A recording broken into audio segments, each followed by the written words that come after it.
Marvel with ZANPAKUTOU. Chapter 0. To rebuild Death God's glory, was our obligation. At the start of the story, he and his ZANPAKUTOU had to fight for his own territory.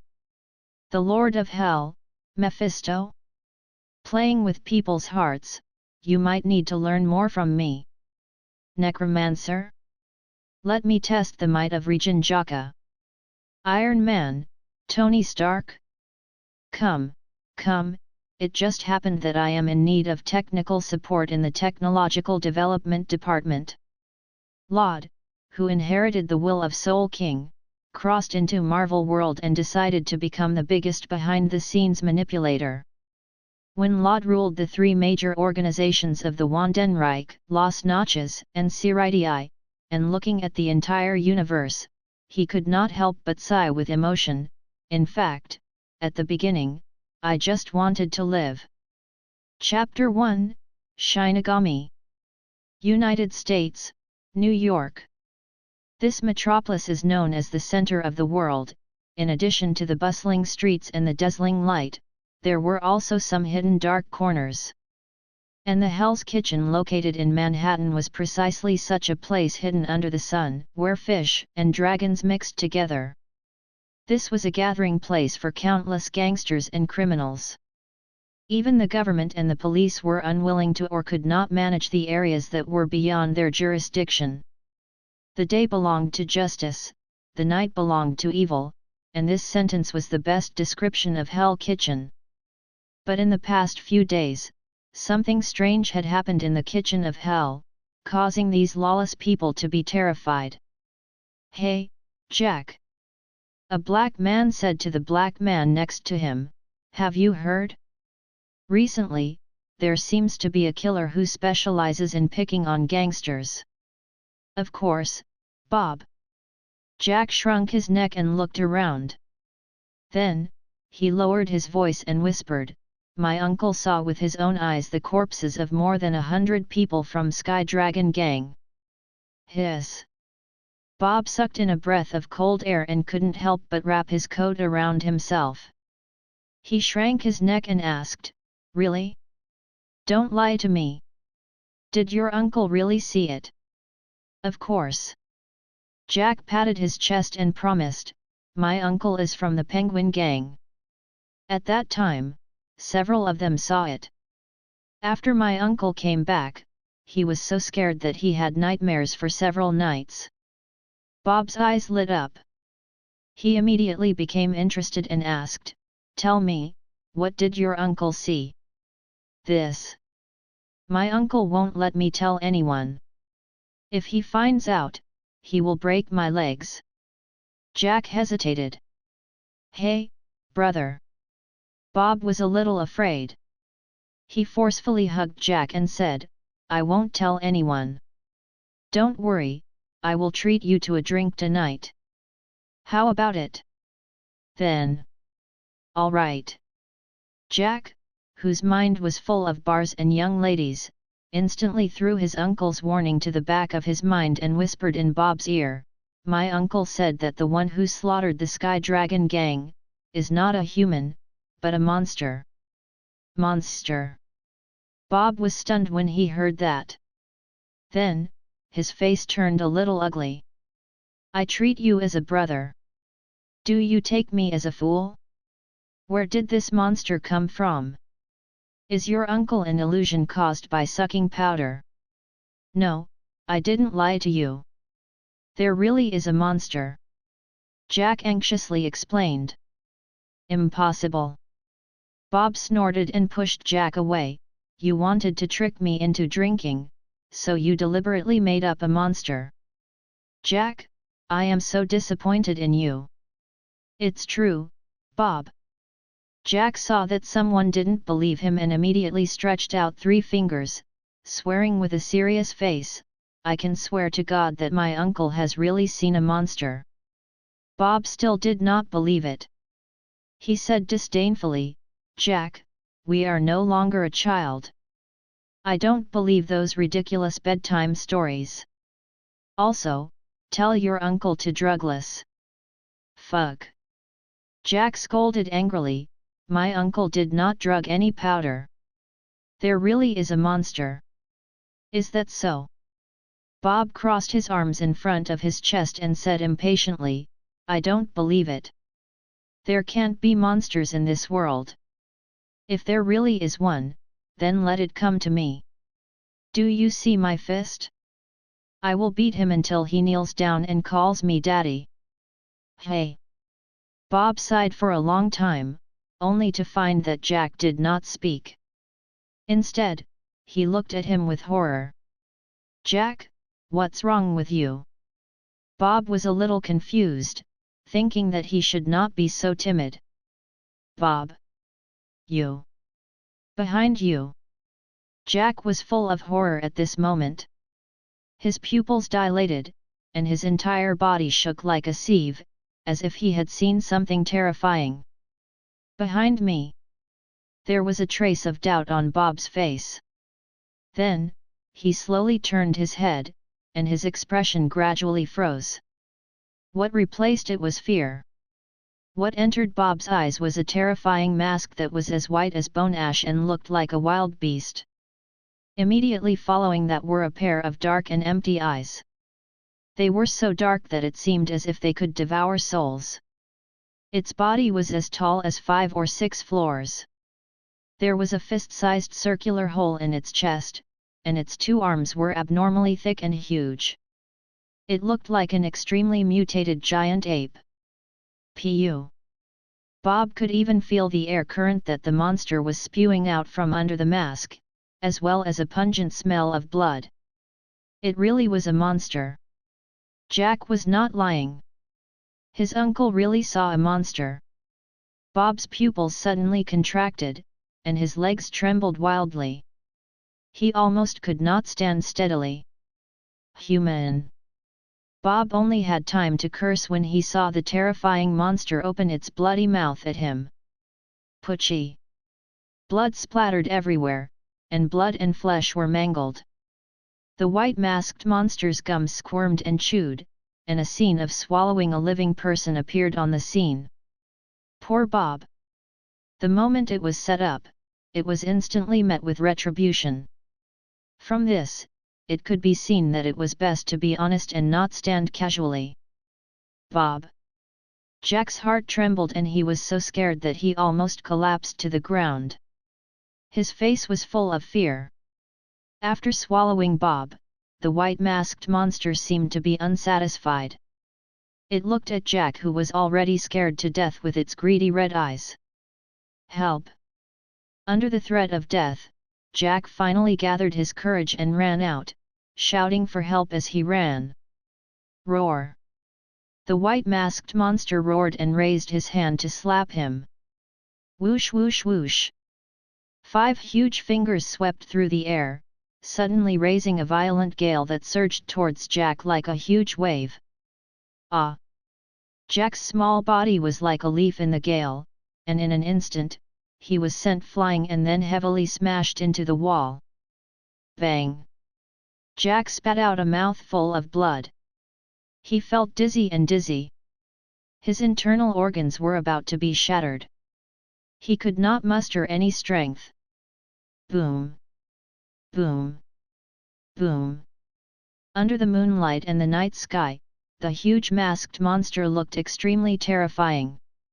It was walking towards Jack step by step. "Help! Help! Is there anyone? Save me!" Jack's face was twisted in pain and he fell into extreme despair. He cried for help with a face full of fear, but no one responded to him. Seeing the monster getting closer and closer and opening its bloody mouth, Jack was about to be swallowed alive, but a person suddenly appeared in front of him. The next second, before Jack could even see what was happening, he heard the monster's miserable scream. Sizzle! A deep blade wound spread from top to bottom, splitting the monster in the middle. Accompanied by a rain of blood, it shot into the sky like a fountain. Jack looked at the man in horror. In the dark night, the man was wearing a black kimono with a long white belt around his waist. The lower half of his trousers were wide, and he was wearing a pair of wooden clogs.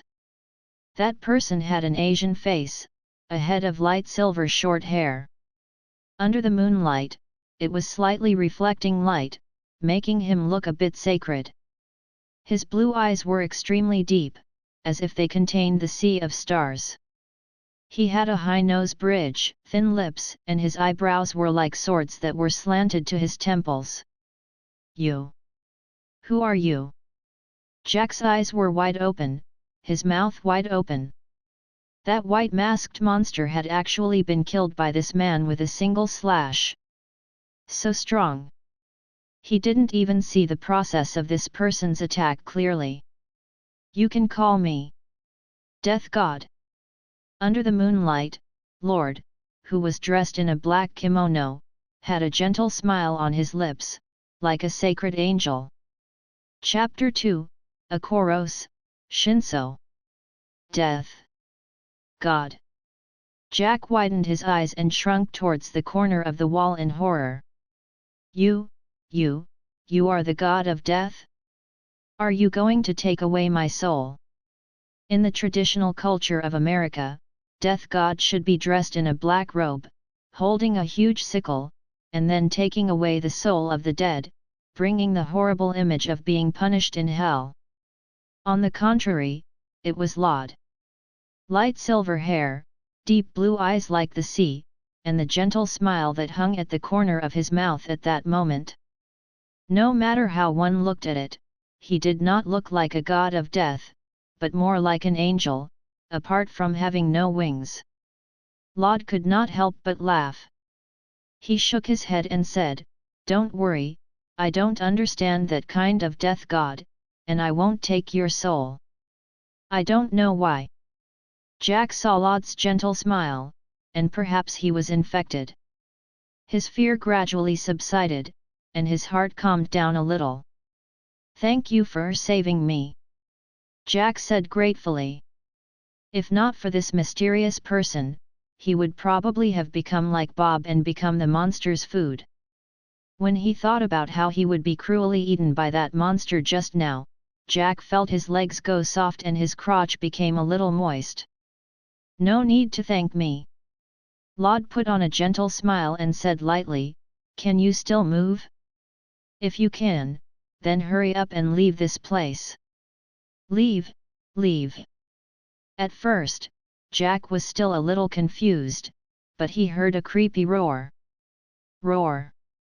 The cries were filled with deep resentment as if millions of souls were howling in pain.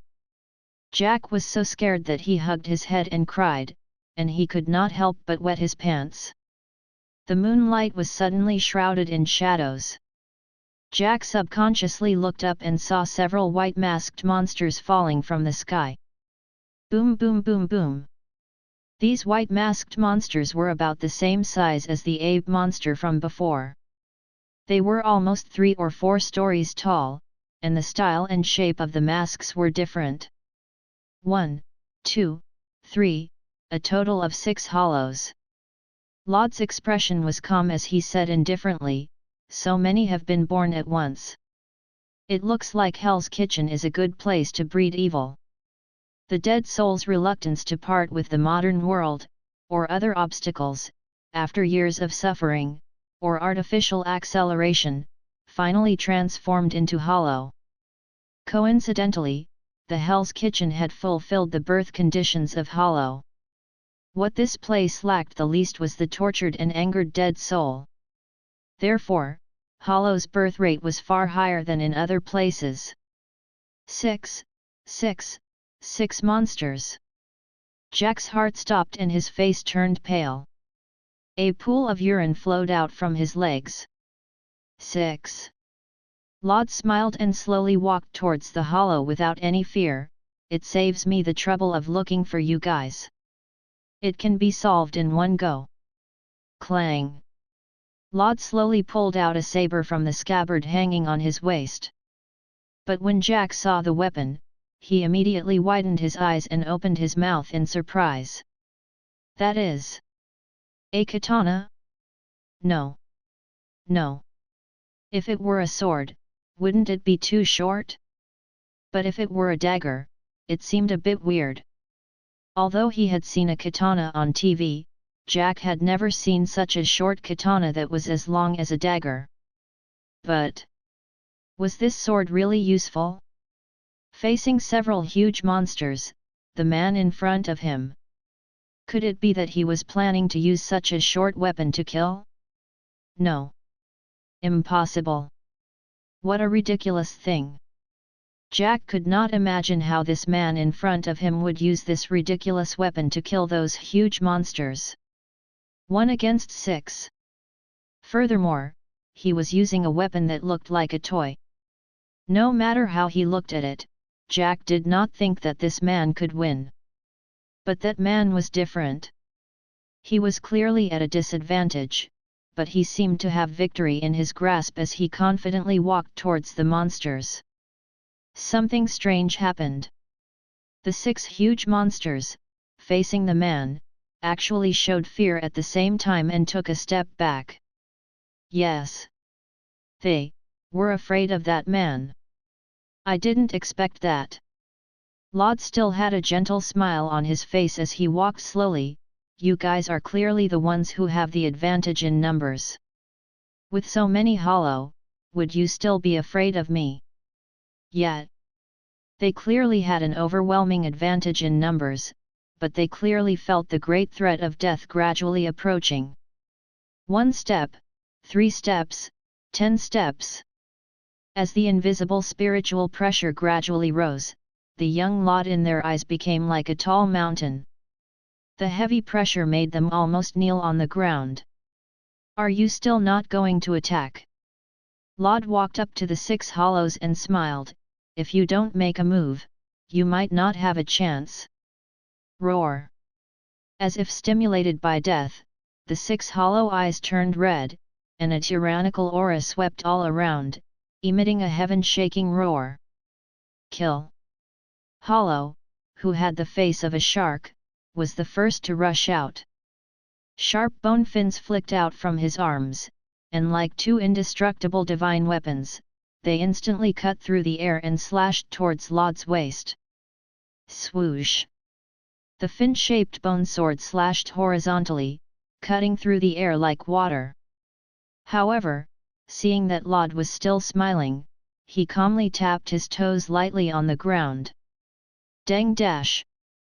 Lod's feet seemed to step on an invisible staircase, and he ascended several meters into the sky with a single step. Boom! The fin bone sword's attack cut through the air, instantly stirring up a violent airflow that split the hard cement floor, causing a burst of dust and gravel to scatter. Ah! Jack did not have time to dodge. Several pieces of rocks pierced through his thighs and shoulders, and he could not help but let out a painful howl. At the same time, seeing that Lod had easily dodged the attack, another centipede-like hollow charged forward. Roar! Under the mask of the centipede hollow, countless sharp teeth spun at high speed like millstones, biting towards Lod who was in the air. Lod moved a bit. Just a hair's breadth away, he once again dodged the attack. Roar! The other 4 hollows no longer looked on, their scarlet eyes flashing with a tyrannical aura as they rushed forward together to besiege Lod. However, Lod wandered among them under the bright moonlight and under the siege of hollow, his figure like a graceful dragon, as if he was dancing a dance on the tip of sword. Jack was trembling with fear as he watched from below. He could not help but break out in a cold sweat for this mysterious man. It was too dangerous. If there were even the slightest mistake, that man would be instantly torn apart by those monsters. Is that all? While dodging the attack, Lod also looked like he was at ease. It seems that you are only the lowest level hollow. Dang! Lod lightly stepped on the air, his entire body drawing an arc in the sky, and then he landed on a street lamp. Crash dash! The black Haori floated in the wind. Lod stood with his back to the moonlight. A cold light flashed in his narrowed eyes like a crescent moon. He said, 123,456. Just in time, all of them are in a row. It saves me a lot of effort. It turned out, when the 6 hollows were chasing after him, they had quietly changed their positions. From Lod's direction, they were lined up in a neat row. Lod held the dagger-like short sword and slowly raised it to his chest. Sword pointed at them and then said with a smile. Akoros, Shinso. Chapter 3, Soul King Development System. Akoros, Shinso. Clang. The short sword in Lod's hand suddenly burst out with a dazzling light. A cold light pierced through the air in an instant, with it a sharp aura that caused one's heart to palpitate. It swept past several hundred meters of space with a speed that naked eyes could not capture. Boom! Wherever sword passed by, the concrete floor of the entire street and the shops on both sides were split into 2. The 6 hollows, who had been lined up in a row, did not even have time to react before they were cut in half by the extremely fast and incomparably sharp sword. Pu! Blood gushed out like a fountain, splashing high into the air. Then, it fell down like torrential rain, dyeing the entire street red. Ah! Lod put the sword back into the sheath, looked at the great damage he had caused, and said lightly, "Sorry, I used too much force." Gulp! Jack swallowed hard and could not help but feel a bit of fear.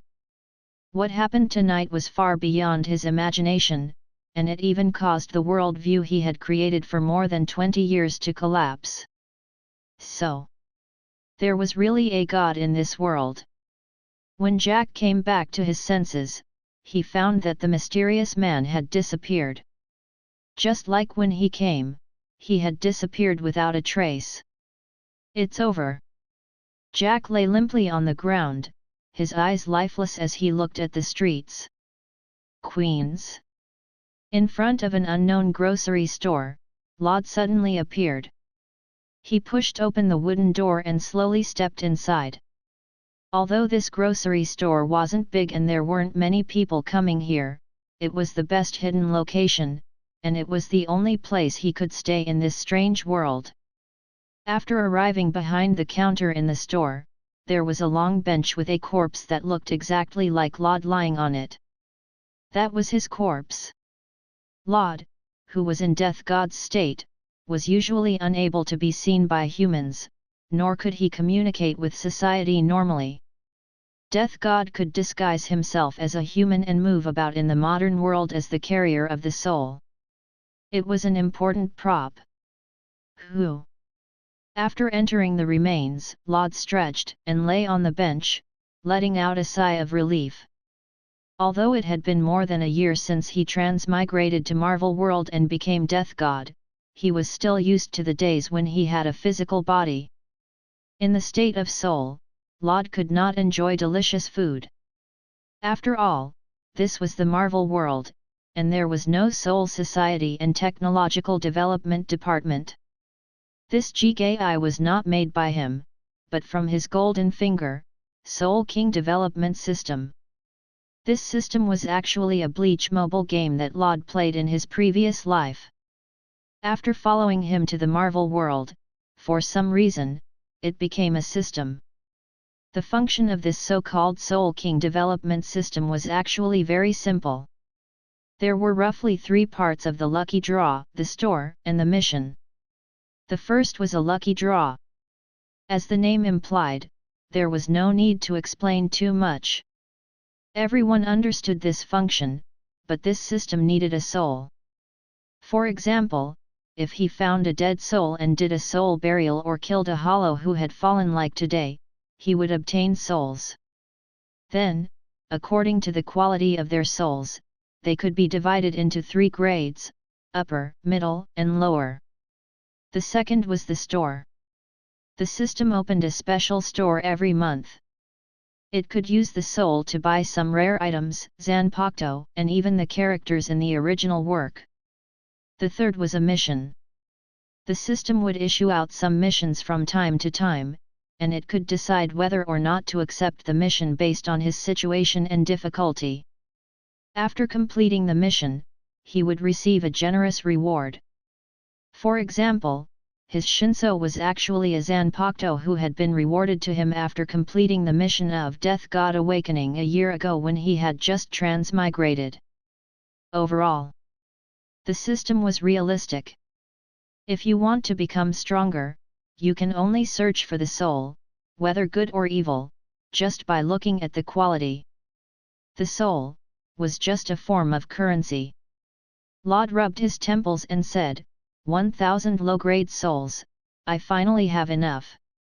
Give me 10 consecutive draws to test the waters. He had worked hard for an entire month to kill Hollow and Soul Burial, and that was what he had gained from this. Detected low-grade soul 1000. Do you wish to open the shop's lucky draw? Yes. As the familiar interface opened, Kisuke Urahara walked out with a sly smile on his face. Kisuke Urahara. There were 3 lucky draw pools for this mobile game, which correspond to the top, middle, and bottom 3 soul currency respectively, and Kisuke Urahara, this guy was responsible for the low-level soul currency pool.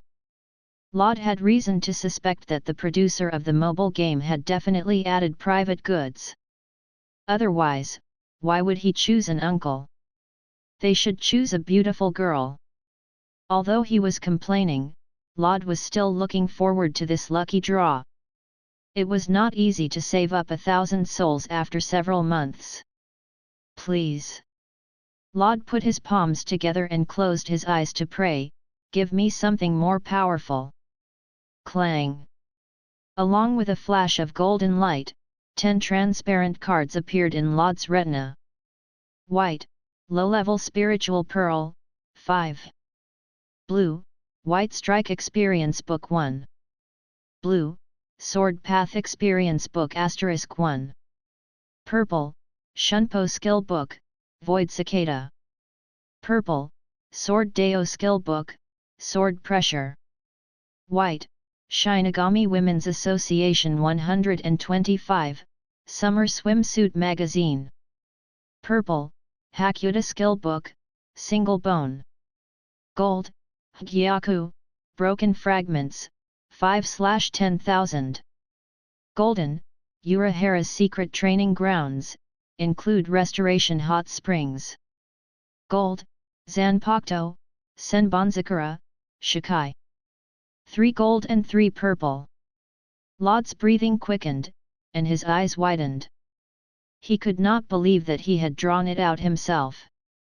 There was no need to say more about Senbonzakura, Kukaki Byakuya's Zanpakuto. In addition to Zanpakuto, what made Lod the happiest was actually Urahara's Secret Training Grounds. In the original work, the training ground where Ichigo and Yoryuki were in the Soul Society was built together by Urahara and Yoryuki. Not only was it difficult to discover, but it also had a wide range.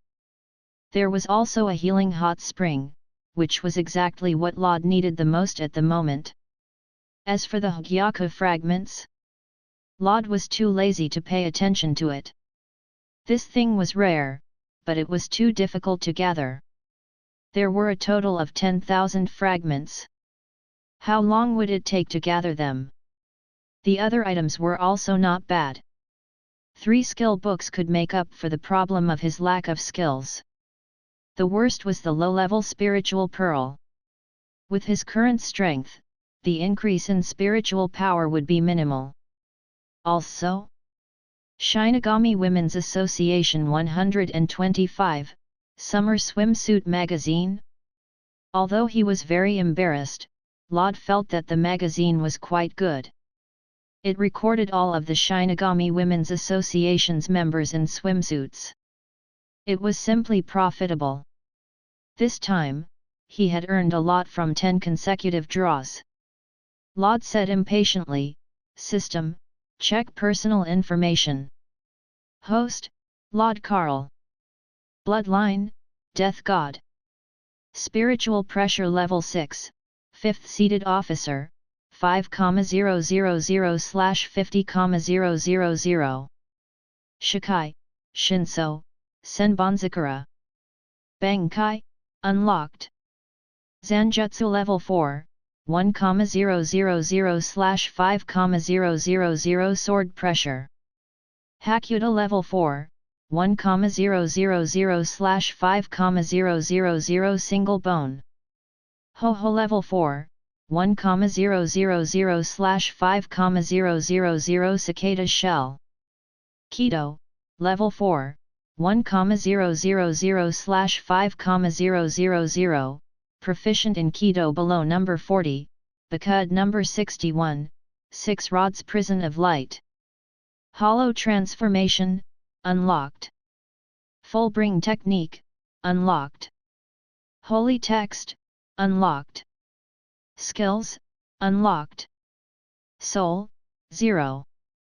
Item, Jigai, substitute Shinigami badge, limb repairing serum, Hell's butterfly, memory replacement, Hgyaku, broken fragments, 5/10,000, Shinigami Women's Association 125, Summer Swimsuit Magazine, Urahara's Secret Training Grounds. Chapter 4, Discovered. 6th Class Spiritual Power. It was equivalent to the Chief of Godai 13th, which was the preliminary master of Zanpakuto's Shikai. Although it was not very powerful, in this dangerous Marvel world, it barely has a trace of self-protection ability. Not enough. I am still not strong enough. Laud, who was familiar with the plot, knew very well how deep the water in the Marvel Universe was. It was far from enough for him to live with his current strength. So, in order to survive, Laud decided to lay a trap after careful consideration. And everything that happened tonight was arranged by Laud, a drama called Death God's Debut. The two men in Hell's Kitchen were the main characters that Laud had carefully selected. They were rare humans with high spiritual power and could see Death God. Through the words of the survivor, he attracted the attention of Shield, and then he had sufficient reason to intervene and then use the power of this behemoth to complete his goal.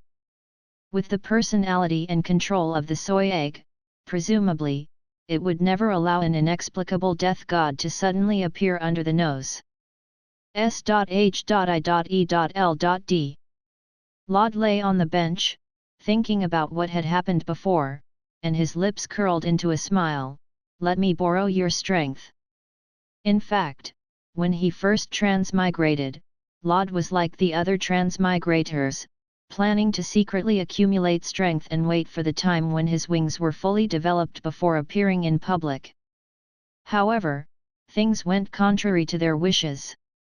In the past year, after becoming Death God, Laud killed Hollow everywhere and finally understood one thing. Death God had a limit. He killed Hollow slowly and completed the mission of the system. When Thanos came in a few years, his strength would be at the captain level. Although the captain level seemed to be very powerful, in fact, it was still not enough to face the big boss like Thanos.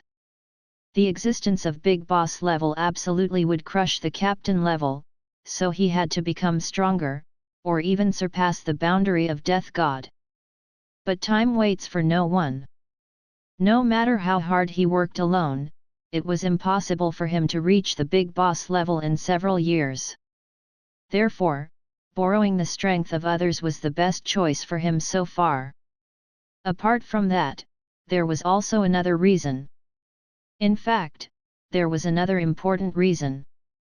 Laud had wondered why Hollow would appear in the Marvel world. Before he arrived, there was no Hollow in the Marvel world, but after he arrived, Hollow suddenly appeared.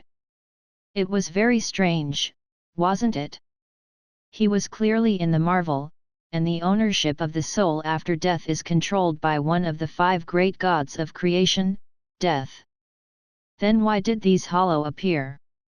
According to the system's answer, it was because his body contained the power of Soul King, so as he grew stronger, he would cause these souls to fall within a certain range with his body as the foundation. In other words, the reason why Hollow appeared was precisely because of him, the Soul King. Moreover, this was only the beginning. When he became more and more powerful, the range of influence of Soul King would also be greater. At that time, all the dead souls in the United States, the whole world, and even the entire Marvel would be under his jurisdiction. This was undoubtedly snatching the rice bowl of death. One had to know that death was one of the 5 great creation gods in the Marvel world. It was the embodiment of the concept of death and also the death of all things. However, if such a supreme god suddenly found out that his power was taken away by a weak earthling, what would happen? The answer was obvious. If he were to be discovered by death, if his own power was too weak, then he would definitely die an extremely ugly death. Let's make an assumption. If death did not discover it, after all, she was in charge of the death of the entire universe, and it was unlikely that she would notice Earth. Did that mean that Lod would be fine? No. The Earth was very special in the Marvel world.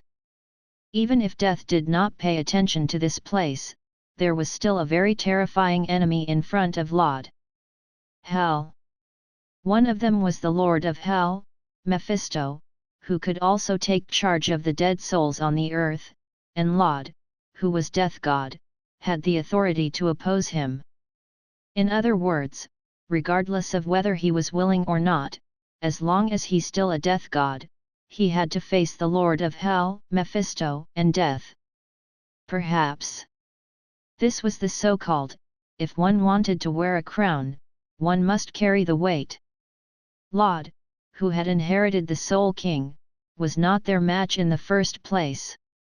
Sooner or later, a battle would break out between them. Therefore, in order to survive, Lod had to become stronger as soon as possible. For this, he would do whatever it took. I am really looking forward to it. Lod smiled and said, if the Child knew that there were Death God, Quincy, Soul Society, and Hollow in this world, what kind of reaction would they have? The next morning, the exhausted Coulson and Agent May received orders and went to the Hell's Kitchen to check on the battle that happened here yesterday. Is the report out? Coulson came to the side of the technician and looked at the blocked street. He couldn't help but sigh, it's terrible. A street has been destroyed. The whole street has been destroyed. At the side, Agent May observed for a moment and frowned. Judging from the degree of damage on the streets and the situation, it's as if it were cut by some kind of sharp weapon in an instant. Sharp weapon? Cut. Coulson muttered these 2 words, could it be some kind of high-tech weapon? No.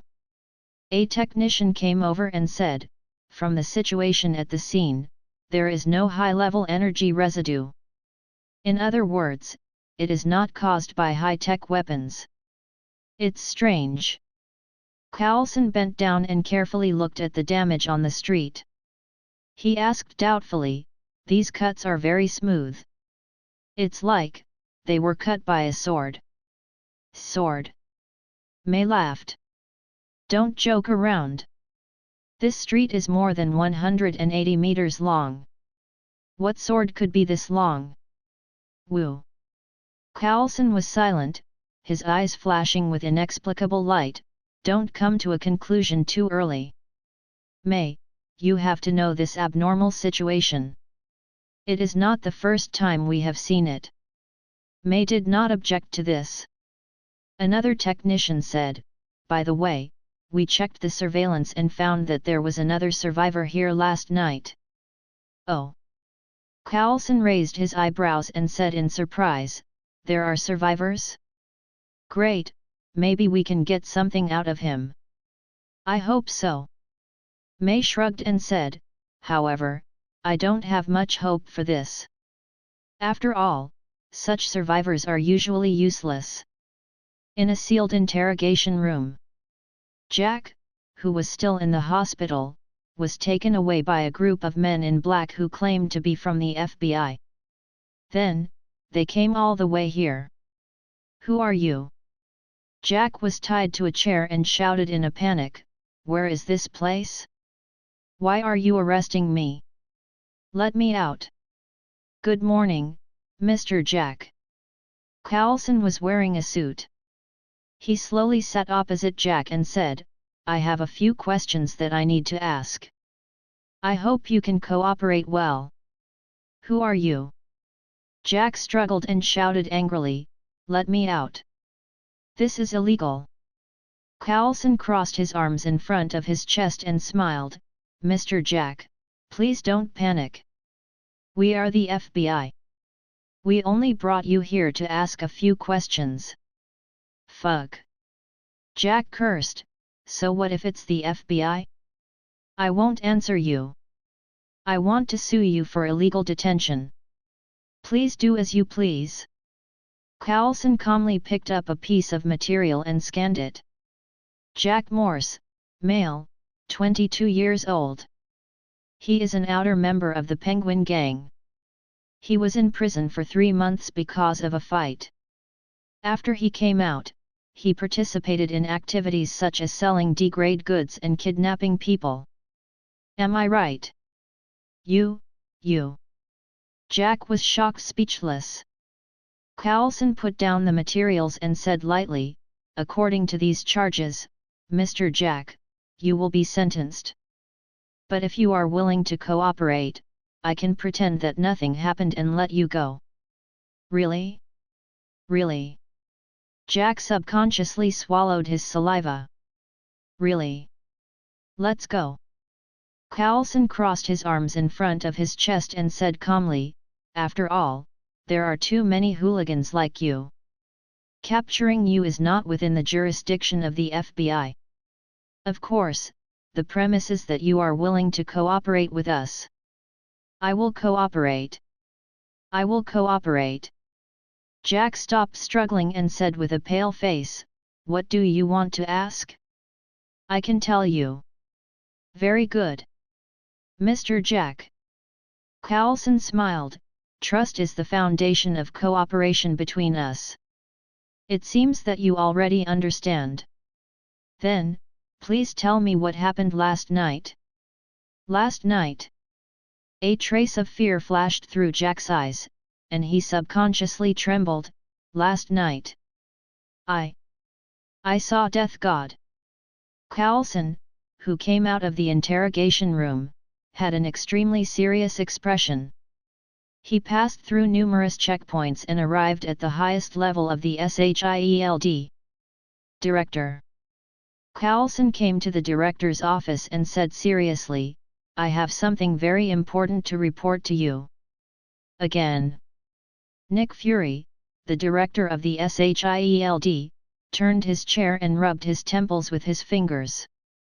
He said helplessly, "Tell me, what happened this time?"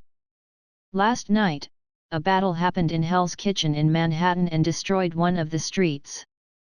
After our investigation, we found a survivor and obtained a piece of information from him." "Oh." Nick Fury sensed from Carlson's serious expression that this matter might not be simple. "What kind of information is it?" Carlson took a deep breath and then said in a low voice, "It is information about Death God and Hollow." Chapter 5, Jillian Debut. Carlson reported all the information he had obtained from Jack to Nick Fury. Death God and Hollow. Nick Fury crossed his arms and stared at Carlson with one eye. He asked, "What do you think of this matter? How reliable is it?" Carlson took out a flat computer and swiped his finger on it, projecting a blue screen. From the destruction of the scene yesterday, as well as the inexplicable destruction in all areas of New York City in the recent year, the credibility is very high. Nick Fury glanced at the projection and his heart sank. Just as Carlson had said. On the blue projection, in the recent year, various incidents in New York City have been marked out with red dots. There are roughly thousands of similar cases, and most of the cases have yet to be solved. Carlson took out another report and continued, "This is the conclusion I came to after contacting 24 independent laboratories and comparing the scene of these cases. Director, please take a look." Nick Fury took the report and skimmed through it. His expression became more and more serious. In other words, do you think that Hollow and Death God are real? Although I don't want to admit it. Carlson took a deep breath and sighed. But from the current analysis, there is really a soul in this world, an existence that we can't see with the naked eye. Da da. Da da. Da da. Nick Fury fell into silence, his fingers tapping lightly on the table. Death God, Hollow. These two existences that completely exceeded the understanding of humans. What did the sudden appearance mean?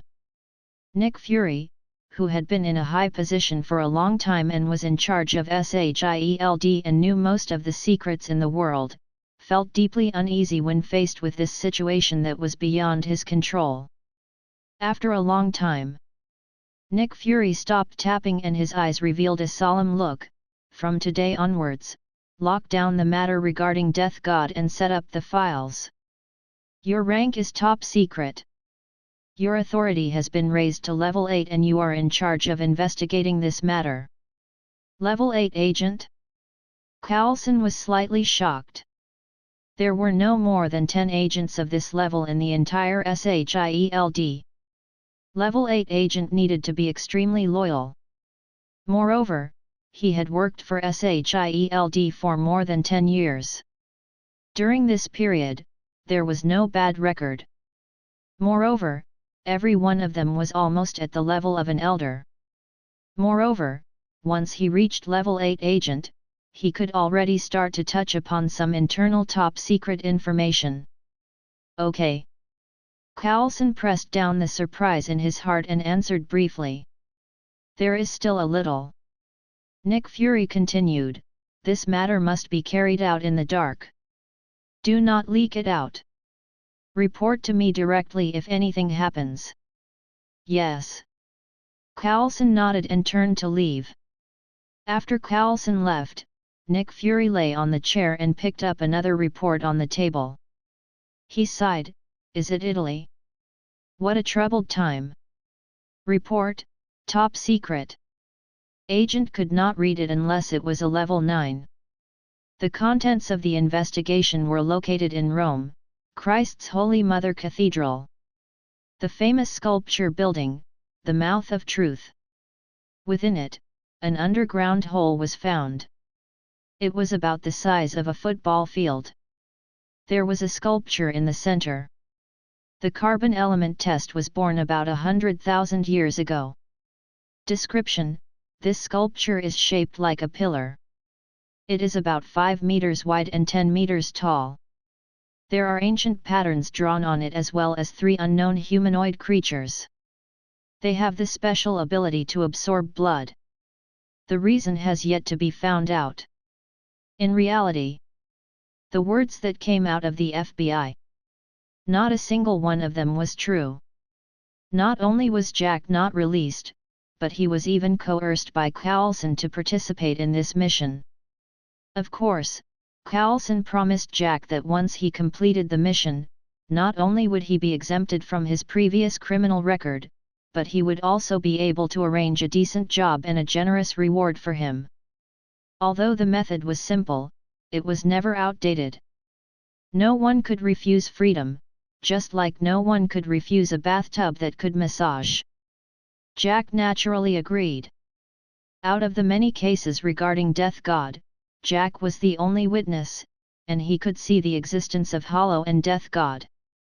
Hence, Carlson believed that ordinary people would not be able to see those special existences, so Jack might very well have some kind of special physique and could see those spirits. If they wanted to find Death God and Hollow, then Jack's special physique was a must. Sir! Jack sat in the luxurious black Audi and shouted impatiently, we've been working for Hell's Kitchen for a day. Where are you going? Looking for someone. Coulson looked out of the window and said lightly, you only need to be responsible for looking at it. Once you find that creature last night, inform me immediately. All right, all right. For the sake of freedom, Jack swallowed his anger and said, let me say this first. If I really find out, I will immediately run away. Up to you. Coulson smiled and ignored him. 3 days in a row. Coulson and Jack wandered day and night in the streets and alleys of Hell's Kitchen, trying to find traces of Death God and Hollow. But unfortunately, they found nothing. There was neither Death God nor Hollow. Instead, they caught some ignorant hooligans, which gave Coulson a headache. If they couldn't find it, what should he do? Not to mention Death God and Hollow, they didn't even find a dead soul. Coulson even began to doubt whether he had been deceived by this little punk. Wang dash. The black Audi stopped by the roadside. Coulson got out of the car and bought a cup of coffee. He sat in the front passenger seat and drank slowly. After 3 consecutive days of high-intensity work, even if he was a battle-hardened agent, he could not help but feel a little tired. He could only rely on coffee to barely raise his spirits. As for Jack, he was even worse. He had already fallen asleep in the car. Coulson tiredly rubbed his red eyes and muttered, Death God. Where are you? However, they did not know. Death God, who had been searching for 3 days, was watching them silently on the high-voltage wires above his head. Lod stood on the high-voltage wires and looked down at Coulson. He whispered to himself, 3 days. It should be almost there. In these 3 days, apart from monitoring the whereabouts of Coulson and Jack, Lod had also done something very important. And this matter. It was a grand gift that he had specially prepared for Shield to believe that there was no soul society behind him. Oh! Lod raised his eyelids slightly and looked at a place not far away. He revealed a smile. Finally, are we coming? Boom! Coulson, who was drinking coffee, suddenly felt a violent vibration coming from the ground beneath his feet. The coffee in his hand spilled out. What happened? Coulson was shocked. F***ck. Jack, who was still sleeping, was suddenly jolted awake. He cursed and stuck his head out of the window. Boom! Boom! Boom! Boom! The tremors grew stronger. Coulson felt as if the ground was about to collapse.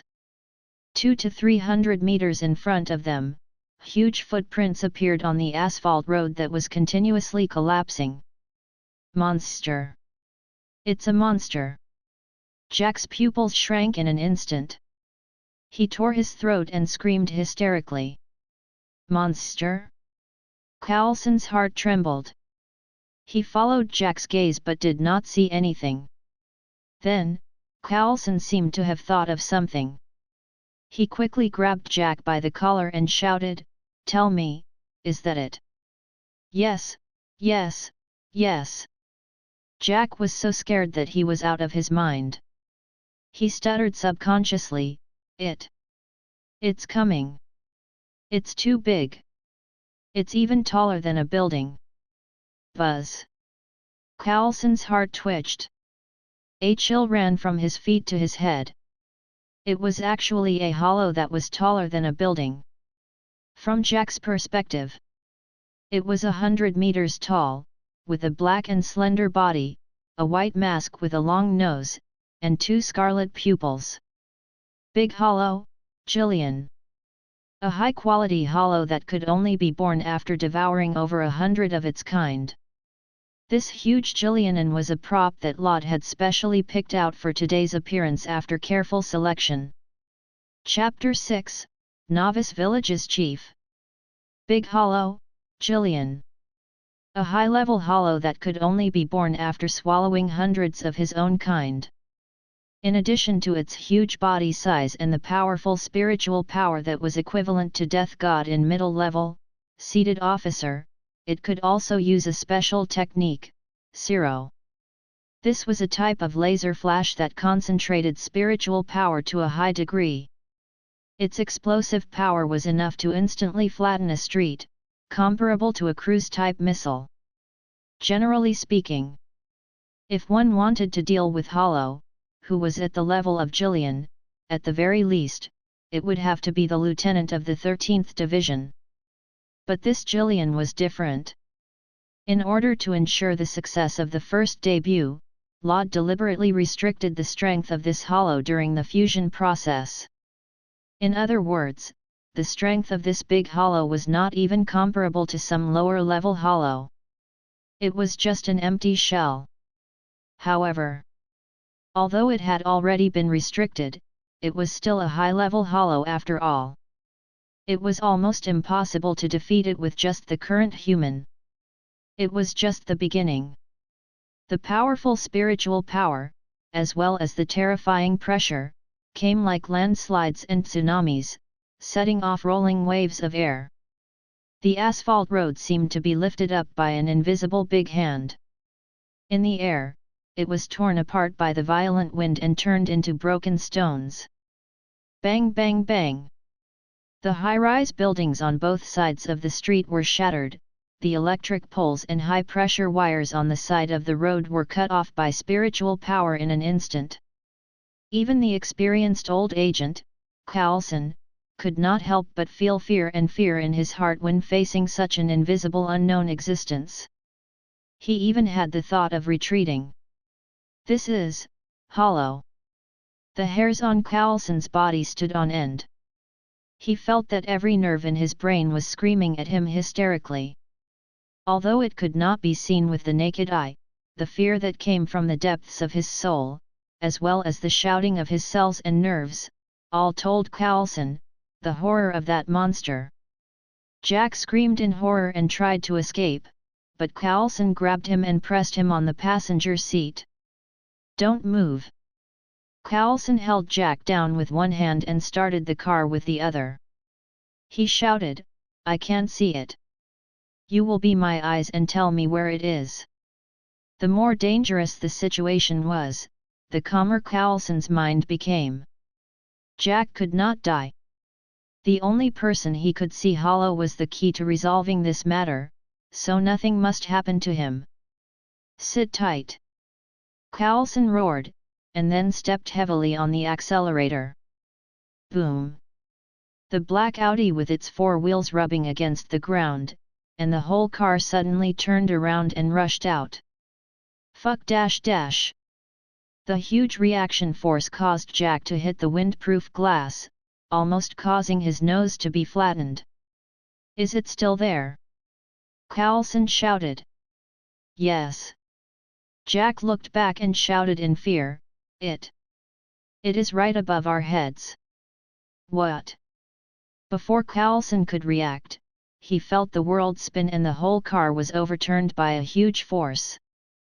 Boom! The black Audi spun several times in the air. "Jump out of the car!" Carlson shouted, not caring whether Jack was alive or dead. Before the car landed, he forcefully kicked open the door and jumped out. Bang! As soon as the car landed, it was flattened by an invisible foot.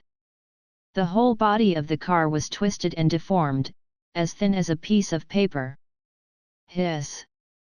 Carlson gasped as he watched. He thought to himself, that was close.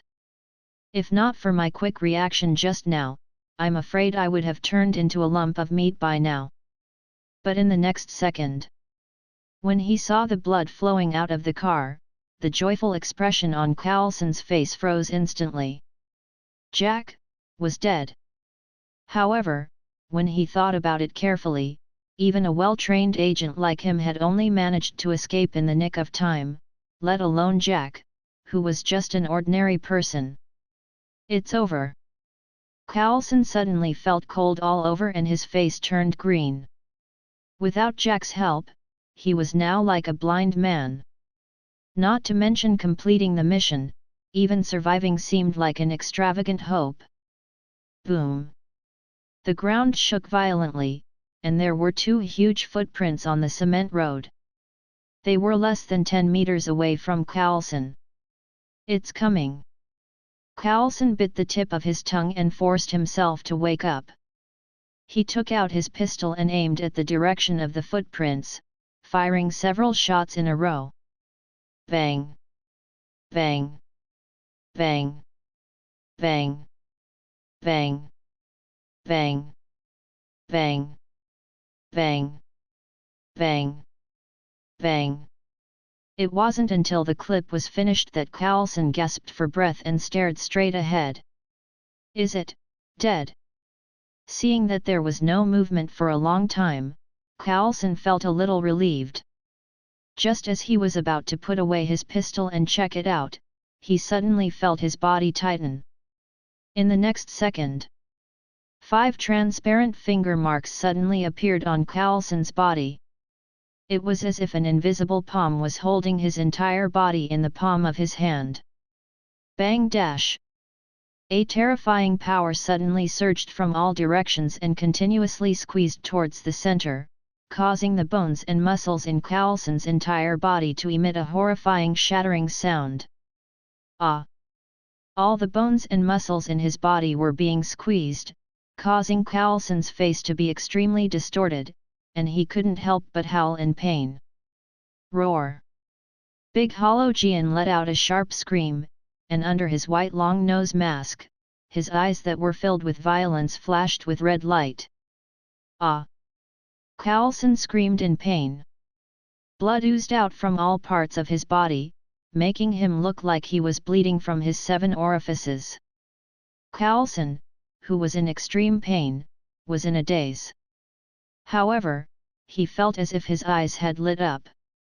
He actually saw an extremely huge and blurry silhouette of Hollow. This is Hollow. Carlson immediately realized that the huge outline of this hazy Hollow was very likely the Hollow Jack was talking about. In the sky, Laud, who was silently watching all of this, had a hint of a smile in his eyes. I didn't expect that Carlson would actually be able to see Big Hollow. This saved me a lot of effort. After all, this big play was especially played for Shield to see. Jack's value was only to tell Shield all of this. Although it was not bad, it was still inferior to Carlson. Work harder. Laud did not intend to stop him, because it was not the time yet. It is not enough now. I just saw an outline. It is not enough for me. What he wanted. It was to allow Carlson to completely awaken, allowing him to clearly see the existence of Hollow in him, as Death God, to appear. Of course, before that, Laud would not let Carlson die. After all, he was the only spectator. After all, Laud thought that it was too lonely for such a wonderful drama to have no audience. Moreover, as the village chief of the novice village, shouldn't Carlson take on the task of guiding newbies? Oh! Laud forgot. Perhaps this novice guide mission was a bit too difficult for Carlson, but it was more challenging this way, wasn't it? Come on, Carlson! I believe in you, you can do it. Chapter 7, Gorgeous Debut. Ah! Carlson let out a weak groan. All the bones in his body were almost broken, and he let out a hysterical wail under the pressure. Invisible enemies, huge bodies, and terrifying strength. All of these challenged Agent's nerves. A sense of despair that he had never felt before gradually spread from the bottom of his heart. In the past, no matter what kind of desperate situation he faced, Carlson would always find a way out in this desperate situation. But now, he was in despair, completely unable to see where the way out was. Am I going to die? Coulson's eyes were bloodshot from the pressure, and his consciousness became blurry, as if he was only one step away from death. But it was in this situation that Coulson's sight became more and more clear. From the beginning, he could only see a vague outline, and now that he was in a near-death state, he could already see this huge hollow. How ridiculous! Coulson felt bitter in his heart. Is it because I'm dying that I can see it? Under the long nose mask that was as funny as a clown, there was a bloodthirsty and tyrannical appearance. As Jack had said, it was a terrifying monster. Goodbye, Director. Coulson, who was in the midst of his consciousness dying, vaguely saw a black shadow rushing over from the distance. Heido number 4, Pale Lightning. Boom! A blazing white beam of light tore through the night like thunder, piercing through Hollow's wrist with an incomparably fierce momentum. Oh dash! Jillian let go of Coulson under the pain. Coulson, who was falling rapidly from the sky, was suddenly caught by the black figure. Then, the two of them slowly landed on the ground. Hucky! Hucky! Coulson, who had finally escaped death with great difficulty, suddenly gasped heavily. He raised his head with great difficulty and looked at the mysterious person who had saved him. Short silver hair, blue pupils, long black sleeves haori, loose black trousers, and the short ribs hanging at his waist, sword, who was exactly the same as Jack had described.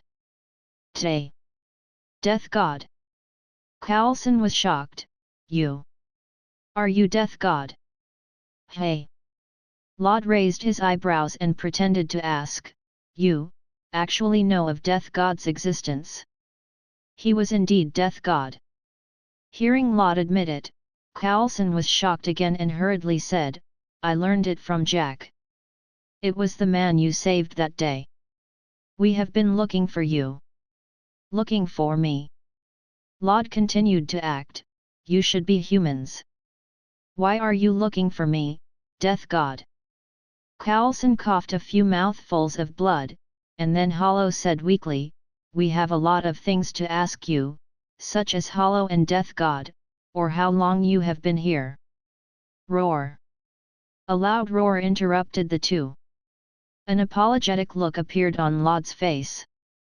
He turned around and said, Sorry, now is not the time to talk about this.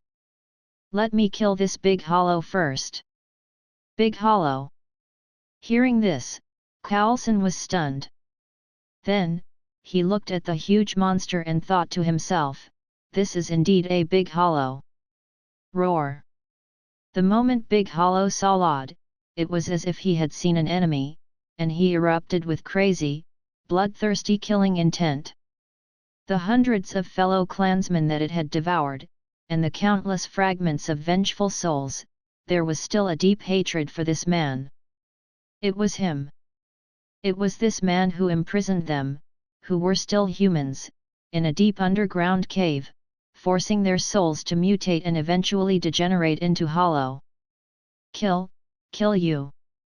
Big Hollow struggled to jump out a sentence. He madly rushed towards Laud. Oh! Laud lifted his eyelids slightly and chuckled, I didn't expect that Big Hollow still had remnants of his memories.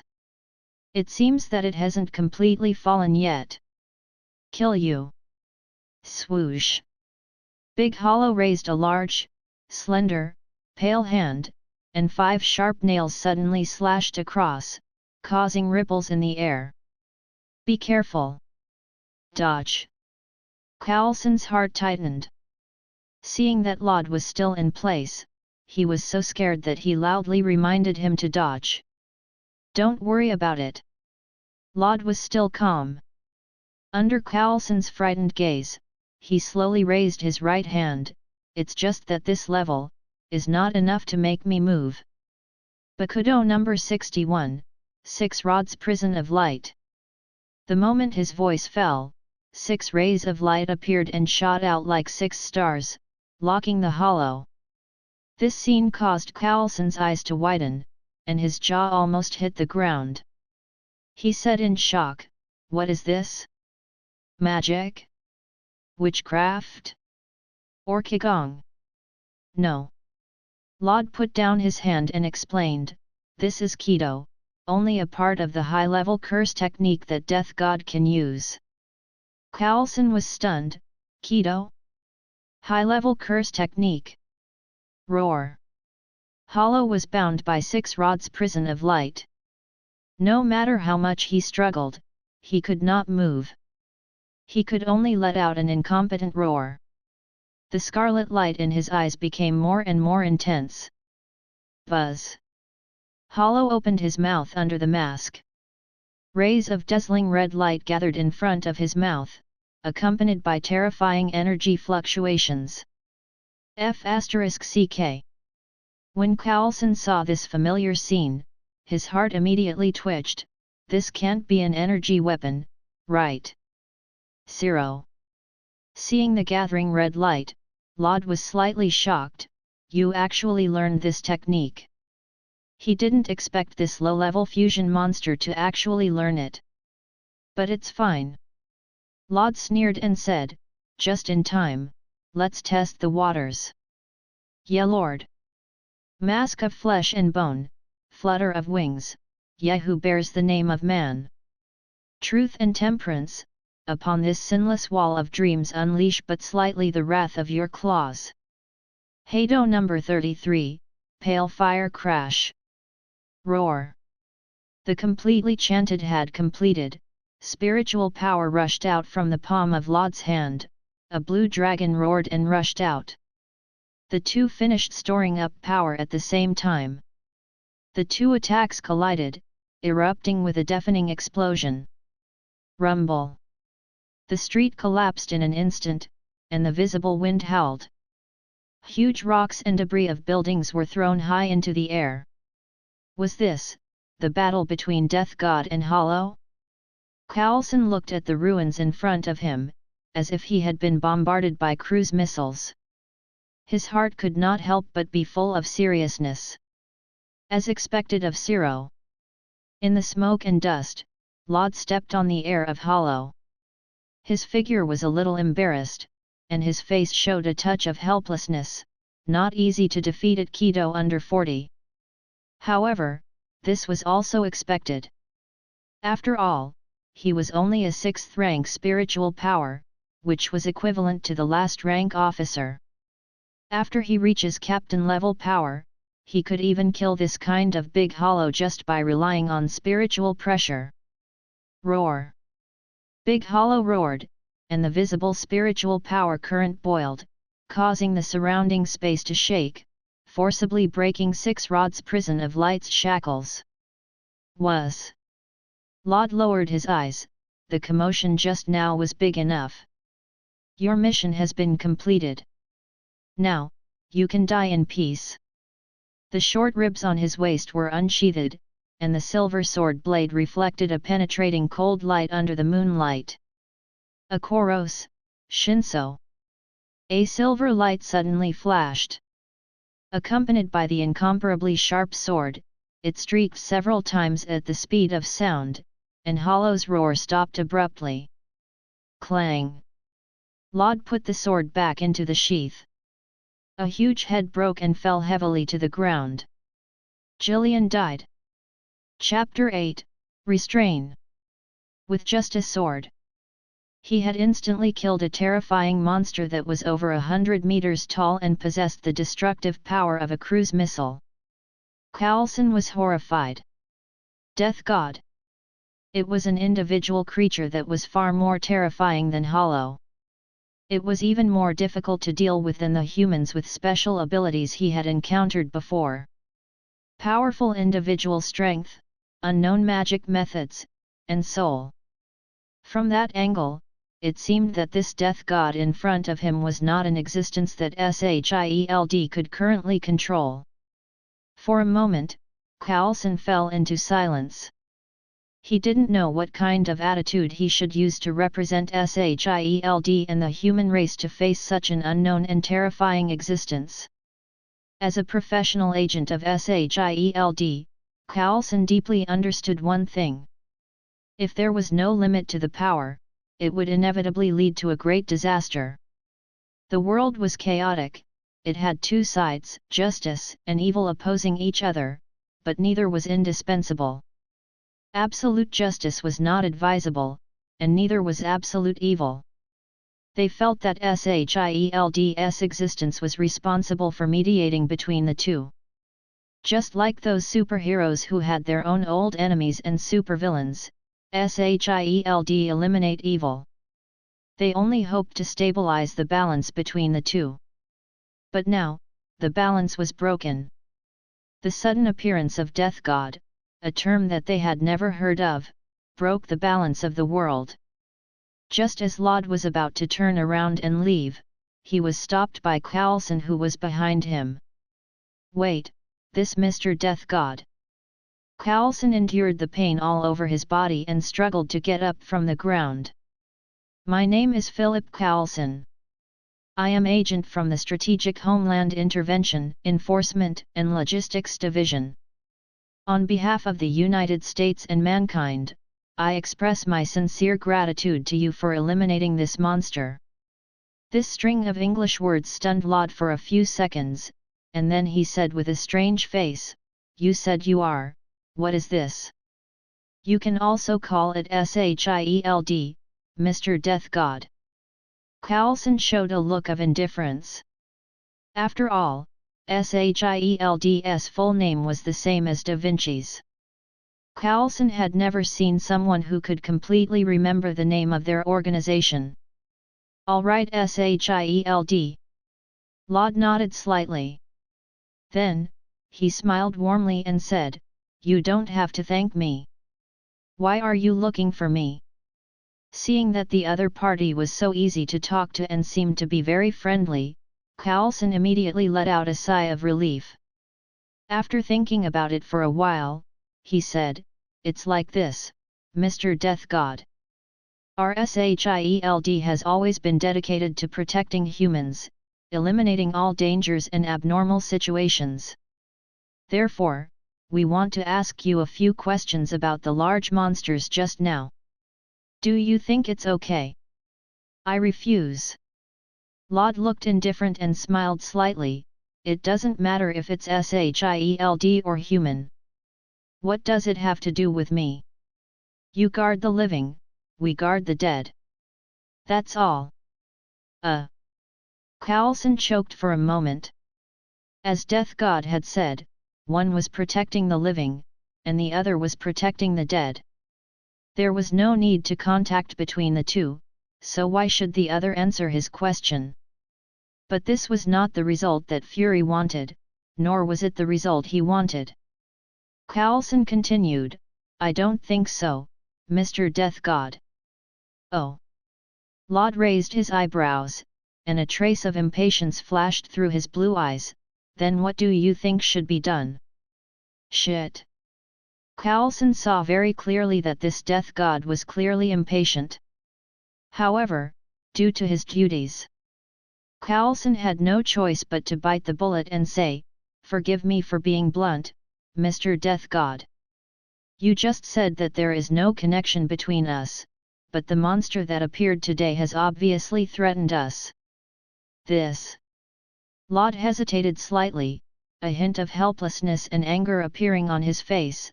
This was just an accident. The flash of helplessness and anger was accurately captured by Carlson. There was hope. Carlson was delighted, and several thoughts flashed through his mind. "Mr. Death God, as far as I know, there have been dozens of similar accidents in a year. The damage to the buildings is estimated to be at least $10 billion. Of course, these may not be much to you. But when these monsters appeared, hundreds of people died. As the living, shouldn't we ask?" It had to be said. Carlson was indeed outstanding. Not only did he keenly capture his emotional fluctuations, he even guessed the flaws in his words and questioned him instead. But it was a pity. All of Carlson's speculations were based on the fact if they were equal. "You, are you questioning me? Laud narrowed his eyes and his voice became a little cold, releasing a trace of spiritual power. Boom! Coulson suddenly felt as if there was a heavy pressure, and he was instantly pressed down on the ground. Heavy. Terrifying. It was as if an invisible pressure was surging from all directions in the deep sea 10,000 meters below. Even breathing had become an extravagant hope. No. No. Coulson was terrified. He moved his lips with difficulty and said, "You misunderstood me. I am not questioning you." Humph. Laud looked down from above, his eyes slightly cold. "A mere human, how dare you to speak to me in such a tone? You really have guts." Under the eaves of the house, people had to bow their heads. Coulson did not think that this master would fear the so-called Shield. Coulson was very tactful and said, "Mr. Death God, we just want to talk to you. We have no ill intentions. Let's talk." Laud laughed, his tone carrying a trace of disdain. "With just you guys, what can you talk to me about?" "Cooperation." Coulson immediately said, "You protect the dead, and we protect the living. We can cooperate and protect this world together." "Cooperate?" Laud's eyes were indifferent. He sneered and said, "It's a pity. You are not qualified to talk about cooperation with us." "But..." Before Coulson could finish his words, Laud suddenly put a finger on his forehead. "Bakuto number 1, restrain." An invisible force tied Coulson's arms back and blocked his mouth at the same time. "Goodbye, human." Laud used a ho-ho and disappeared from Coulson's sight. At this point, his plan was considered to have been completed. If he wanted to deceive Shield, he couldn't rush. Who was Nick Fury? He was a veteran of the Second World War who had been in charge of Shield for decades.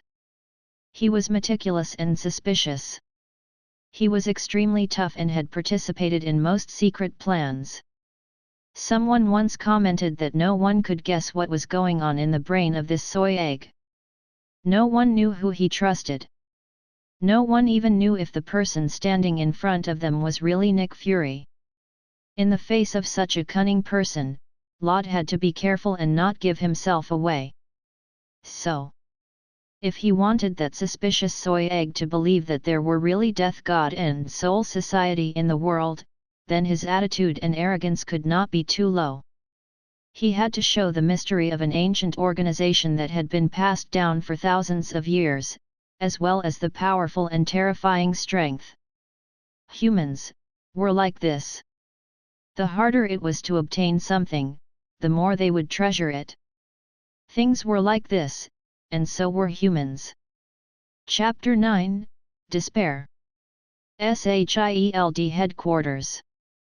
Bang! F***ck. Upon hearing the news that Coulson was seriously injured, Fury was so angry that he cursed. He threw away the coffee cup that was worth $300 and quickly went to the medical room. As soon as he entered, Nick Fury saw Coulson. His entire body was wrapped in bandages. He was like a mummy.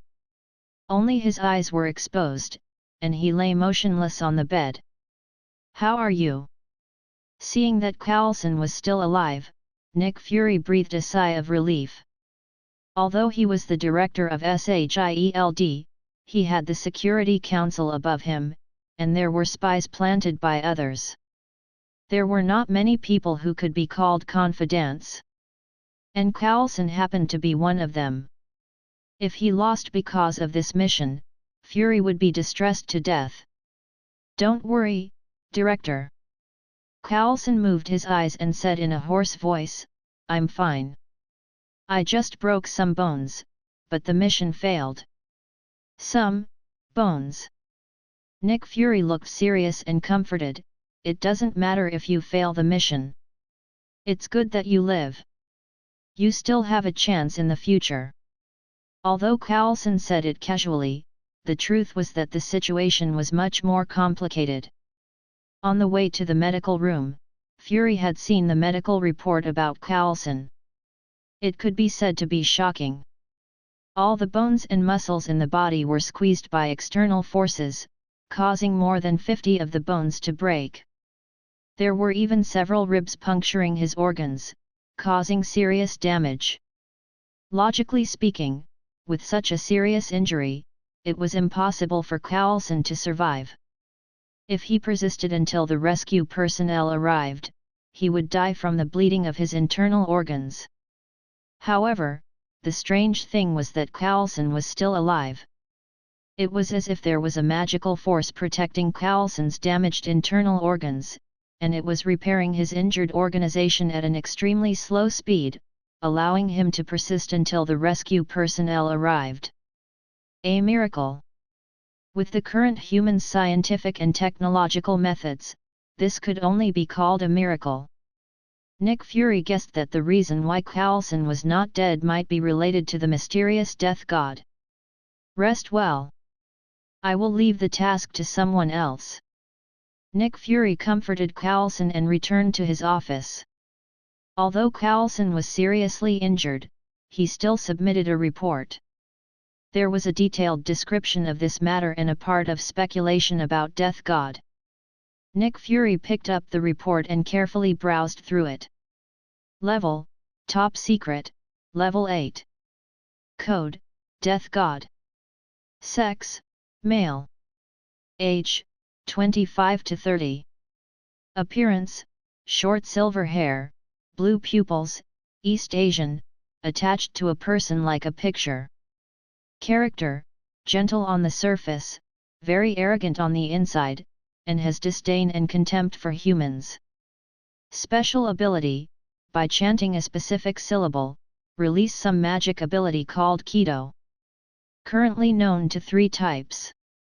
2 of them are binding type, and 1 is offensive type. Evaluation, although the appearance of the target is the same as that of a human, it must not be regarded as the same. Whether it is a question or a question, you must pay attention to the way you speak and your attitude. Note 1, when the content of the question involves the topic of hollow, the target suddenly shows anger and even a trace of panic. It also calls it is just an accident. Attachment 2, Living Great Hollow, Jillian. The body size is about 100 meters. It has great destructive power. Moreover, it can release a destructive light similar to an energy weapon from the mouth. It has been killed by Death God. The means are unknown.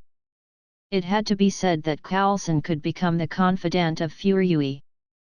Apart from being loyal, his ability to do things was also outstanding among the group of agent.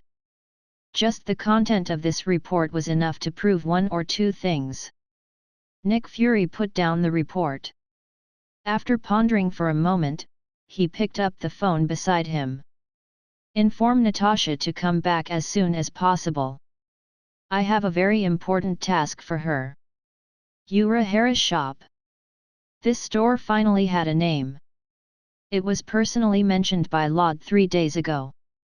After returning to the store, Laud did not rest and went straight into the warehouse behind the store. This warehouse was brought in by the store. The area was only less than 10 square meters, and the decoration was old. The floor would even creak when it was stepped on. Therefore, Laud would not put things here on normal days.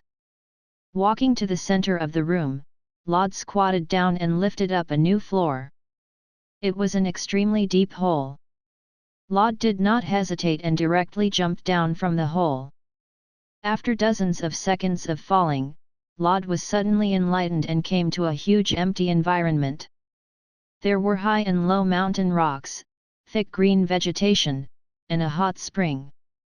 It was an excellent environment, no less than some tourist attractions. Here was the gold card that Laud drew, Urahara's secret training grounds, the place where Yuryuaki and Kurosaki Ichigo, in the original work, practiced Bankai in Soul Society. However, Laud did not stop.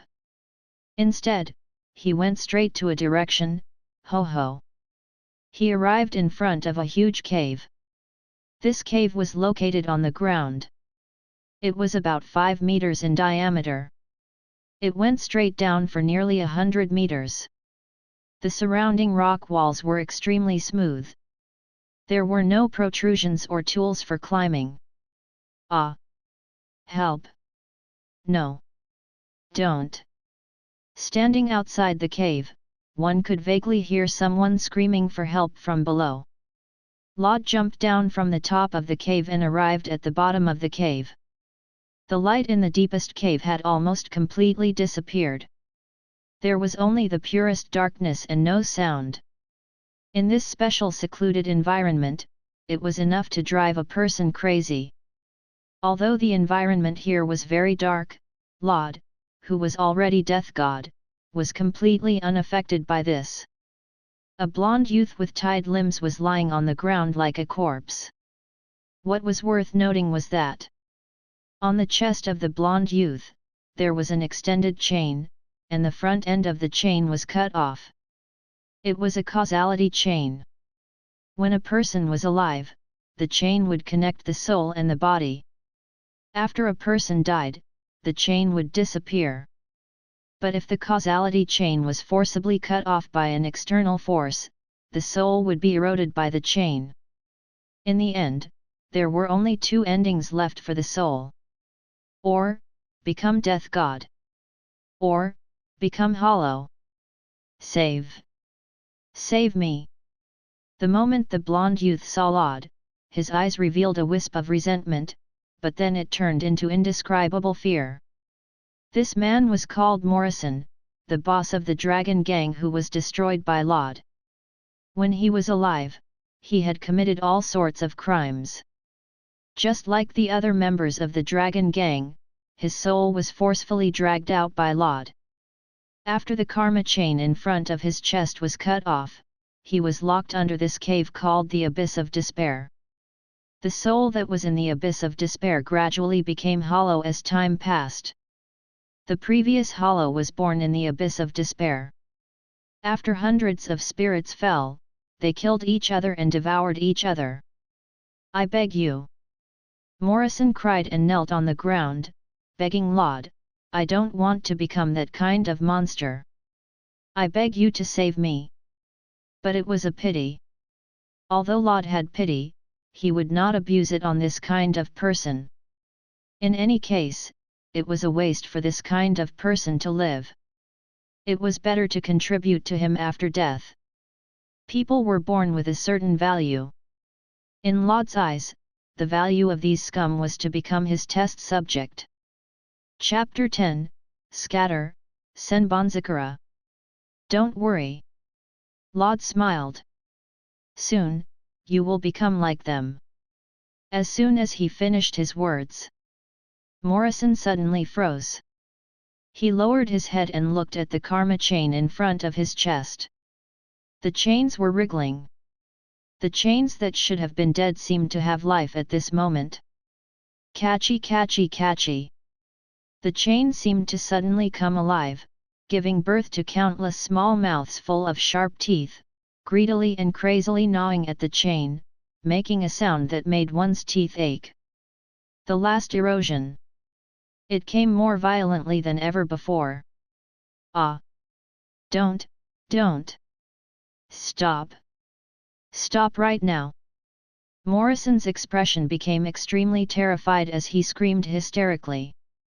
The chains that came out of his chest had all turned into greedy evil spirits, crazily devouring the chains that symbolized his life.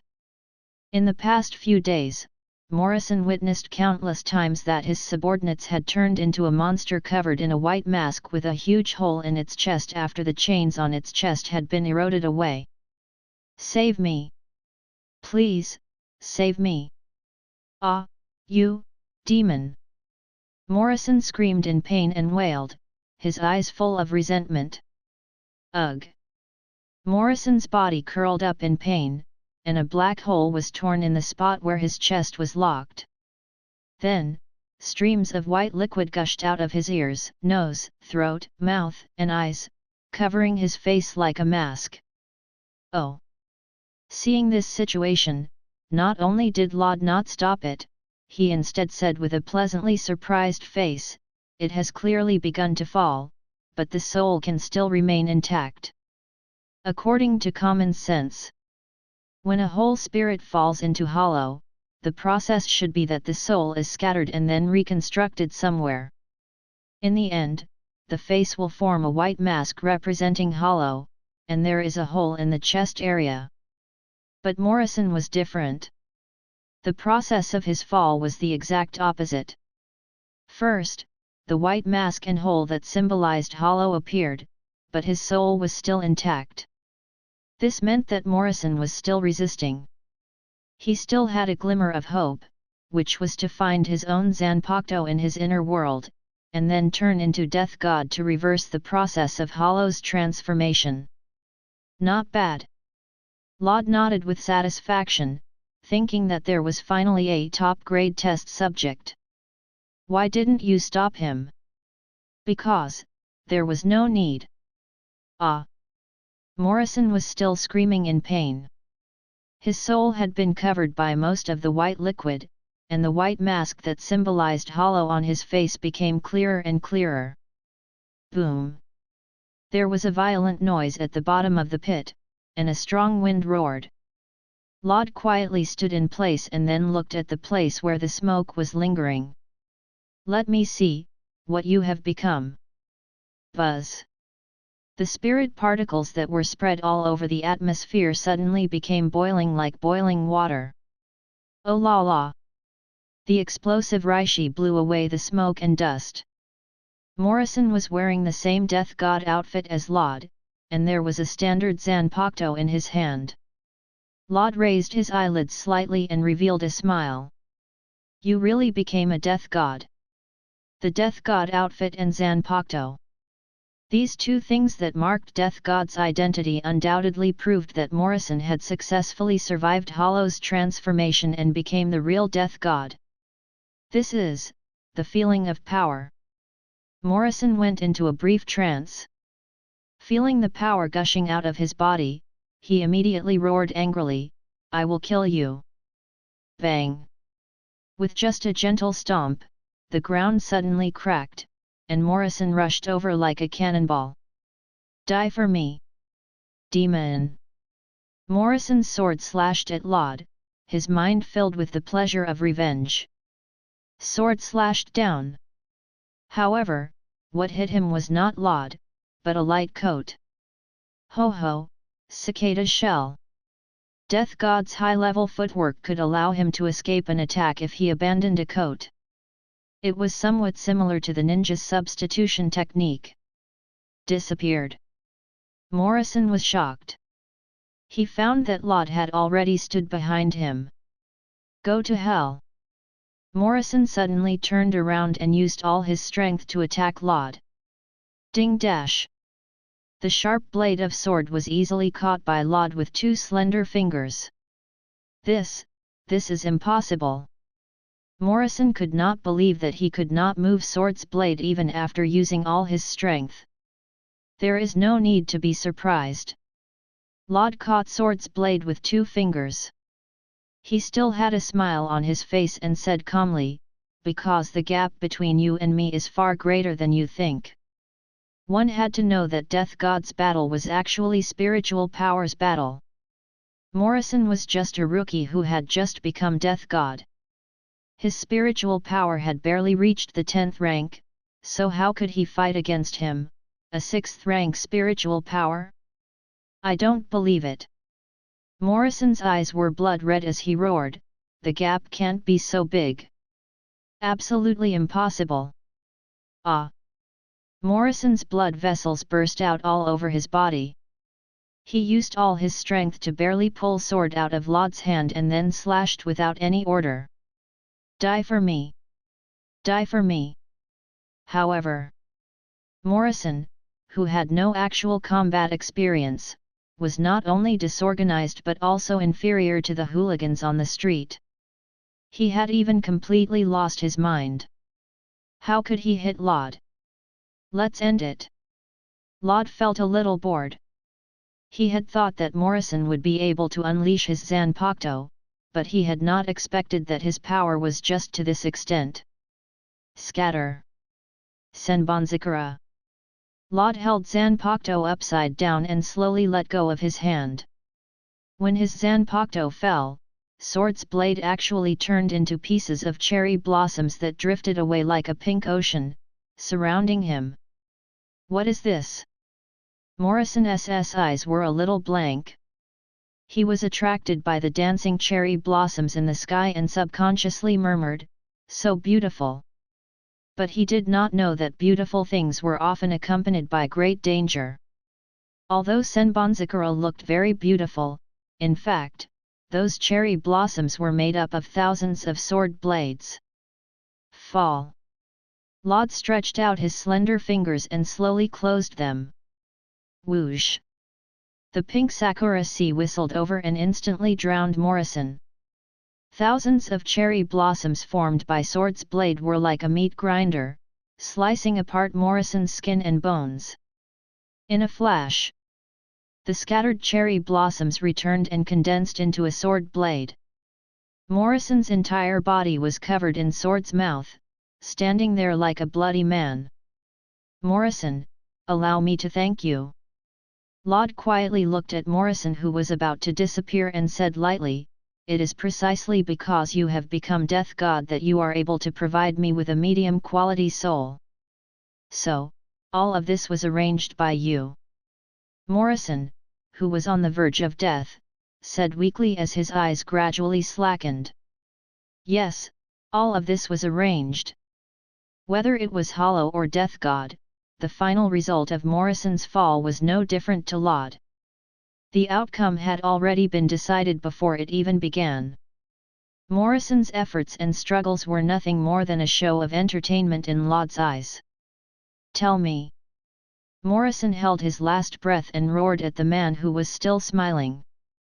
What exactly am I?" "Pawn." Laud's eyes were indifferent. "As a pawn, you have passed." Chapter 11, Scammed by the System. "Thank you, Morrison. Thank you, Dragon Gang. Thank you, CCTV. It seemed that they were no longer here. In short, Laud was very grateful for their selfless dedication in order to obtain these two medium-grade souls. One was contributed by Morrison, who had become Death God, and the other was contributed by the inferior quality Great Hollow. The value of a medium-grade soul was far more than that of a low-grade soul. Not only could it open the system's medium-grade card pool, but the demand for 10 chains was also greatly reduced, from the original 1,000 to 100. Other than that, medium-quality souls could already be purchased in the special store that the system refreshed every month. This matter made Laud think of a business opportunity. One big hollow and one Death God could contribute 2 medium-level souls, then what about 100 big hollow and 100 Death God? Using the characteristics of the Abyss of Despair to nurture the souls of a large number of ordinary people, big hollow or Death God, then he would kill them. This method was similar to taking advantage of the loopholes in the system. It allowed him to quickly obtain a large amount of soul in a short period of time.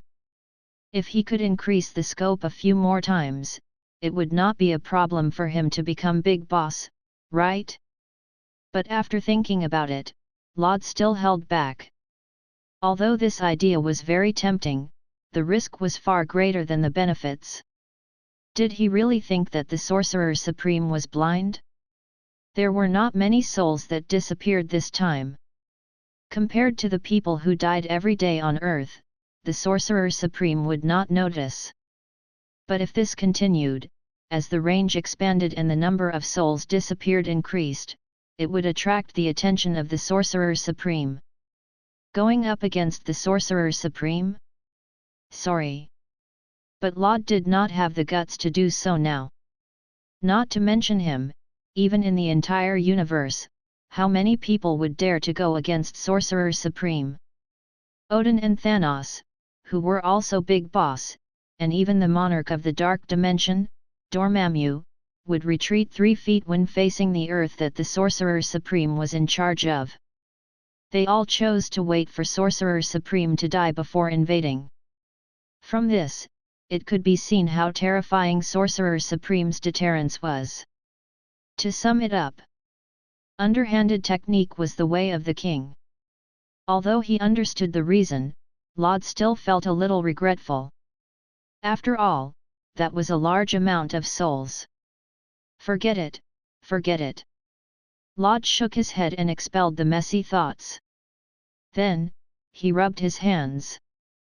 Let me see what good things are in this month's store. The system store interface opened up. There were only a total of 10 items on the display window-like interface, and the amount of souls required to buy them were marked below. Laud swept his gaze over the goods, and when he noticed a 6-pointed star hairpin, his eyes immediately turned red. Shun Shun Rika.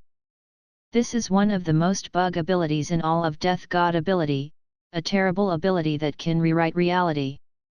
Boss Aizen described its ability as the rejection of everything in the world and is the ability to violate the domain of God. In layman terms, it is easy to understand. The power of rejection of the 6 flowers of Shun Shun Rika could deny all the bad elements in the shield, including but not limited to ability to regenerate the arm that had disappeared, heal all wounds, heal ZANPAKUTOU who had been broken, and so on. But when Laud looked down and saw the price of the Shun Shun Rika, his heart suddenly sank. Item: Gold, Shun Shun Rika. Evaluation: a complete technique that involves the level of rules. With it, my mother will no longer be afraid of me getting hurt. Price: high grade soul *5. Excuse me, what? The corners of Laud's mouth twitched slightly. He could not help but sigh in his heart. I'm poor. If not for the fact that he still had a trace of rationality, he would have go out now and capture a few hundred criminals to nurture Hollow. In the future, I will definitely.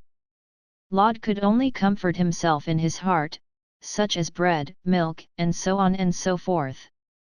He struggled to shift his gaze away from the yellow shield and continued to read. Item: Blue, Flesh Explosion. Evaluation: this is a human bomb produced by crazy scientist Kurotsuka Mayuri. Price: low-grade soul *10. Laud was slightly speechless. This thing was completely useless, alright? Continue the next one. Item: Purple, Monitoring Microbe. Evaluation: products of crazy scientist Kurotsuka Mayuri, can be attached to the soul level. It is extremely difficult to be discovered. It can monitor other people's situation 24 hours a day. After a certain Quincy uses it, it is very annoying. Price: medium soul *1. Laud's eyes lit up. This thing is not bad. It can monitor other people all day long and can guarantee that no one will find it. It can be said to be an essential item for intelligence gathering. But considering that the price of monitoring microbe was relatively high and needed a medium soul, Laud decided to take a look again. Item: Gold, Artificial Human, Kurotsuka Nemu. Evaluation: made by crazy scientist Kurotsuka Mayuri, combined with Jigai technology and soul transformation technology, the artificial human created has absolute loyalty to the creator. Price: medium soul *1. It could only be said that it was indeed a special store. The items inside were very random, and there was a probability that such a small item would appear. It's you. Laud did not hesitate and decided to exchange for Kurotsuka Nemu. Choosing Kurotsuka Nemu was definitely not because she was loyal and obedient, and she had big breasts, thick legs and a good figure, but because he needed an assistant. Now that Lod wanted to make up the existence of Soul Society, he couldn't be the only one, right? Moreover, after he went out normally, no one in the store would guard the door, right? So, the assistant was still very necessary. As for the remaining intermediate soul, Lod decided to exchange for the monitoring microbe. Coincidentally, he could place it on the old and cunning lecherous man to prevent this old bastard from thinking about harming others all day long. Exchange for artificial human and monitoring microbe. After paying 2 medium-sized souls, a palm-sized syringe appeared in Lod's hand. Looking through the glass outside the tube, the blue liquid inside the syringe seemed to be slightly squirming as if it had life. Not bad Lod nodded in satisfaction. With this thing, there would be no secret for him to keep braised eggs and shield in the future. However, what about Kurotsuka Nimue? Where did she go? Just as Lod was puzzled, he suddenly felt someone tug on his skirt. Dad! Dad! A slightly immature voice of a loli sounded. Lod suddenly felt that something was wrong. He lowered his head and saw a black-haired little loli hugging his thigh. The little loli had long black hair that gently draped over her shoulders. Her dark eyes were clear and transparent, and her pink lips were slightly raised, revealing a sweet smile. Daddy .. The little loli affectionately rubbed against Lod, then looked up at him with hope. Lod was speechless. Wait a minute, are you Nimue? Yeah .. The little loli tilted her head and revealed a cute expression. She blinked her big eyes. Could it be that Dad doesn't know me anymore? He understood. System, you old fart, you tricked me. Originally, he thought that the system was referring to the adult Kurotsuka Nimue. Who would have thought that there would be a lowly version? However, thinking about it carefully, if it were for an adult Kurotsuka Nimue, not only would it have a vice-captain level spiritual power, but it had also served as an assistant of Kurotsuka Mayuri and had technological development department's information and knowledge. How could it be sold for a medium-level soul? This. Could it be that he's going to be a father? Chapter 12, The Return of S.H.I.E.L.D. Dad. Do you hate Nimue? Although she was very young, Nimue was very smart. She was keenly aware that Lod seemed a little unhappy. How could that be? Lod squatted down and reached out to rub the little loli's hair. He said softly, however, Nimue shouldn't call me father. She should call me brother. You. Nimue bit her finger. Although her big eyes were full of doubts, she still replied in a childish voice, although Nimue doesn't understand, since this is your order, Nimue will definitely obey it. Good boy. Lod rubbed Nimue's hair and asked, tell big brother, does Nimue still remember Technological Development Department? Of course. Nimue said proudly, brother, don't underestimate Nimue. All of Technological Development Department's information is in Nimue's head. Nice. Lod's eyes lit up. It seemed that he made the right bet. Although the size has become smaller, Nimue's head is still full of information about Technological Development Department. 12th Division Captain and Chief Technological Development Department's Kurotsuka Mayuri, as the crazy scientist in Death God's world, there are countless forbidden science and technology. Like physical transformation, soul transformation, Jigai technique, combat soul technique, Zanpakuto transformation technique, shadow attack medicine, superhuman medicine, etc. This series of countless forbidden technology came from the hands of this big boss. According to the normal process, if he wanted to get these things, he could only spend a large amount of his soul to buy them in the system stores or pool. But now it was different. With Kurotsuka Nimue here, it was equivalent to mastering all the techniques and information that had been left in Technological Development Department for almost 1,000 years. This, even if it were for Soul Society's foundation, it would also become Laud's foundation. Although Laud felt that it was a bit of a pity that Nimue wasn't the pretty sister figure that he had expected, but fortunately, she had obtained something even more important.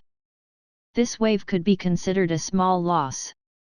Nimue is really great. Laud happily picked up Nimue and kissed her on the forehead. Ahaha dash dash. Nimue's eyes curved into a crescent moon as she laughed. Her voice was as clear as a silver bell. In a good mood, Laud played with Nimue in the amusement park for a while and took a bath in the hot spring. Nimue, who was in her infant state, was only about 6 or 7 years old. Soon, she felt tired and slept in Laud's arms. While Nimue was sleeping soundly, Laud checked her soul and confirmed one thing at the same time. Within the body of Nimue, he could faintly sense a hidden spiritual power, which was even close to that of a third-class spiritual power and was equivalent to a vice-captain level death god. From this, it could be inferred that this lowly Nimue should be the Nimue who was resurrected by Kurotsuka Mayuri after dying in a 1,000-year blood war. Everything was clear now. The resurrected Kurotsuka Nimue, her hidden spiritual power in her body should be the residual power left by her predecessor when she was the vice-captain. Which means, I'm weaker than her. Laud's face became a little strange. Wasn't her sister more powerful than her brother? The next day, early morning. After making breakfast, Laud went to wake Nimue, who was still lazing in bed. Morning, brother. Nimue got up wrapped in the quilt and curled up into a ball. Then she rubbed her sleepy eyes with her small hands, looking like she could not sleep. Morning, Nimue. Laud smiled and rubbed Nimue's head, then said, Today, Big Brother will take you shopping. Nimue, do you want to go with me? Hearing the word shopping, Nimue suddenly lost all sleepiness and opened her round eyes. Sure enough. No matter how old a woman was, her passion for shopping was not reduced at all. Thank you, brother. Nimue sprang out of bed and hugged Laud's neck. Like a koala bear, she opened her big, cute eyes and counted with her fingers. Well. Nimue wants new clothes, new shoes, and delicious food. Okay dash dash. Laud was amused by the little loli. He stroked Nimue's hair and said, However, you have to make jigai first, Nimue. No problem. Nimue patted her chest and said confidently, Jigai's technique is very simple. Nimue will soon be able to make it. Alright, let's go eat first. Okay. After the meal, Nimue fully showed Laud what a professional technician was. Although Jigai's technique was not difficult, it was not something that anyone could do, especially a soul that could accommodate Death God and not affect any activity. But just in a flash, Nimue had already made Jigai, a body that looked exactly the same as her in her soul state. Let's go, Nimue. Laud picked up Nimue, who had put on Jigai, and walked out of Urahara's shop together. The two drove to a shopping mall nearby. Wow! Nimue's eyes widened, and she was full of curiosity about everything in the outside world. There are so many people, so many beautiful clothes, brother. Laud smiled and held Nimue's small hand. He said softly, Do you like it? Nimue. Yeah. I like it. Big Brother is the best. Nimue nodded heavily. Next. Laud brought Nimue around the mall. After a short while, Nimue changed into a cute set of clothes, holding a fried chicken burger and ice cream bucket in her hand, and a happy smile appeared on her face. The two of them came to a coffee shop. Nimue sat on a chair, swinging her legs, and started to fight the food in front of her. As for Laud, he ordered a cup of coffee and leisurely watched Nimue struggle. From time to time, he would reach out and wipe away the food residue from the corner of Nimue's mouth. However, this warm picture of brother and sister did not last long before it was broken by a sudden person. "Hello, can I sit here?" A charming voice came. Laud raised his eyelids slightly and saw a woman in front of him. The woman's hair was red and wavy and was wearing tight and attractive clothes. Her curvaceous figure was vividly displayed. "It's finally here." The corners of Laud's mouth rose slightly because the person he was waiting for had finally arrived. The Black Widow's appearance rate was second only to Coulson's high popularity character. This red-haired beauty was the famous Black Widow, Natasha Romanoff, from the Marvel world. "You made me wait so long." Shield. Laud was not surprised that Shield had found him, because everything was within his expectations. Coulson had seen his appearance, and Shield would definitely use him to draw it out and then use a powerful intelligence network to search the entire United States. Therefore, as soon as he showed up, Shield would be the first to find out. The truth was just as Laud had thought. Shield used the Heavenly Eye system to connect all the useful cameras and searched for Laud's portrait 24 hours a day. The moment she found Laud, Natasha was ordered to come over and try to have a second conversation with him. "Hello, sir." Natasha knew the danger of this mission, so she put on the most respectful attitude. "May I ask, can I sit here?" "No." Laud put down his coffee cup and said coldly, "Get lost, don't let me say it again." Chapter 13, Riding the Wave. "Damn straight." Natasha looked embarrassed. Although before she came, Coulson and Fury had already reminded her that the target of this mission was not human, and her appearance might not be that effective to persuade her target. But Natasha did not believe it. She felt that whether it was human or not, it was not wrong to admire her beauty. As a result, she was disappointed. This guy with the code name Death God, not only was he not tempted by her beauty, he even said vulgar words, and actually told her to get lost. Fortunately, the people who worked for Agent had good qualities. Natasha was one of the outstanding ones, so naturally, she would not be affected by such a small matter. Since Laud did not fall for this trick, Natasha no longer pretended. The charming expression on her face disappeared in a second, and it turned into calmness and seriousness. "Sir," Natasha said seriously, "I am here on behalf of Shield. Thank you for your help last time. Our agent also survived because of you." Nimue puffed up her cheeks and was struggling with the steak in front of her. Laud quietly drank her coffee, but her eyes drifted out of the window, leaving Natasha to the side. She was completely ignored. There was a row of black lines on Natasha's head.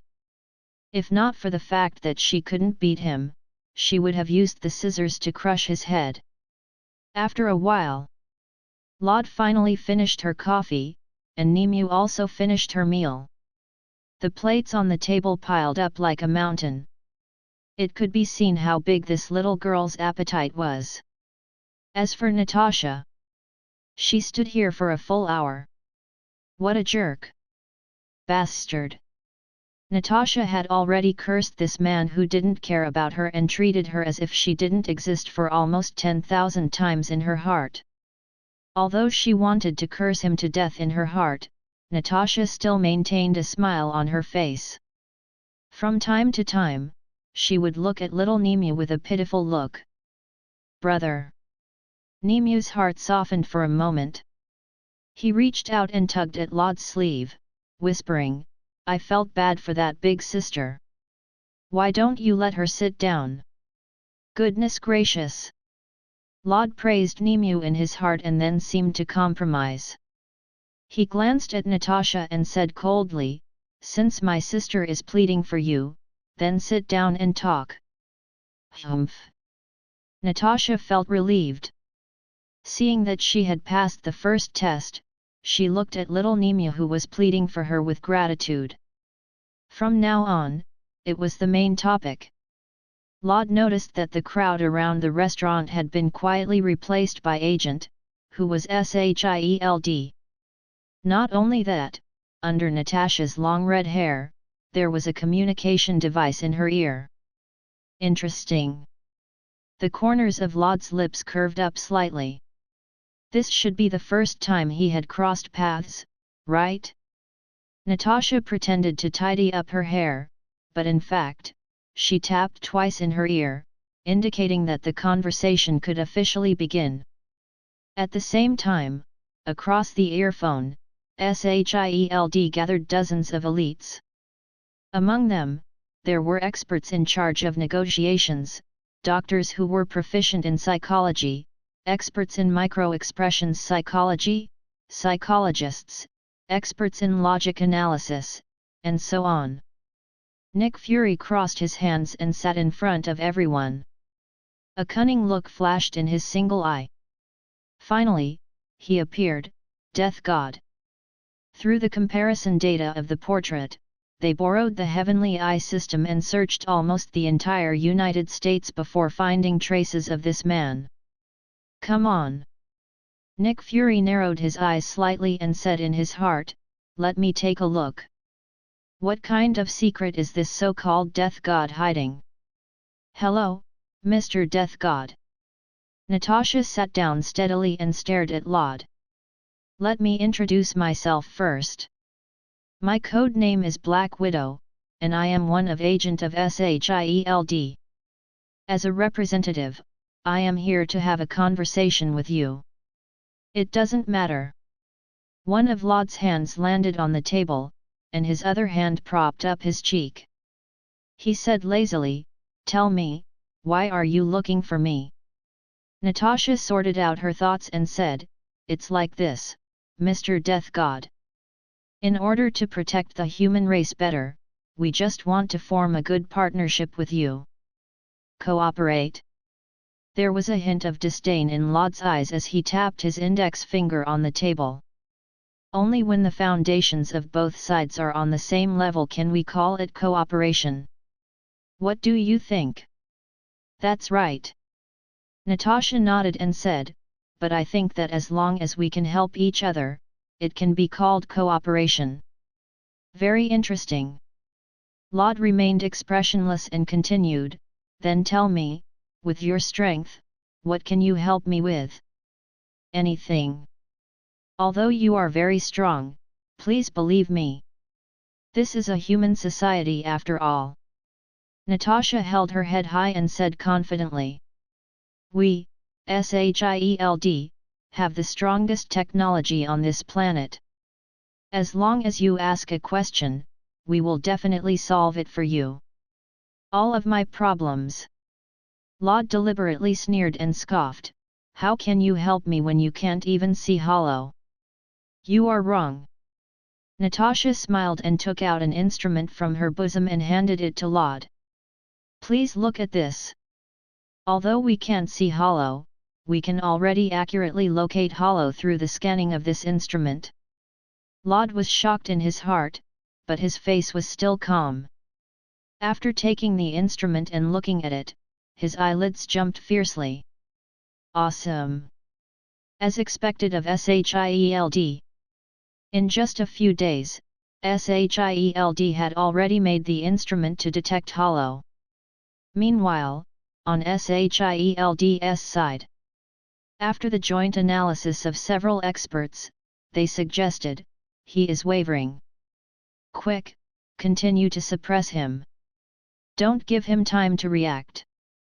Receiving the signal, Natasha smiled and continued, "Although it is still not enough, you must have seen that our technology can still help you. Even so, you are too weak. Lod frowned and pretended to be hesitant. Sir. Natasha suddenly stood up and said seriously, strength is not the only standard to judge. Moreover, does Hollow's appearance really have nothing to do with you? You? What do you mean? When Lod heard this, his expression instantly became a little flustered, as if his secret had suddenly been seen through. On Seireitei's side, the experts in charge of negotiation and psychology saw the change in Lod's expression. They immediately stood up and slapped the table, shouting, "He is anxious. It seems that our speculation is correct. Hollow's appearance was not an accident. It must have something to do with this person." Natasha was full of confidence and continued to ask, "Mr. Death God, how do you plan to explain this?" Lod suddenly turned pale. He slapped the table and growled, "Don't talk nonsense. How could Hollow be related to us?" Us? Natasha frowned and noticed the word that Lod used. The meaning of we and I were definitely different. In other words, there was more than one death god. That is not good. Nick Fury's face sank at the same time. More than one death god, which meant that there might be an organization.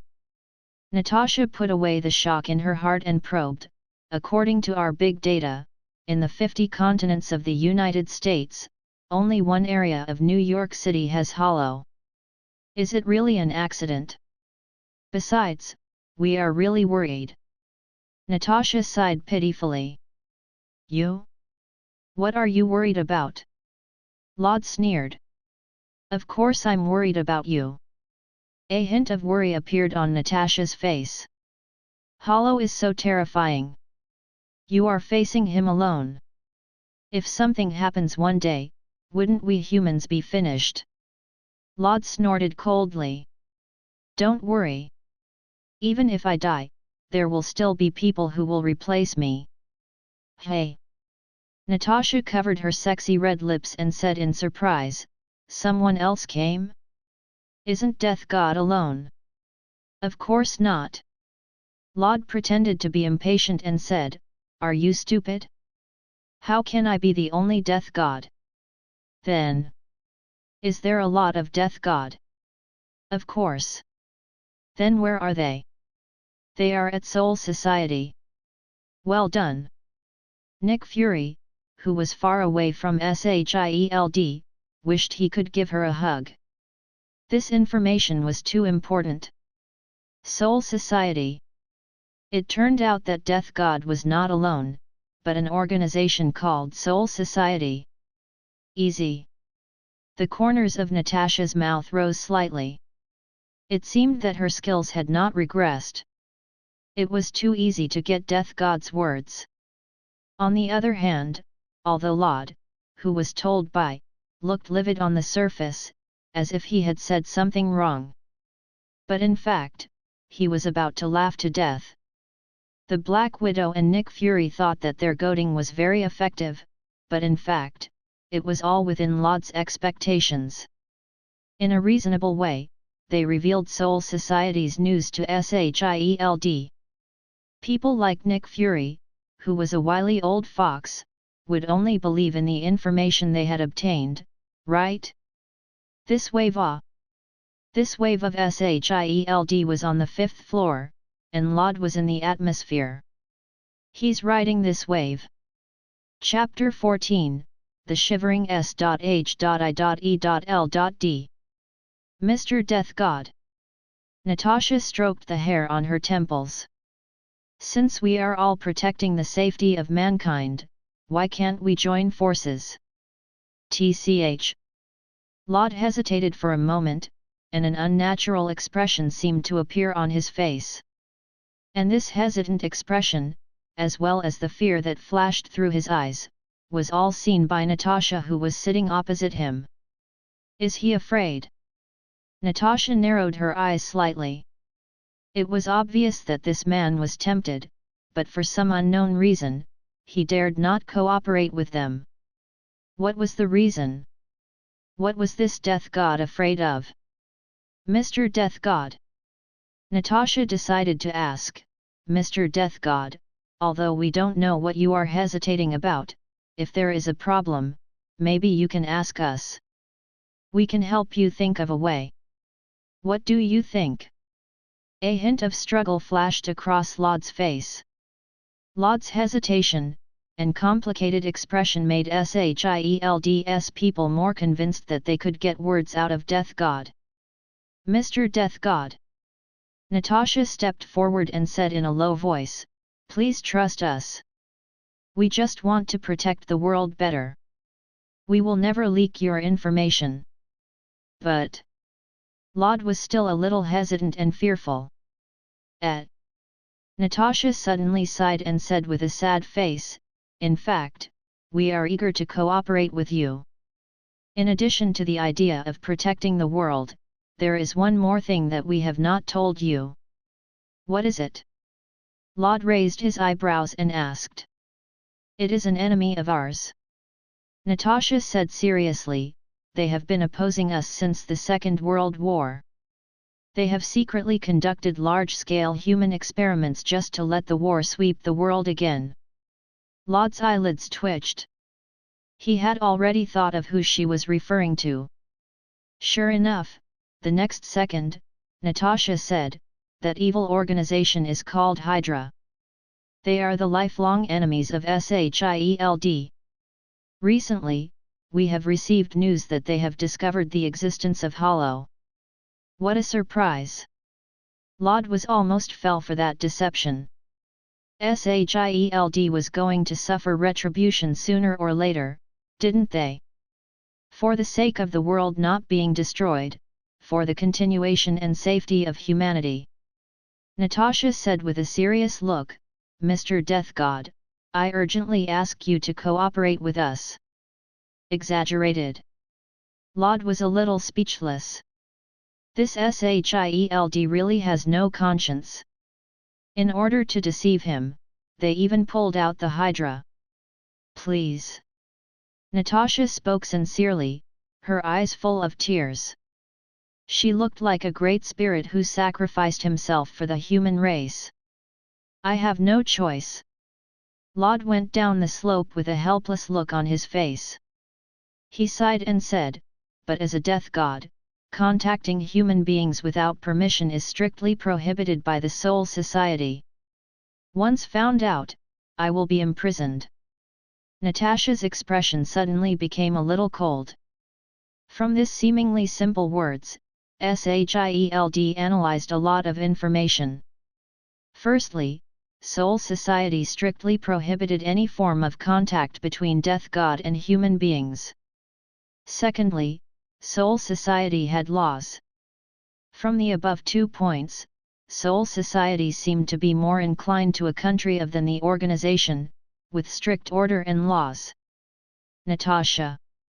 Quick, continue to get his words and ask this so-called Soul Society. Nick Fury said in a deep voice. After receiving the message, Natasha deliberately showed a surprised look, a strong person like you. There shouldn't be much in Soul Society, right? TCH. Laud sneered, as if he was mocking them. Me? Strong? Don't *CK with me, for Soul Society's standard, I'm weak. This was not a lie. After all, among the original Soul Society, he really could not be considered a strong person. There were simply too many people more powerful than him. Ugh! After hearing this, Natasha's facial muscles twitched slightly, and her eyes were full of shock and horror. Nick Fury. Coulson. The rest of Child's staff. Looking at Natasha, who was shocked speechless, Laud was secretly delighted. He could already imagine that Child's old fox was probably not any better. The truth was as Laud expected. Including Nick Fury, all of Child's members who heard this subconsciously gasped. The death god in front of them, they thought that he was a rare existence among soul society. But they didn't expect. This kind of man was just a small role in soul society. Then you. Natasha's mind was already in a mess. She said in a confused tone, "I'm very sorry, sir. I want to ask, how many death god like you are there?" "Not much, just 10,000. 10,000. Yes dash dash. Then, how many death god who can be called the strong?" "Not many, just 13, all the captain of Godii 13. 13. How strong are they?" "Well."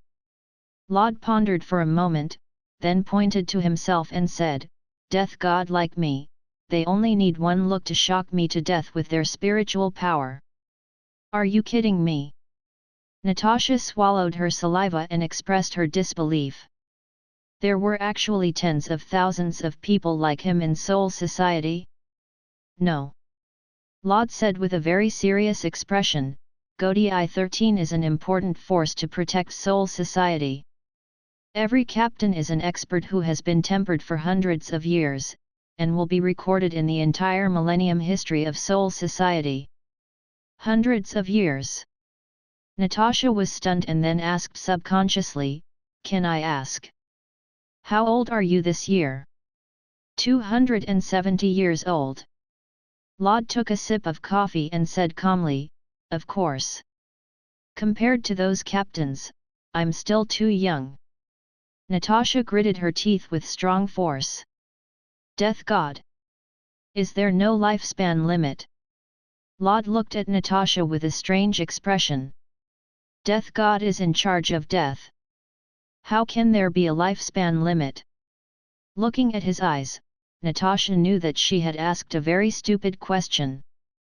That was right. He was already death god, how could there be a limit to his lifespan? At this moment, Nick Fury felt a deep sense of powerlessness. A huge organization that has been passed down for 1,000 years, in charge of all the dead souls, and also has the terrifying armed force of Godii 13 Division, which has been discovered by them until now. How many years has the United States been established? 200 years. But the age of Death God, who was casually pulled out, was above 200 years old, comparable to the history of the entire United States.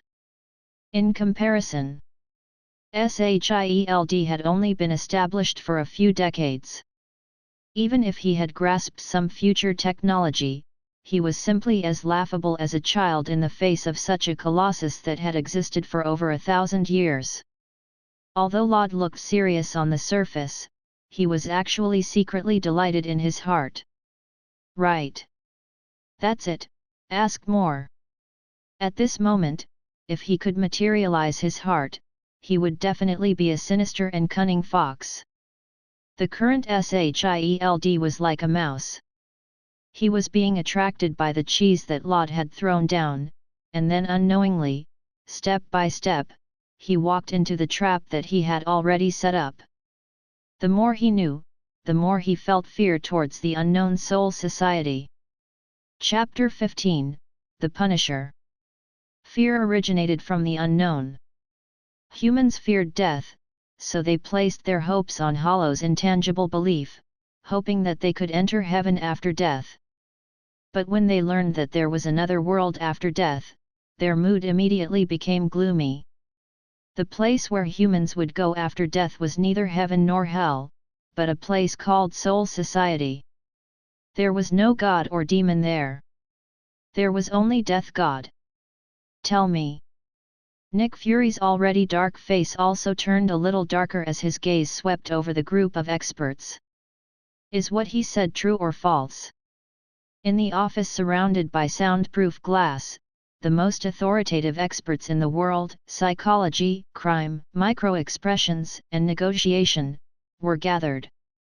Their only task was to analyze the psychology and behavior of Death God from all angles and propose corresponding suggestions and countermeasures for Fury and Natasha.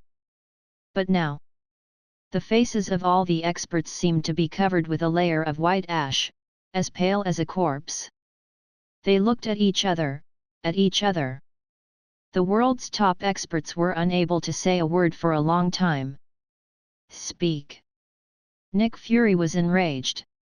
He slapped the table and roared, "What do I want you to do? Tell me." Director.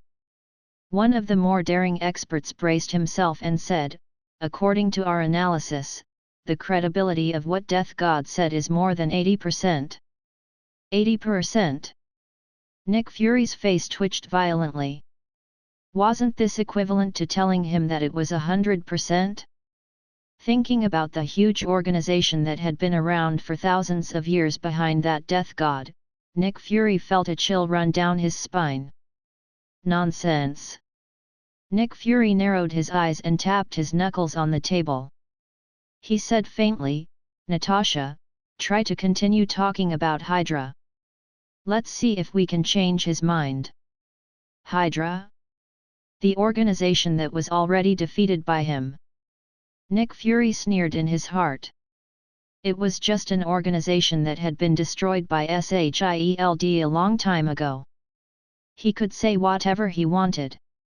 Since Death God had kept his mouth shut and said that he had to follow Soul Society's order, then things were much simpler. He only needed to use a greater order to suppress the so-called Soul Society's order. Death God could not contact humans without permission? What if someone came into contact with Hollow and tried to use and transform him into a biological weapon? In just a few seconds, the sinister Nick Fury had already thought of how to trick this Death God into working for them, SHIELD. On the other side, Natasha suddenly had some information on the contact lenses on her retina. After reading the information, Natasha nodded imperceptibly and said, "Sir, we found something. It's about why Hollow suddenly appeared in New York." "Oh." Laud raised his eyebrows slightly. "Tell me about it." "It's about Hydra and Hollow. According to our investigation, not only does Hydra know about Hollow, but he is also secretly carrying out an evil plan." Natasha said solemnly. "One of our agent was ordered to lurk in the Hydra organization and sacrificed his own life in exchange for this information. Hydra is secretly studying the possibility of human and Hollow converting each other, and plans to use this as the foundation to create a large number of Hollow to stir up the war of the entire world." As soon as she finished speaking, Natasha took out her notebook and displayed a series of relevant information. Photos of Hydra's secret experiments, the direction of Hollow's research, the modification ideas of biological weapons, etc. Marvelous! This reasoning, this prediction. If not for knowing the plot, Laud would have thought that the Black Widow was secretly reading the script. Nick Fury's control was so sharp that even Laud was a little impressed. In just a few minutes, SHIELD had already forged the information. Congratulations Hydra! Laud estimated that if Alexander Pierce knew that his subordinate Nick Fury had tricked the Hydra, he would be so angry that he would vomit blood. Natasha said to herself, "As you can see, in order to protect the peace of the world and to protect the future of mankind, we have to stop the Hydra. For this, we urgently hope that Mr. Death God can join us and protect the world with us. We can destroy the evil Hydra and thwart their evil scheme." It was reasonable and convincing. If the situation wasn't wrong, Laud even wanted to applaud them. Laud pretended to hesitate for a moment, then gritted his teeth and said in a low voice, "Well, for the future of mankind and the peace of the world, I agree to cooperate with you, but the premise is that you must keep it a secret." "No problem." Natasha was overjoyed, and there was ecstasy in her eyes. It was not easy. After expending a great deal of effort, they finally managed to trick this arrogant Death God into using a method of deception. In fact, Seireitei was happy, and Lod was even happier. Not only had they successfully infiltrated Seireitei, they had also received a surprise. After Nick Fury's reminder, Lod suddenly thought of a plan. If he couldn't do something, he could find someone else to do it. For example, the Hydra. Human experiments, soul transformation experiments, artificial hollow experiments, and so on. If it were for a plan led by the Hydra, then no one would find it strange. Moreover, Hydra had done many crazy things in World War II. In any case, Hydra's notoriety had spread far and wide. In this way, on the surface, Hydra would attract his attention, and Lod could be at ease in collecting souls. Thank you for your great contribution, Chief Pierce. Thank you for Nick Fury's plan. Looking forward to work with you. Natasha stretched out her fair hand and looked at him with a smile. Lod also reached out and shook Natasha's hand. He said meaningfully, "Me too." After the two sides reached an agreement, Natasha quickly apologized and left. Lod took Nemu and bought some clothes and snacks in the mall. The two strolled until night before carrying the somewhat tired Nemu home. Queen's Spirit Cleansing Pavilion. Lod carefully picked up the sleeping Nemu. Just as he was about to push open the door, he found that there was a corpse lying next to the trash can not far away. Save! Save me! The corpse squirmed a bit, then raised its head, revealing a standard American face. "It's you." Lod raised his eyebrows and was not surprised at all. He said lightly, "So, Frank, who did you meet this time? You were actually beaten so badly." This famous mandated Punisher in Marvel World, the Steel Man who was nicknamed the Punisher, had a luxurious record of slaughtering all superheroes and villains in parallel universes. It was hard to imagine that such a man would lie here on the verge of death. "It's the bullseye," Frank said in a dying voice. He suddenly became much stronger, like a monster. Chapter 16, Frank's Choice. Frank Castell, nicknamed Punisher, was a typical European and American tough man. His angular face, well-trimmed beard, and black skin-tight clothes with white skulls printed on them were his signature attire. The original Frank was born in the Marine Corps. Because of his excellent performance during battle and his powerful strength, he had been awarded medals many times. He could be considered a positive figure. But after Frank retired, when he had a meal with his wife and children in the park, he was killed by the gangs because he witnessed the transaction process. Although Frank himself relied on his powerful skills to escape from a gang killer, his wife and children died in the hands of a gang. Later, when Frank collected evidence and found the murderer who killed his wife and daughter, and told them to the law, the judge was repeatedly bribed by a gang, with all kinds of legal loopholes and money, and finally escaped the punishment he deserved. Feeling disheartened, Frank hated the unfair law and government, and finally decided to take revenge by himself, and thus contributed to the birth of the anti-hero, the Punishment. So, what was the anti-hero? If heroes had a handsome appearance, powerful ability, correct behavior, and standard values, and would always be presented in front of the world with a perfect positive image, then anti-hero. It was the hero who shed his halo, with the bloody side, that was cruel in the eyes of the world. They had many shortcomings, maybe it was a blurred view of good and evil, or a wretched ugly face, or a sad and miserable life. But they were not bad people, and they also had their own justice and bottom line. They were all flesh and blood, not so far away, and closer to the real hero. And Frank, the mandated Punisher. He was an anti-hero who would use justice to violence, repay blood with blood, return teeth with teeth, and kill all criminals without mercy. In terms of heart, Laud actually liked these people more. Compared to superheroes who were full of benevolence, righteousness, these anti-heroes were obviously more real. Of course. Whether it was a hero or an anti-hero, all of this had nothing to do with Laud. He was only responsible for selling things. Laud first used Kide to stop the bleeding for Frank and then stabilized his vital signs.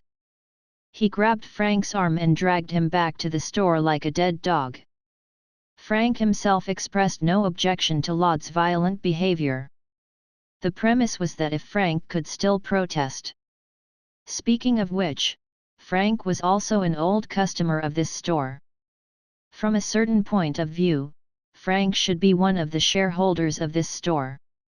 Without Frank's friendly sponsorship, how could Laud buy such a decent property in Queens, who was worth every inch of land?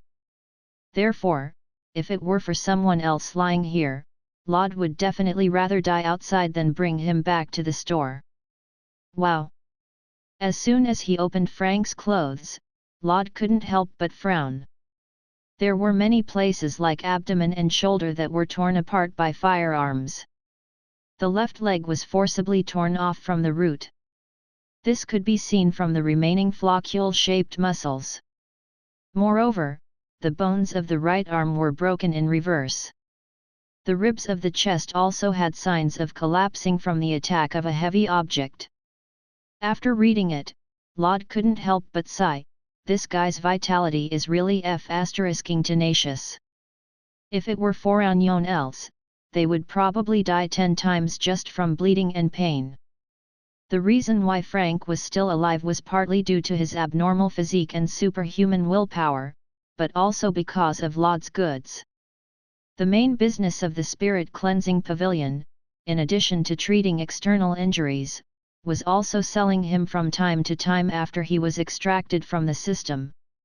However, there were some small tools that were basically useless. The one who protected Frank from death was one of the small tools. A healing talisman made by a professional team in charge of treatment can be injected with a certain amount of spiritual energy and activate the talisman to provide a long period of continuous healing for the injured. Although the healing talisman saved Frank's life, it was only limited to this. Tisk tisk. Laud frowned when he saw this. This injury is basically incurable. This degree of injury was no longer something that could be treated. Therefore, there were only 2 ways to save Frank. Either the 4th Division captain who was proficient in Kide came, or he now drew ZANPAKUTOU Minajiki. However, it was a pity that Laud did not meet these 2 requirements. Kide belonged to Kido, but it was different from the combat use Bakudo and Heido. It was a special kind of Kido that was specially developed for treatment. Laud usually did not pay much attention to it, so his level was limited to the lowest level. As for the ZANPAKUTOU, Minajiki was even more unreliable. He had just finished 10 consecutive draws, how could he have the soul to draw again? Laud turned his eyes to look at Nimue and suddenly thought that this little girl might have a way. Nimue. Laud rubbed the little lowly's hair and said gently, "Do you have a way to save him?" "No, only high-level Kide can save him." Nimue bit his finger and said, "Or if there is a laboratory now, I can try to transform him and save him." Laboratory? Are you referring to the Technology Development Bureau of Kuratsuka Mayuri? This girl is more unreliable than ZANPAKUTOU. But he was now poor. Where could he go to get a laboratory? Here, you hear her too. Laud shrugged with a face full of regret. It's not that I don't want to save you, but I really don't have the ability at the moment. This time, Frank was dead for sure. Brother. Nimue tugged at Laud's sleeve and blinked his big eyes. Do you want to save this person? Yes. Laud sighed. But unfortunately, we can't save him. Something is wrong. Nimue suddenly pursed his lips into a smile and rebuked, "Brother, you dummy. Isn't there another way? There's another way. That's right dash dash. What method? Brother, have you forgotten what you are? You mean, Death God? That's right. Nimue shook his head proudly and said, Death God is in charge of souls and death. The death of a physical body cannot represent the true meaning of death. That's right. Laud's eyes lit up. Why didn't he think of it? He immediately picked up Nimue and kissed him fiercely. Ha ha ha. Nimue, you are so smart. Nimue was right.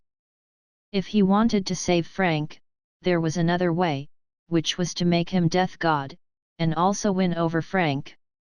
Wouldn't it be killing two birds with one stone? As for whether he would be betrayed by Frank after becoming Death God, Laud had never considered such a question. Will the strong be afraid of the weak? No. Espada number 10 is unruly and sees Death God as a slag, but why would he obey Aizen? Isn't it because the gap in strength is too big and can only bow down? So, as long as he was always stronger than Frank, wouldn't it be fine? Laud, who had the system's golden finger, if he didn't even have this bit of confidence, he might as well hang himself in the morning.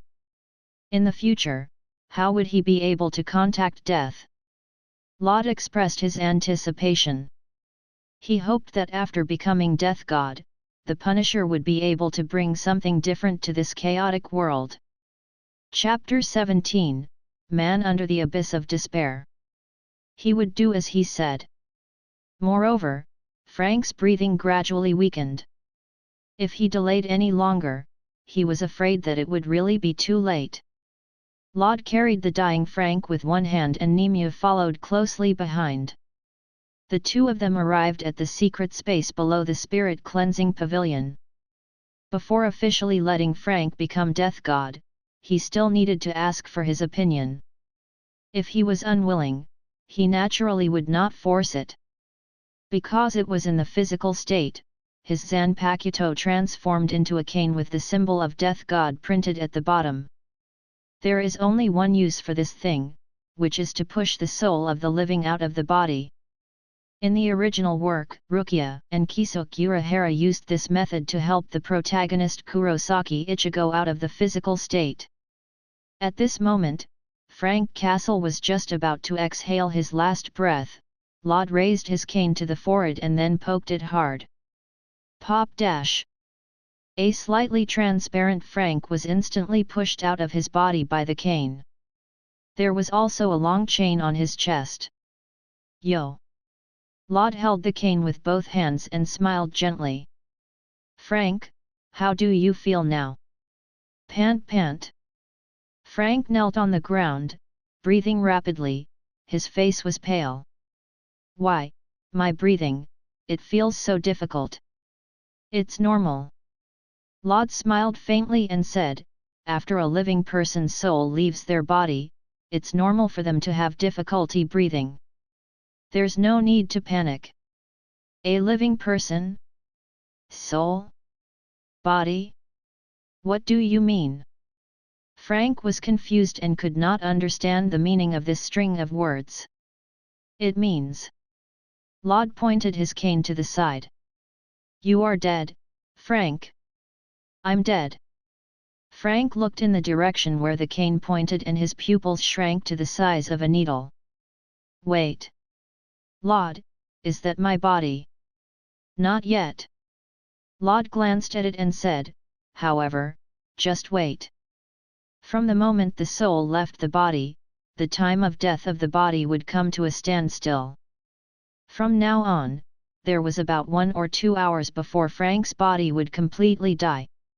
I am dead. Frank's face was as pale as paper. His thick lips trembled slightly, and his eyes revealed a touch of pain and darkness. Even you can't save me. Under the man's gaze that was full of hope, Laud shook his head silently. No. The injury you suffered is too serious and irreversible. I am sorry, Frank. The last hope in the man's eyes disappeared with this sentence. Sigh. Frank's face was ashen. There was endless anger and grievance in his heart, but he had nowhere to release it. He was dead. However, the enemy who killed his wife and children was still at large, enjoying the life of being under one person and above 10,000 people. He hated it. He hated himself for being powerless, hated the law and the government for being unfair, and hated this absurd world even more. Ah! Frank punched the ground and roared at the top of his lungs, wantonly venting the resentment and dissatisfaction in his chest. Ahem! Excuse me. Laud spoke in a timely manner. Actually, there is another way to let you live in another form. I just don't know if you are willing. What? Hearing that Laud said that there was a way to keep him alive, Frank immediately widened his eyes and said impatiently, What method? No matter what price I have to pay, I am willing. Including your soul. About that. Frank hesitated. In the Western world, those who said that they would pay for their souls were basically demons. In Frank's opinion, since Laud said that he was a soul, there was a high chance that he was also a demon. After calming down, Frank discovered a problem. Since he was in a soul state, how did Laud see him? This was definitely a demon that ran away from hell. But so what if they were demons? When his wife and children died, did God pity them? When he placed his hopes on the law, when did the government ever be fair? No. No. No. Since that was the case, it was better to fall into hell. Even if he had to sacrifice his soul, he would avenge his dead wife and children. Including my soul. Frank did not hesitate and said decisively, As long as you can let me take revenge, be it the soul or life, you can take it away. Very good, Frank. Laud nodded with satisfaction, thinking, Since you agree, I have a few things to tell you. Do you want to sign a contract? Contract? Yes, it's the kind that demons often use. The burning parchment has a lot of bullsh*t written in it. Laud looked at Frank speechlessly. Frank, I am very curious. How did you connect me with the demons? Frank, this is how TV shows are played. Demons will pay for their souls. Frank, watch less TV shows. Laud rubbed his eyebrows and said, I'm not a demon, and I don't want your soul. Yeah sure, that's what demons says.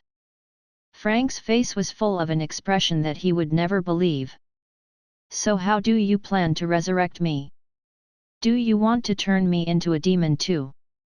Forget it. Lower your head and look at the chain on your chest. Laud was too lazy to explain to him. Only then did Frank notice that there was a chain extending from his chest, linking him to his body. Clang dash. Frank tugged at the chain and frowned. It's quite sturdy. What is this for? Chain of karma. Laud said, a chain used to connect the soul and the body. Once the chain breaks, you will die completely. Oh. Frank did not care too much. Compared to these things, I care more about how you will revive me. A strange smile appeared on Laud's face. Frank, I never said that I would revive you. What? Just as Frank was about to say something, a cold light suddenly flashed in front of his eyes. Dang! A crisp sound, as well as sparks. Frank saw that the chain in front of his chest was cut off by a sharp sword. Frank's pupils dilated. He remembered very clearly that Laud had just said that this chain was connected to the body. Once the chain broke, he would never be able to revive. All right. Laud said calmly, now, you are completely unable to revive, Frank. F***CKU. Veins popped up on Frank's forehead as he roared, "What have you done? Demon!" "As you can see," Laud said indifferently, "I cut off the link between you and your body." Laud. Frank was so angry that his face twisted slightly. He gnashed his teeth and said, "Bastard! To think that I trusted you so much, and you actually lied to me." "Calm down, Frank," Laud said, "the definition of living doesn't necessarily mean living in the form of a human. There are other ways to do it." "Humph!" Frank sneered, "So, you intend to turn me into a demon?" "Of course not." Laud shook his head, not intending to explain to him. He continued, "If you want to live and have the power to take revenge, then it is best not to have so many problems." Frank, who came from the army, inherited the fine tradition of the army. After a moment of silence, he said in a low voice, "No problem, even if I will become a demon, I will live." "Very good, a good spirit," Laud said, "compared to using your mouth, I think it is better to let you experience it yourself." Instead of wasting his breath and explaining to Frank, Laud felt that it was better to directly make a move. This way, it would be simpler. "Very good." Frank obviously did not like the complicated explanation. He revealed his white teeth and said, "I hate complicated stuff. Just tell me, what do I need?" Chapter 18, 72 Hours. Live. Laud stretched out a finger and said lightly, "You only need to live. That's all." Bakuto number 1, Restrain. Bakuto number 61, 6 Rods Prison of Light. Seal. Frank's hands were tied back, and Kido temporarily sealed them. Plop dash. Frank looked at Laud in surprise. "What are you doing?" "You will know soon," Laud said and snapped his fingers. Pa! Abyss of despair suddenly appeared. Frank felt empty below him, falling like a meteorite. A few seconds later, the sound of a heavy object falling to the ground came from the deep pit, accompanied by Frank's scream. Laud followed closely behind and jumped off Abyss of Despair. At the bottom of the cave. Although Frank, who had fallen at the bottom of the pit, was not hurt too much because he was a soul, he still broke out in a cold sweat. Freely falling down for a few seconds. He used to play high-altitude parachutes, but he did not have the stimulation of this thing. After calming down a little, Frank noticed that the surrounding environment was extremely dark and silent. It seemed to be a little depressed. What was he planning to do? Frank looked a little confused. He thought that Laud first bound his hands and then threw him into a pit.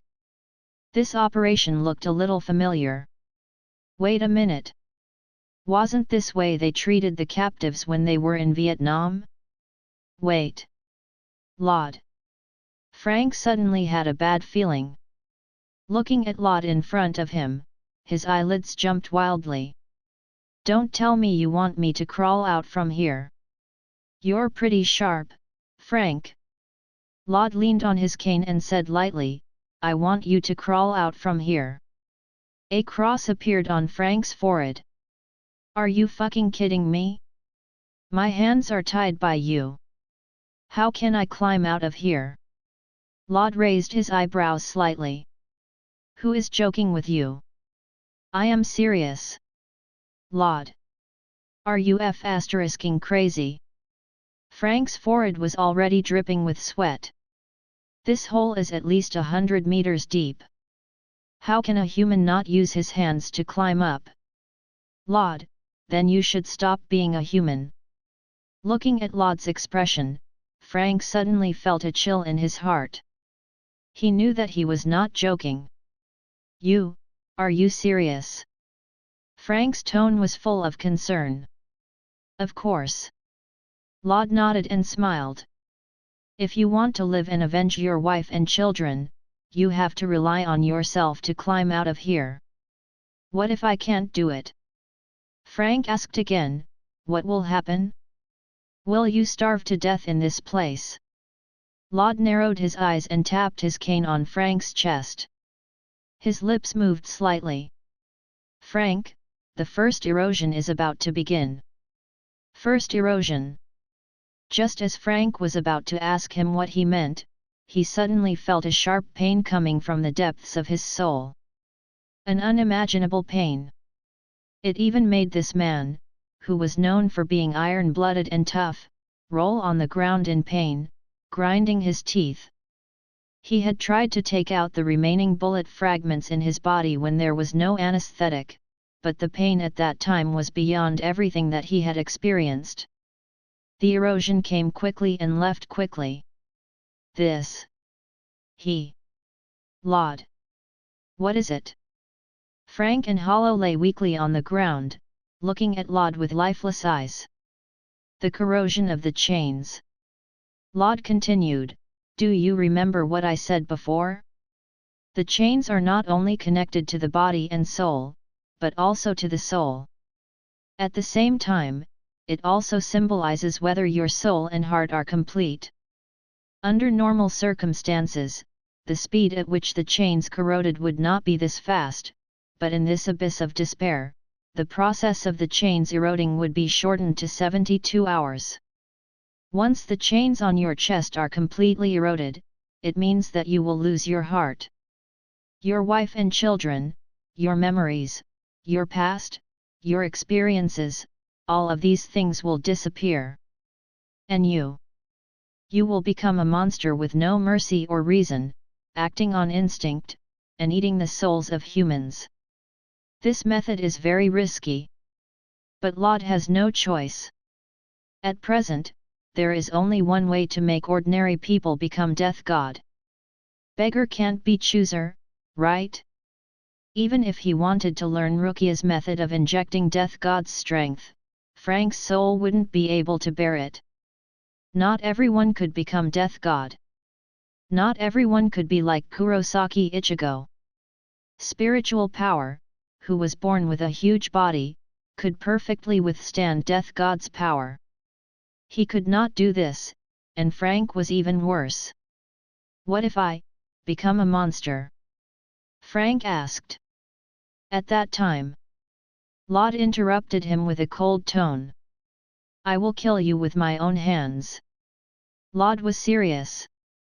From his words, Frank did not have the slightest doubt.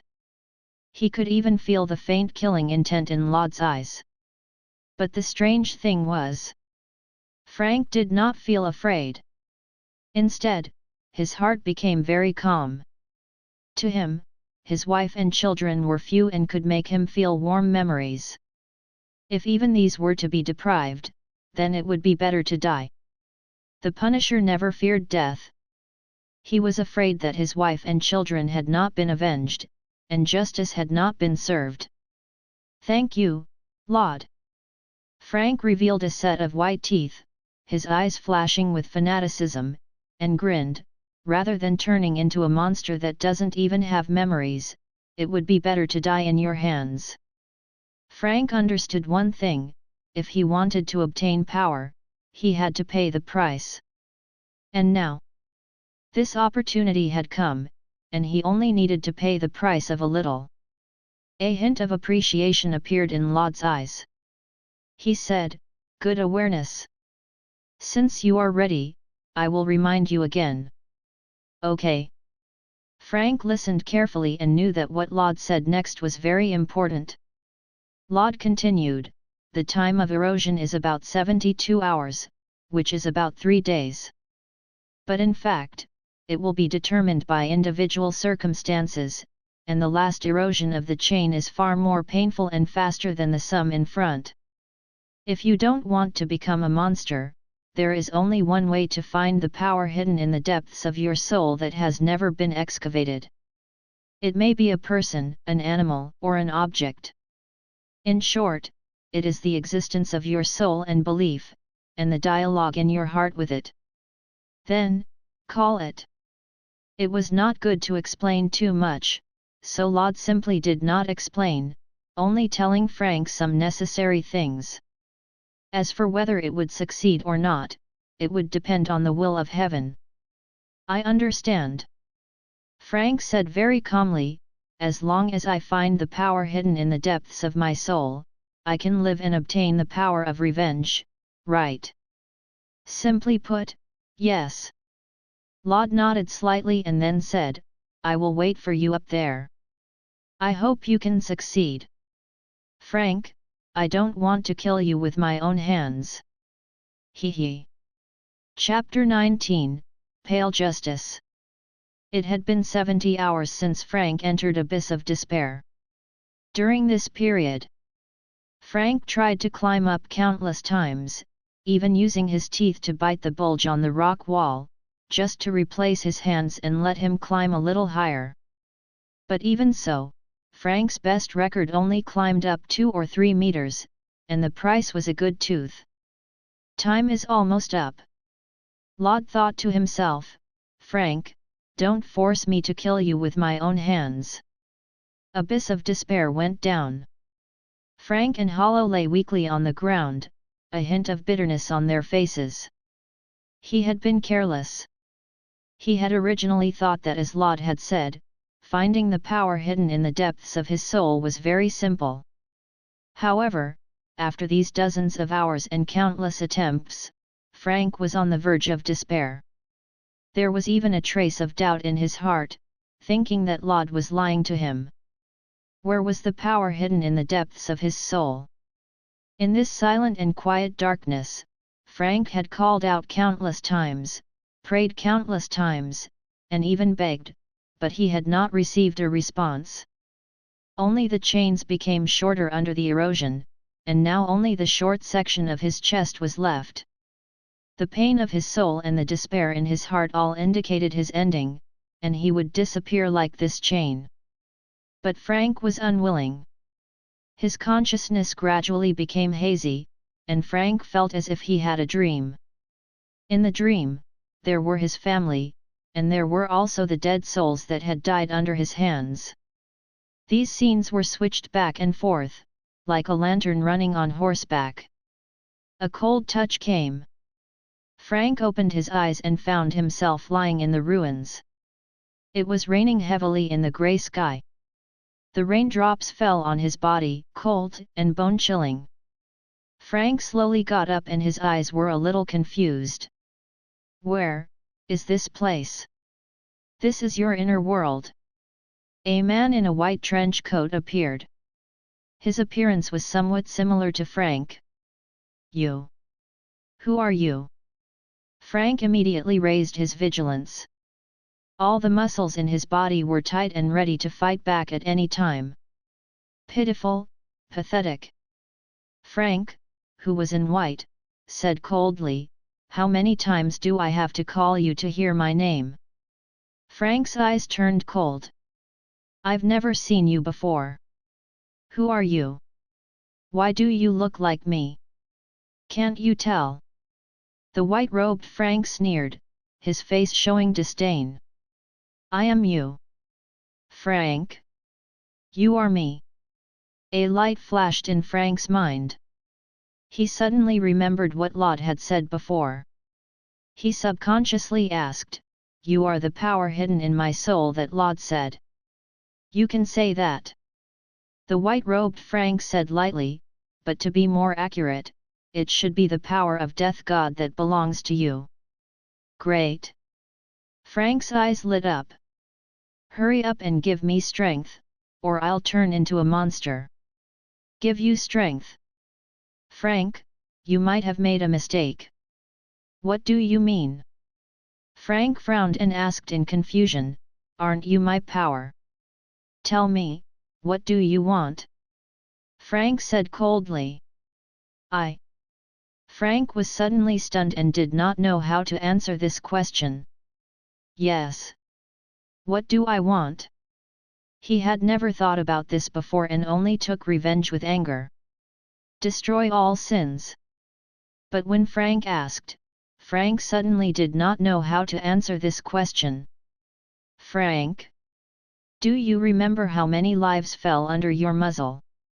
Frank said lightly. 100, 200? Or 1,000, 2,000? What are you pursuing?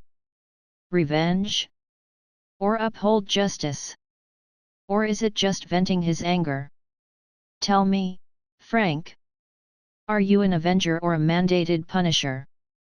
Frank clenched his fists, blue veins popping up on his forehead. Is there any difference? There's a difference.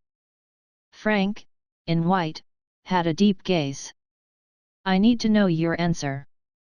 Tell me your real answer, Frank. Frank was silent. Just as Frank in white had said, most of the time, he could not figure it out. Was he an avenger swallowed by anger, or was he an executioner who executed justice? Frank lowered his head. His eyes were full of loneliness. He muttered to himself.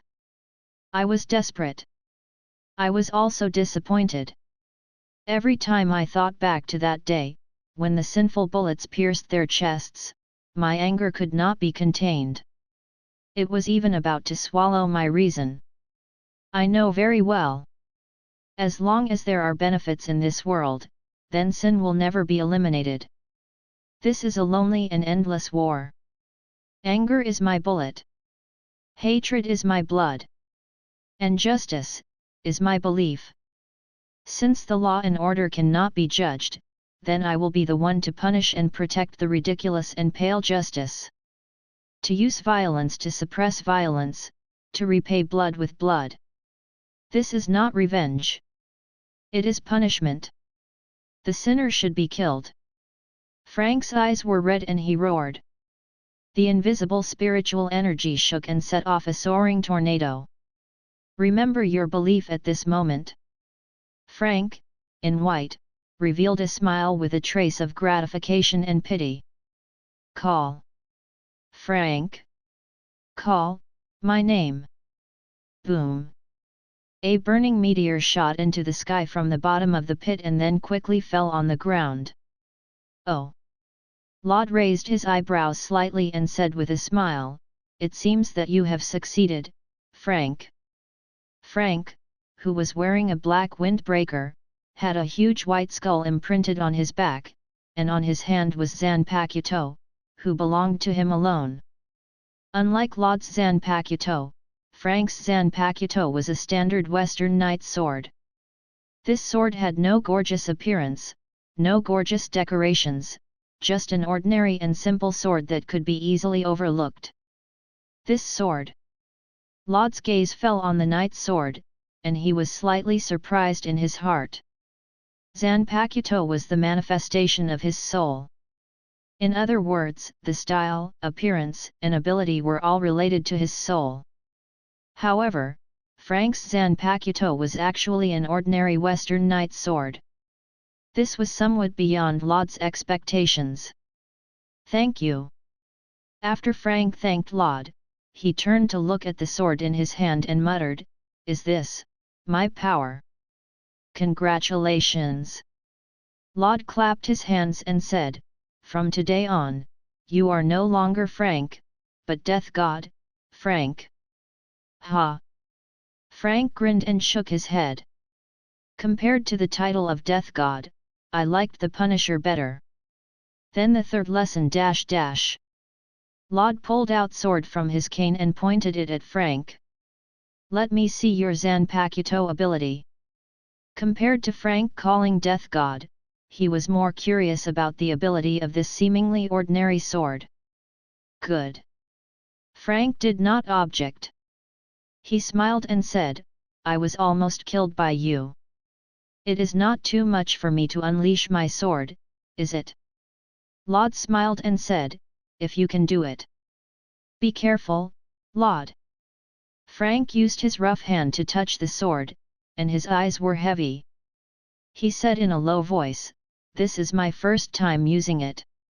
If I kill you, I will not be responsible. Come on. Laud narrowed his eyes, and the huge spiritual power was instantly released, like a landslide or tsunami, rolling up waves of wind and waves in the air. Frank crossed his sword in front of his chest, glared at him, growled, and said, "Justice is pale and humble, but it is not powerless." Shikai, Pale Justice. Chapter 20, Two-Gun Frank. Ha ha ha. Frank laughed and said, "Do you like it? I can't give it to you even if I like it." "No need." Laud smiled back. "My sword is also not bad. Be careful." Frank suddenly raised his hand. The moment the voice was released, the trigger had already been pressed down. When a person spoke, it just so happened to be the moment when his mind was the most relaxed. For the mandated punishers, their combat style was never constrained by the rules, and everything was done to kill the other party as the final goal. Frank wasn't worried about killing Laud because from spiritual power's situation just now, it was clear that he was at an absolute disadvantage. If he wanted to win, he could only rely on sneak attacks. Boom! The spear blade let out a loud roar, like the roar of a wild beast. It spewed out blazing flames, pushing a metal bullet out of the rifling. Su! The speed of the bullet was extremely fast, even piercing through dozens of meters of air. As if there was no resistance at all, it shot straight towards Laud. Too slow. Laud smiled indifferently, and then took half a step, and Zanpakuto suddenly slashed. Zanjutsu, sword pressure. The naked eye could see that spiritual power was condensed on sword's blade, and then aimed at the bullet, and swung down hard at sword. Clang! Sword's blade split open the bullet, causing countless sparks to fly in all directions. Laud, who originally thought that it was over, suddenly saw a strange and inexplicable smile on the corner of Frank's mouth. He immediately thought that it was not good. Pa-ta dash! The cracked bullet emitted a sound similar to a spring machine expanding, followed by countless steel needles that shot out like a storm of pear blossoms. Whoosh, whoosh, whoosh. Ho ho, cicada shell. Laud moved his ankle and instantly disappeared, leaving behind only a coat. Poof! Countless steel needles shot out and pierced through the coat, leaving a dense hole like a beehive. Sheesh! Laud gasped when he saw this. He thought that Frank was too vicious. If it were for him, what would happen? Did he dodge? Frank narrowed his eyes slightly and memorized Laud's footsteps in his mind. Then, he raised the gun blade in his right hand. This time, increase the speed of the bullet. Bang! This time, the bullet was at least 3 times faster than the previous one. In almost a blink of an eye, it arrived in front of Laud. So fast! Laud exclaimed in surprise, but his body was calm and composed. He held Zanpakuto horizontally in front of his chest and blocked the shot. Dang! The bullet with 3 times the speed of the chamber was pushed back by the tremendous inertia. Even with Laud's physical fitness, it was inevitable for him to be pushed back a step. Accelerate! Frank shouted coldly. He did not give Laud any time to catch his breath as he fired 18 shots with his right hand. Bang! Bang! Bang! The 18 bullets roared and tore through the air, bringing with them flames that could be seen with the naked eye as they attacked in all sorts of arcs in the air. This is arc shot. Laud had a strange expression on his face. If he remembered correctly, this should be the skill of the assassins. Was this Frank's own ability or Zanpakuto's ability? But right now, there was no time to think about it. The 18 bullets made a huge arc in the air like a fishing net, surrounding Laud inside. Gotcha! Frank narrowed his eyes. In the past, no one had ever been able to escape this move of his. However, he is still too inexperienced. Laud's eyes narrowed slightly. He smiled indifferently and said, "Frank, at this level of a child, there is no way to defeat me." After saying that, Zanpakuto unsheathed his sword and turned into countless rays of sword's light. The speed of the consecutive slashes was so fast that it could no longer be captured by the naked eye. It was as if in an instant, 18 bullets were cut off. "I guessed it long ago." Seeing that the bullet was split open, Frank did not panic. Instead, he said confidently, "Unfortunately, Laud, you forgot that my bullet is not just a bullet." Ka. After the 18 bullets split open, the familiar sound of a machine expansion rang out once more. Boom! Boom! Boom! With Laud as the center, a violent explosion suddenly occurred within a radius of several meters, mixed with poisonous gas, flames, steel needles, and other attacks. "Did I get him?" Frank carefully observed the situation of Laud in the smoke, but he suddenly felt a chill coming from behind him. It was him. The attack just now did not succeed. Frank instantly reacted, the gun blade in his left hand turned back and slashed. Dang dash! The two blades clashed. "You are really amazing." Frank looked at the unscathed Laud and gritted his teeth in anger. "Don't you have too many abilities?"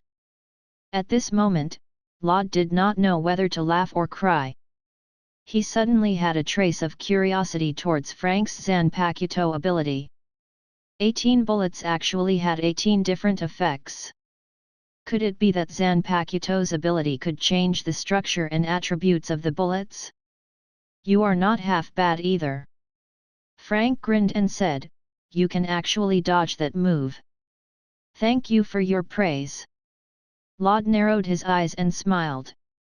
With just the strength of one hand, he had completely suppressed Frank. The latter was almost about to kneel. Frank gritted his teeth and struggled. His spiritual energy was completely inferior to Laud's, and his physical fitness was even worse. He could only be suppressed. "Is it over?" Laud was a little disappointed. "If it's only to this extent, it seems that your hope of revenge is still far away." Although Frank's Zanpakuto ability seemed to be very fancy, it was actually very ordinary. Not only did it not have the additional effects of the Kido anility, it also did not have the additional effect of the slash ability. It only changed the attributes of the bullets. This ability was really a bit useless. "Is that so?" Frank suddenly smiled strangely. "Laud, fighting is not just about the strength of each other. The most important thing is intelligence." "Oh." Laud raised his eyebrows and asked curiously, "What other information do you have?" Frank suddenly took a step back and after pulling away from Laud, he raised the gun blade that he had never used before in his left hand. "Left hand?" Laud instantly understood. Frank had always been using the gun blade of his right hand, but he had never used the gun blade of his left hand. Could it be? Did the gun blade on his left have other abilities? Just as Laud was thinking, he saw Frank raise the gun blade of his left hand and aim it at his heart. Then, he revealed a smile. "Laud. There are two parts of the Shikai of Pale Justice. One of the guns is called Justice. It can modify the additional attributes of bullets with my mind. You have just seen it. The other gun is called Pale. It can add some additional abilities to me. For example..." Bang! The sound of gunfire rang out, and a blood-red bullet entered Frank's chest. "Until death." Frank raised his head. His eyes were blood-red, and the spiritual energy around his body boiled and exploded. There were faint signs of a breakthrough. "There is only one use for it. Increase all my attributes to a great extent, and during this period of time, no matter what kind of damage I suffer, I will not die. Okay. That was very much a punisher. Chapter 21, Blood for Blood, Violence Against Violence.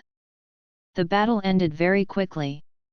Although Frank's tactical accomplishment was extremely high, with the exception of the arc shooting with 100 shots and the different abilities of the left and right blades, he caused a lot of trouble for Laud. But facing the serious Laud, Frank could only lose in the end. One sword. After the Shikai, Laud used Shinso to step through instantly and breaking the sound barrier. Without any reaction from Frank, he accurately penetrated his abdomen, so that after a while, the pain nerves responded. As for Laud, except for the slightly damaged clothes, the rest could be said to be unscathed. Frank was obviously surprised by this result. He did not expect the gap between the two to be so big. Laud felt very normal. The battle between Death God is the battle of spiritual power. No matter how powerful your Zanpakuto, Zanjutsu, Kido, or skills are, what matters the most is still spiritual power. Just like Soul Society's Captain Commander, the first Death God in 1,000 years, Yamamoto Genrisai Shigakuni. The real horror of this Captain Commander is not his Ryūjin Jakka, but his own huge spiritual power. Even if he didn't use his Zanpakuto to fight, it's still enough to crush 90 of Death God. Therefore, Frank did not lose out. After all, he had only just been promoted to Death God. Although his Zanpakuto could reach the Shikai, his spiritual power's essence was only 8th class, just equivalent to an ordinary Death God. When he met Laud, who was a ranking official, and in the state of Zanpakuto's Shikai, wasn't it natural for him to be crushed? I will remember this wound. Frank said sullenly, next time, I will definitely open a hole in your stomach. Anyone who opened a hole in their stomach would probably be as unhappy as Frank. Okay, if you can do it. Laud shrugged, indicating that he did not care. However, he felt that Frank should be impossible in this life. With the golden finger, he would grow up at an extremely fast speed, and the distance between him and them would grow larger and larger. Perhaps one day, he can also be like Aizen, and can crush a captain-level Death God. It won't be very far. Laud silently said in his heart. With Soul King development system, surpassing Aizen was just a matter of time. Back to the topic. Laud admired Frank very much, not only because his combat accomplishments were extremely high, but also because of his adaptability to strange situations. Death God had Zanpakuto, but there were very few people who could perfectly adapt to their own abilities and maximize their potential. Most of Death God was Zanpakuto, who had slowly adapted and familiarized himself over the long years through cultivation and battle. But Frank was different. Frank, as a mandated punisher, had an extremely high degree of sensitivity to battle. He possessed extremely strong combat discipline, will, and tactics, and he was able to convert them into reality. The gun blade in his right hand could follow the user's will, consume an indefinite amount of spiritual energy, and create multi-purpose bullets. Currently included but not limited to, blasting, acceleration, flames, poison gas, canister, and freezing 6 types. It was unknown if it would increase in the later stages. As for the gun blade in his left hand, it could condense Reishi into a bullet, and then use the gun to inject it into the body of the soul, giving different effects to the victim and giving others. Until death is one of them, similar to the effect of adrenaline booster, but the extent of improvement is far greater than that. It is a desperate skill. There is also a type of bullet effect. After entering the human body, there is a healing effect, and the most important thing is that the effect can be superimposed with other healing effect. It can be said that Pale Justice was very consistent with the style of the mandated punishers. Then, Frank, Laud said lightly, you have power now. What are you going to do next? Frank was slightly stunned, and then his eyes were quickly filled with flames of anger. This question, is there a need to ask? He did not forget who was the culprit who had caused him to suffer so much and almost lose his life. The bullseye. This assassin, the sins that flowed on his body, even if he was thrown into hell, he would not be able to wash them clean. Of course it is revenge. Frank's eyes revealed a fierce light, revealing a slightly sinister smile, using blood to repay blood, using violence to deal with violence, this is the style of the Punisher. I wish you good luck. Laud took a step back and made a gesture of invitation. I will. Frank nodded heavily and said with a serious face, when I come back, my life will be yours. He never easily made promises to others, but to the man in front of him who gave him strength and a second life, Frank made the biggest promise. No need. Laud smiled and shook his head. Frank, I saved you because I wanted to save you. Your life is yours and does not belong to anyone, so you do not need to be grateful to me. Because of longing and gratitude, rashly offering your life and loyalty is the most stupid behavior for me. To subdue a person and use kindness to coerce him was the worst method, and Laud disdained it. Even if he agreed today, with Frank's character, if not for sincere, how long could this relationship last? So let out a long line to catch the big fish. Laud was not in a hurry. Anyway, the favor that Frank owed would not disappear. Sooner or later, it would be his. Well, since you insist. Frank looked at him deeply and sighed, your words are always very reasonable. I will use my own eyes to confirm whether you are worthy of me following you. Fisk Tower. The biggest underworld leader of the United States, Kingpin, who was known as the King of the Underworld, lived on the top floor of this building. Kingpin. Bullseye. Under the moonlight, Frank was dressed in a black windbreaker. He was like Death God who wanted to claim his victim's life. His eyes were filled with killing intent. The time of your death has arrived. Frank slowly walked towards the Fisk Tower. In the past, he had to put in a lot of effort in order to sneak in, but now he didn't need it. In the state of Death God's spirit body, these people without spiritual power could not see Frank at all. The inside of the building was brightly lit and decorated. Frank was in the middle, but the people who were patrolling did not notice it at all. Let's start from here. Frank muttered in his heart. Zanpakutou Shikai, Pale Justice. Without any superfluous words or any signs, Frank began his massacre. Evil people, no need to be forgiven. Bang! The roaring bullet instantly shot out of the chamber, piercing through a fierce-looking man in a suit. A person suddenly died from a headshot, and the rest of the people who were patrolling saw this scene and instantly burst into a commotion. What happened? Peter is dead. We're under attack. We're under attack. Bang! Another person was shot in the head. The thick white substance mixed with blood splattered on the person next to him. Help! Help! Shoot! Shoot! Where is he? Where is the intruder? Frank was expressionless. The gun blade let out a wanton roar and pierced the bullets into their chests. It's a demon. He's a demon, we can't see him. Kill him.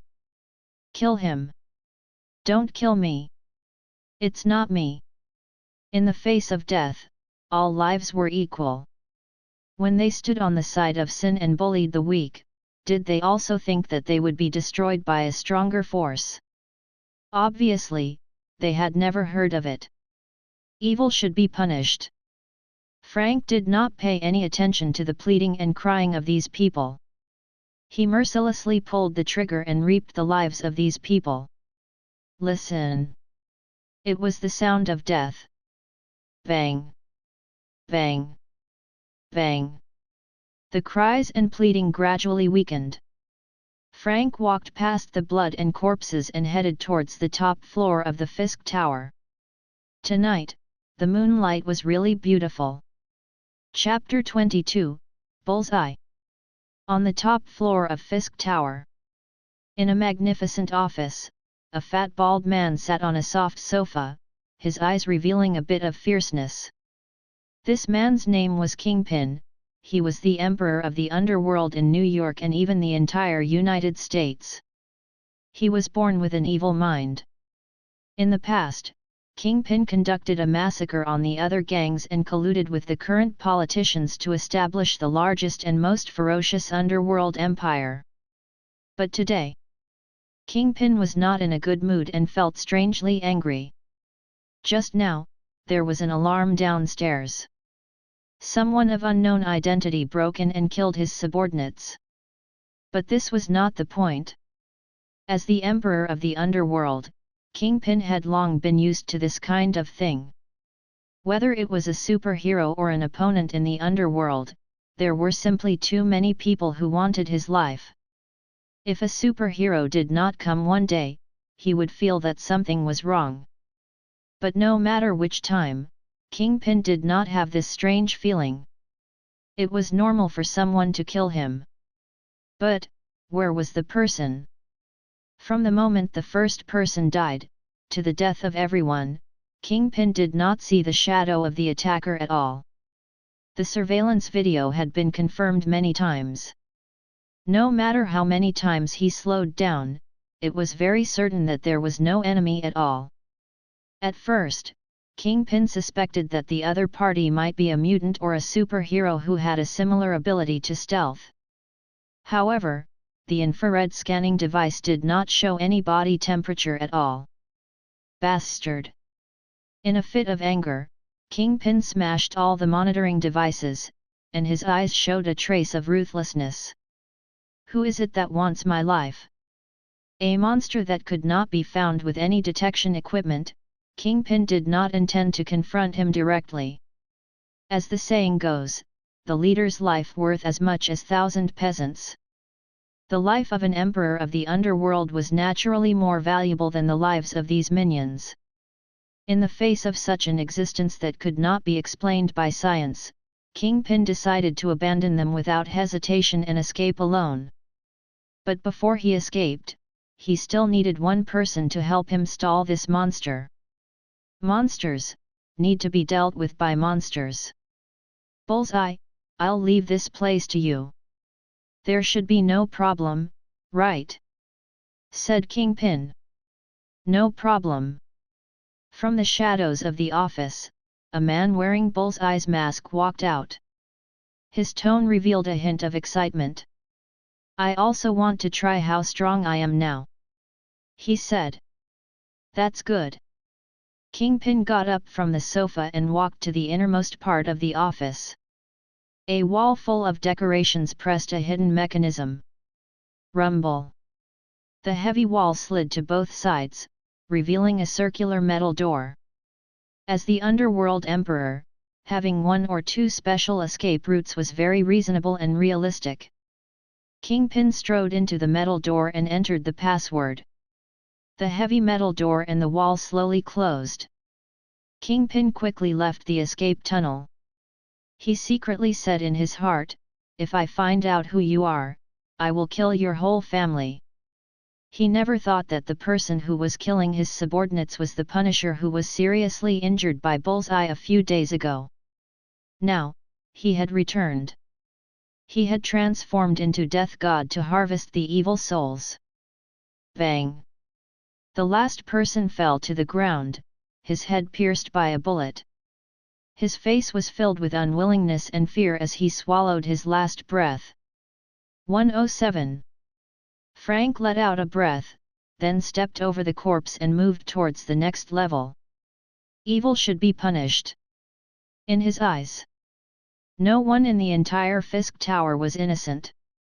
They had all aimed their guns at those weak people, the blood on their hands, and the families that had been destroyed because of them. And now, it was time for these people to pay the price. The last floor. Frank stepped onto the last floor with heavy and firm steps. His biggest goal tonight, Kingpin and Bullseye, was here. Clang! Frank clenched the gun blade, then cut open the heavy metal door in front of him and walked into the office of the Underworld Emperor. Bang! The moment the door was pushed open by Frank, accompanied by the sound of bullets coming out of the barrel. Dang! Frank was unusually calm. The gun blade split the bullet from the bottom up, and the shell that was broken into two fell to the ground, making a crisp sound. Only one person. Frank swept his eyes across the office and found that only Bullseye was standing there, but Kingpin had disappeared. Are you a mutant? Bullseye raised his gun and aimed at the front. His target was Frank. In his perspective, he could only see a very vague shadow. The only thing he could be sure of was that it should be a human. Since he was a human and had such a strange ability, then the only possibility he could think of was the mutant. Frank was too lazy to talk nonsense with him. He injected spiritual energy into Justice, giving the bullet an acceleration attribute, and then directly pulled the trigger. Bang! 3 times the speed of the bullet, almost in the blink of an eye, it pierced through Bullseye's skull, causing blood to splash onto the expensive floor. 108. Frank put away the gun blade, turned around and walked into the office. However, he had only taken a few steps when he suddenly felt a gust of wind behind him. He subconsciously squatted down and rolled around. Whoosh dash! A few strands of hair were cut off. Frank was shocked. He turned around and looked in the direction he had just gone. His eyes widened. Tisk! He actually dodged it. The man who spoke was Bullseye, who had just been shot in the head. This is impossible. Frank's pupils shrank and he was shocked. He clearly saw that Bullseye had been shot in the skeleton, but he was still alive now.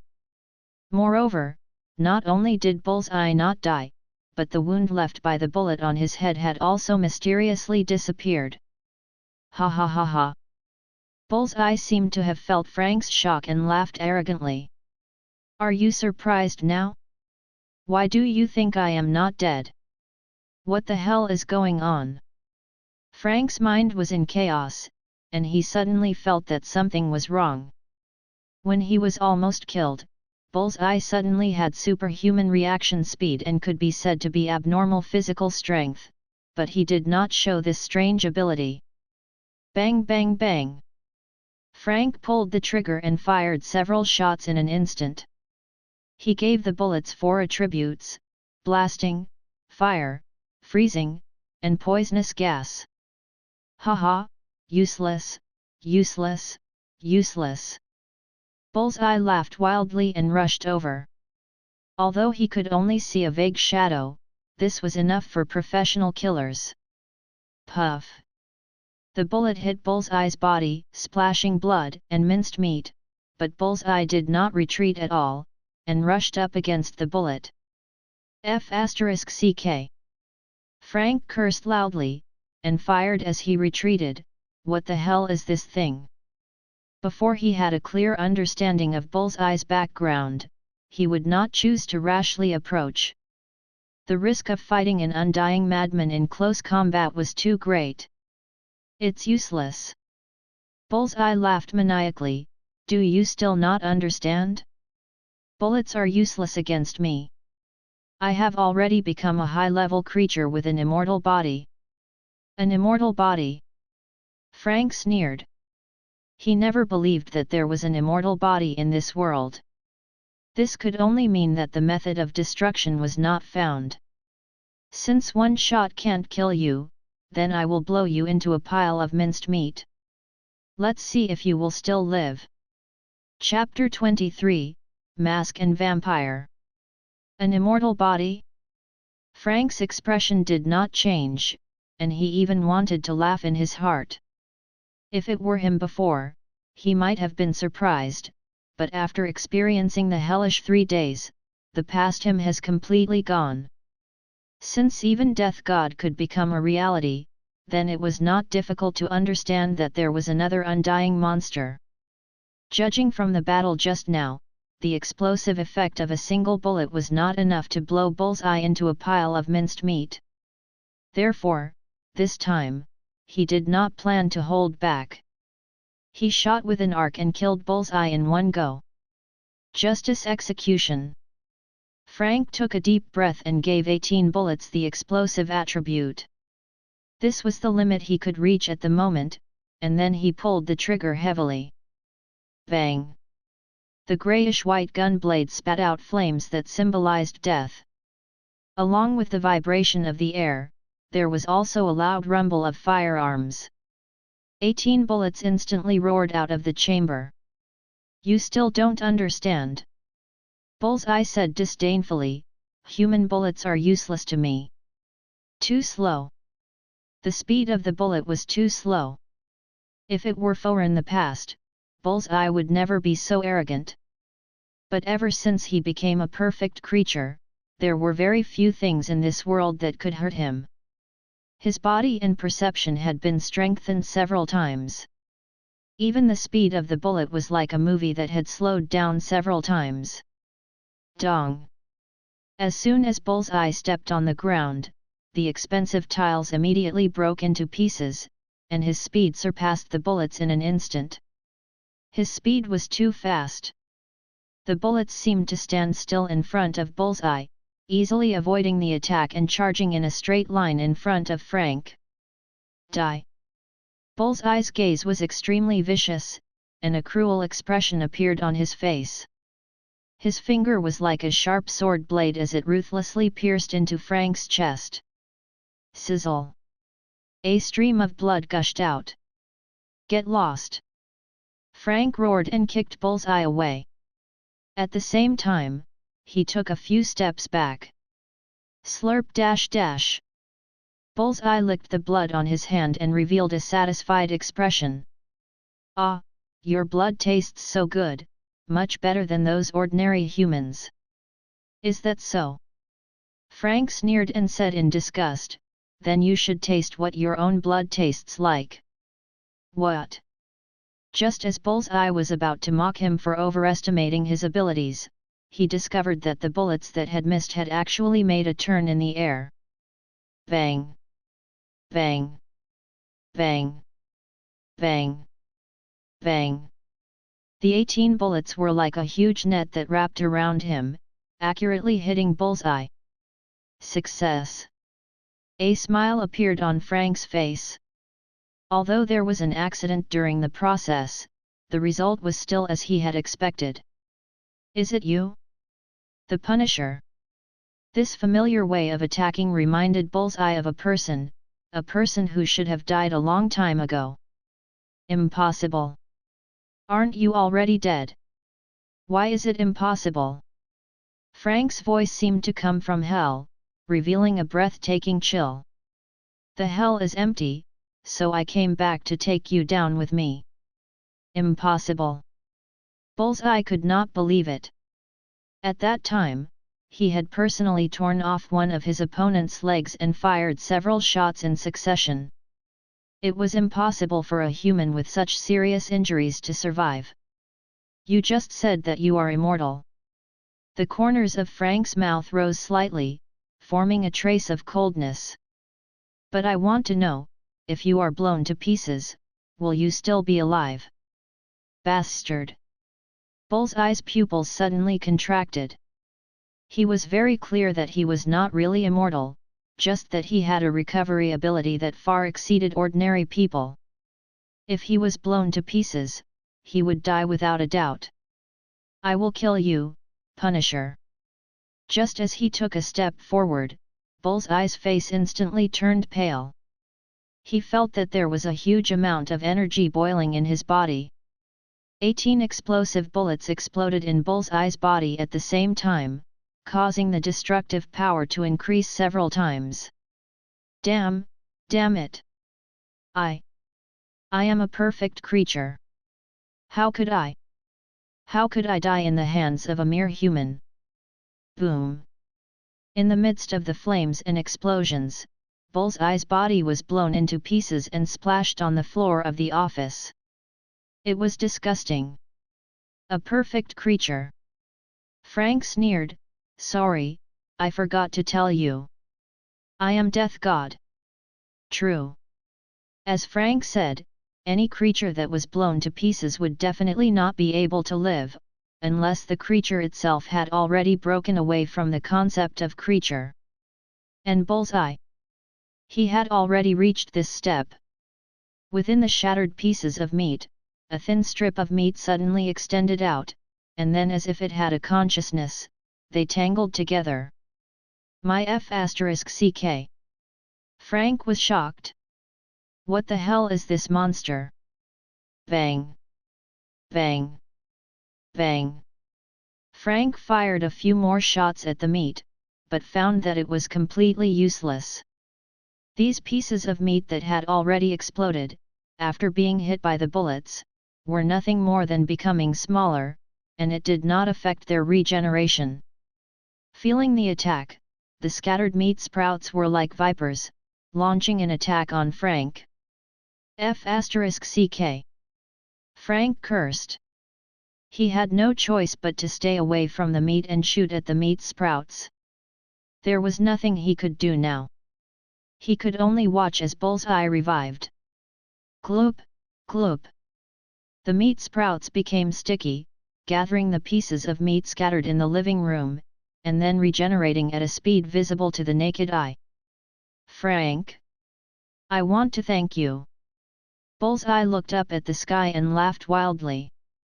If not for you, I wouldn't have known that I had actually evolved to this extent. If not for this time, perhaps he would never know that even if he was blown up into a pile, he could actually be reborn again. Frank put down the gun blade and said gloomily, "Bullseye. What have you become? You want to know?" Bullseye seemed to feel like he was holding a victory ticket. "This is a gift from the heavens that allowed me to evolve into the most perfect creature." A gift? It seemed that this thing had a close relationship with Bullseye turning into this monster. A gift from the heavens? Do you think I will believe your nonsense? Damn Bullseye! Frank deliberately pretended to be flustered and exasperated, just like a person who had fallen into a dead end. Bullseye had indeed been fooled. Looking at the hysterical Frank, the greatly satisfied Bullseye said, "That's right, it's a gift from the heavens, a mysterious mask from 100,000 years ago." Ever since he put on that mask, Bullseye felt that he had never felt so good before. With his strong body and keen reaction speed, coupled with his body that was not old, he only needed to drink blood to survive. However, the only drawback was that he could not stand under the sunlight and could only stay in the night for the rest of his life. But this was not important. With such a powerful body, he could slowly rule the world.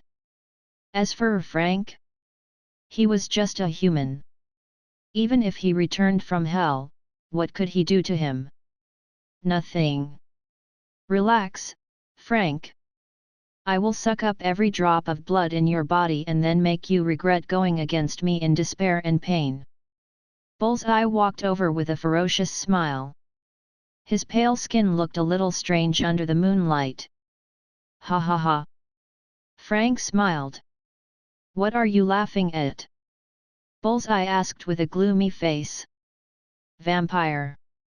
Frank shook his head, feeling a little disappointed. Originally, he thought that Bullseye had obtained some power, but in the end, he only became a vampire. If it were his past self, perhaps he would have felt that it was troublesome.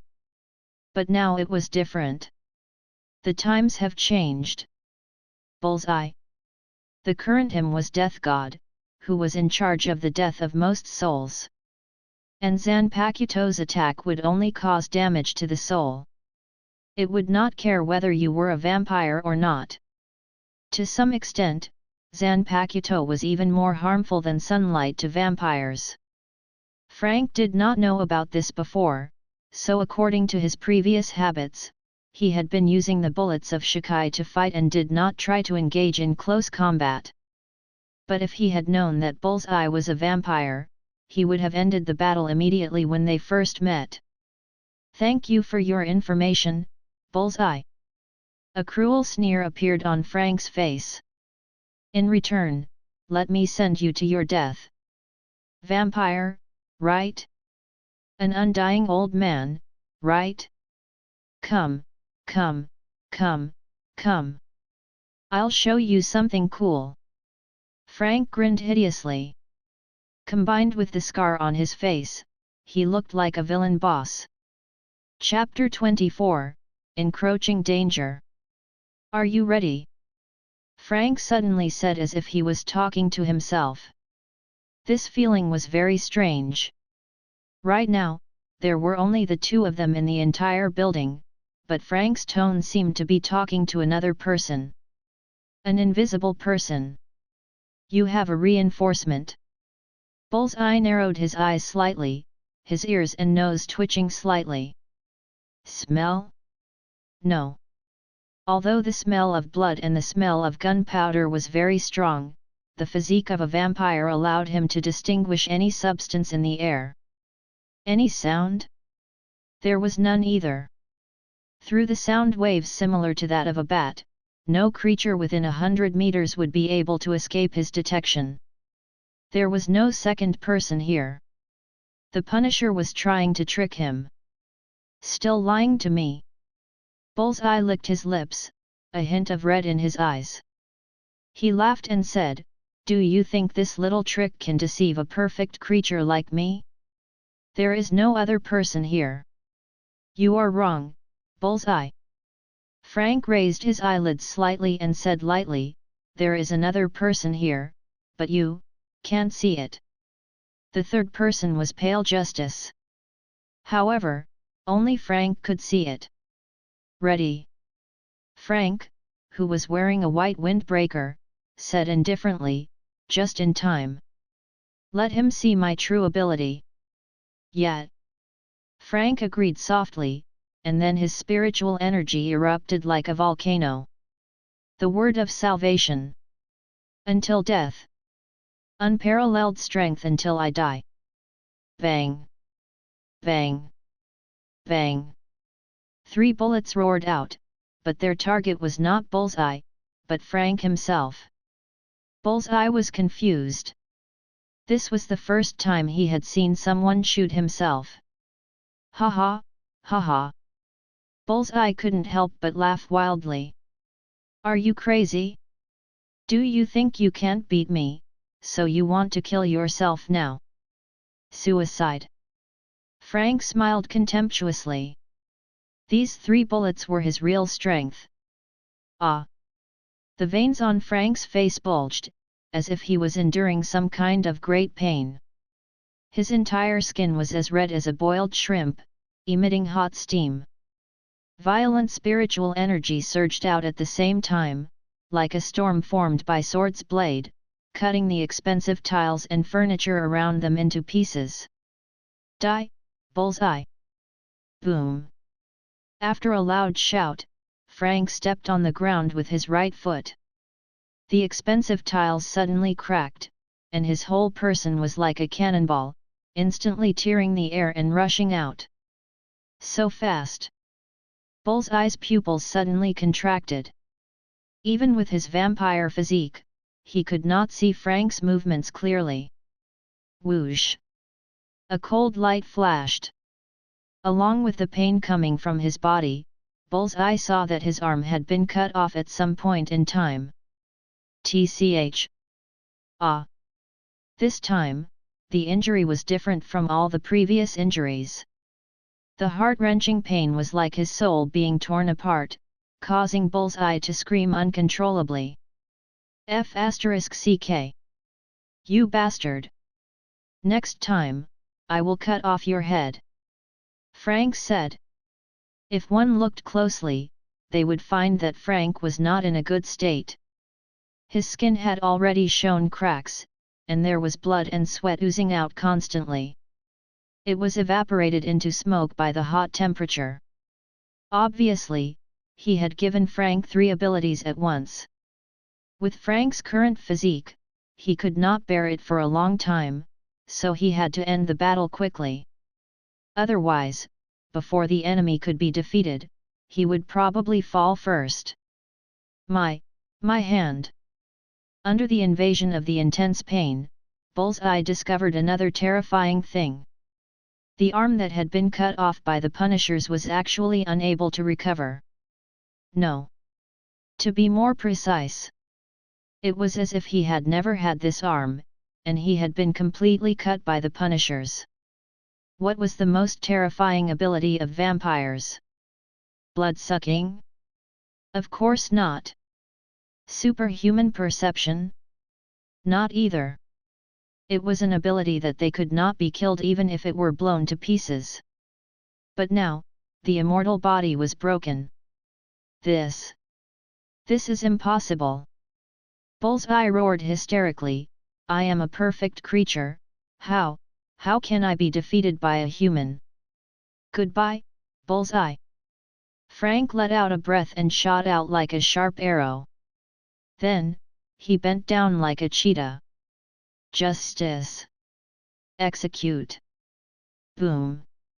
Frank took a step forward, accompanied by an ear-piercing sonic boom, and instantly disappeared into Bullseye's retina. Clang! The sharp blade of sword cut through the air, letting out a sharp hiss. No! Don't kill me! Bullseye's pupils expanded to the limit, and he screamed in panic, You can't kill me! I know what Kingpin wants to do. He has a huge conspiracy. He wants to... Whoosh dash! It was the sound of a sharp weapon cutting the flesh. A head was thrown high. Is that my body? A very familiar back, but without a head, appeared in Bullseye's sight. Ah! So... I'm dead. It's really ridiculous. Bullseye's eyes were slightly unfocused. It turned out that he was already dead. He didn't even see how he died. Laughable, truly laughable. Punisher. Knowing that he would die for sure, Bullseye shouted, I will wait for you in hell. You, and New York City, all of you will be buried with me. What do you mean? Frank frowned and suddenly had a bad feeling. Haha. Do you think, a perfect creature, I am alone? You are too naive. Frank? That mask. Frank suddenly remembered that Bullseye said that he turned into this kind of monster because of a strange mask. In other words, as long as Kingpin still had that mask in his hand, he could make as many of these undying monsters as he wanted. Something big has happened. Cold sweat appeared on Frank's forehead. Based on his understanding of Kingpin, that crazy fatty would definitely use this mask to create a large number of monsters and then plan to rule the entire world. Wait. Frank picked up Bullseye's head and said, Tell me, where is Kingpin? Is the mask with him? What are you going to do? Tell you? Ha ha ha, dream on, I will, wait for you in hell. The Punisher. Bullseye said the last sentence. His eyes gradually dimmed and he swallowed the last breath. He was dead. This time, it was completely impossible for him to be revived. **T. Frank, who was furious, smashed Bullseye's head with a punch. This damned bastard! Even after he died, he still didn't forget to disgust him once. However, the words that Bullseye said before he died still made him feel uneasy. The mask was very likely in Kingpin's hands. If he left it alone, the vampires would spread throughout the city. He had to find the mask. Kingpin. Frank gritted his teeth and hated this person to the extreme. Don't let me find you, or I will kill you. In a villa in the suburbs. This was one of Kingpin's secret bases. Only he knew the location and even Bullseye did not know. Damned Punisher! Kingpin smashed a table in fury, his eyes glowing with a scarlet light. The empire I painstakingly built has actually been destroyed by you. Through the surveillance camera, he had already seen the death of Bullseye, and he knew that the invisible person was the one who had yet to die. You forced me to do this. Kingpin's eyes flashed with a fierce light. He got up and quickly walked to the innermost part of the room, opening a hidden door. This was an extremely hidden room. The surroundings were cast with the strongest materials and could isolate all signal waves and sound. There was a huge safe inside the room. There were 3 sets of code locks outside. After Kingpin opened the outermost password, there was a safe inside. There were 3 layers of insurance in total. Kingpin opened the safe one by one. After the last one was opened, what was contained inside was neither cash nor expensive gems. It was a mask. Because the material of the mask was similar to rock, Kingpin called it the Stone Mask. Chapter 25, A Strange World.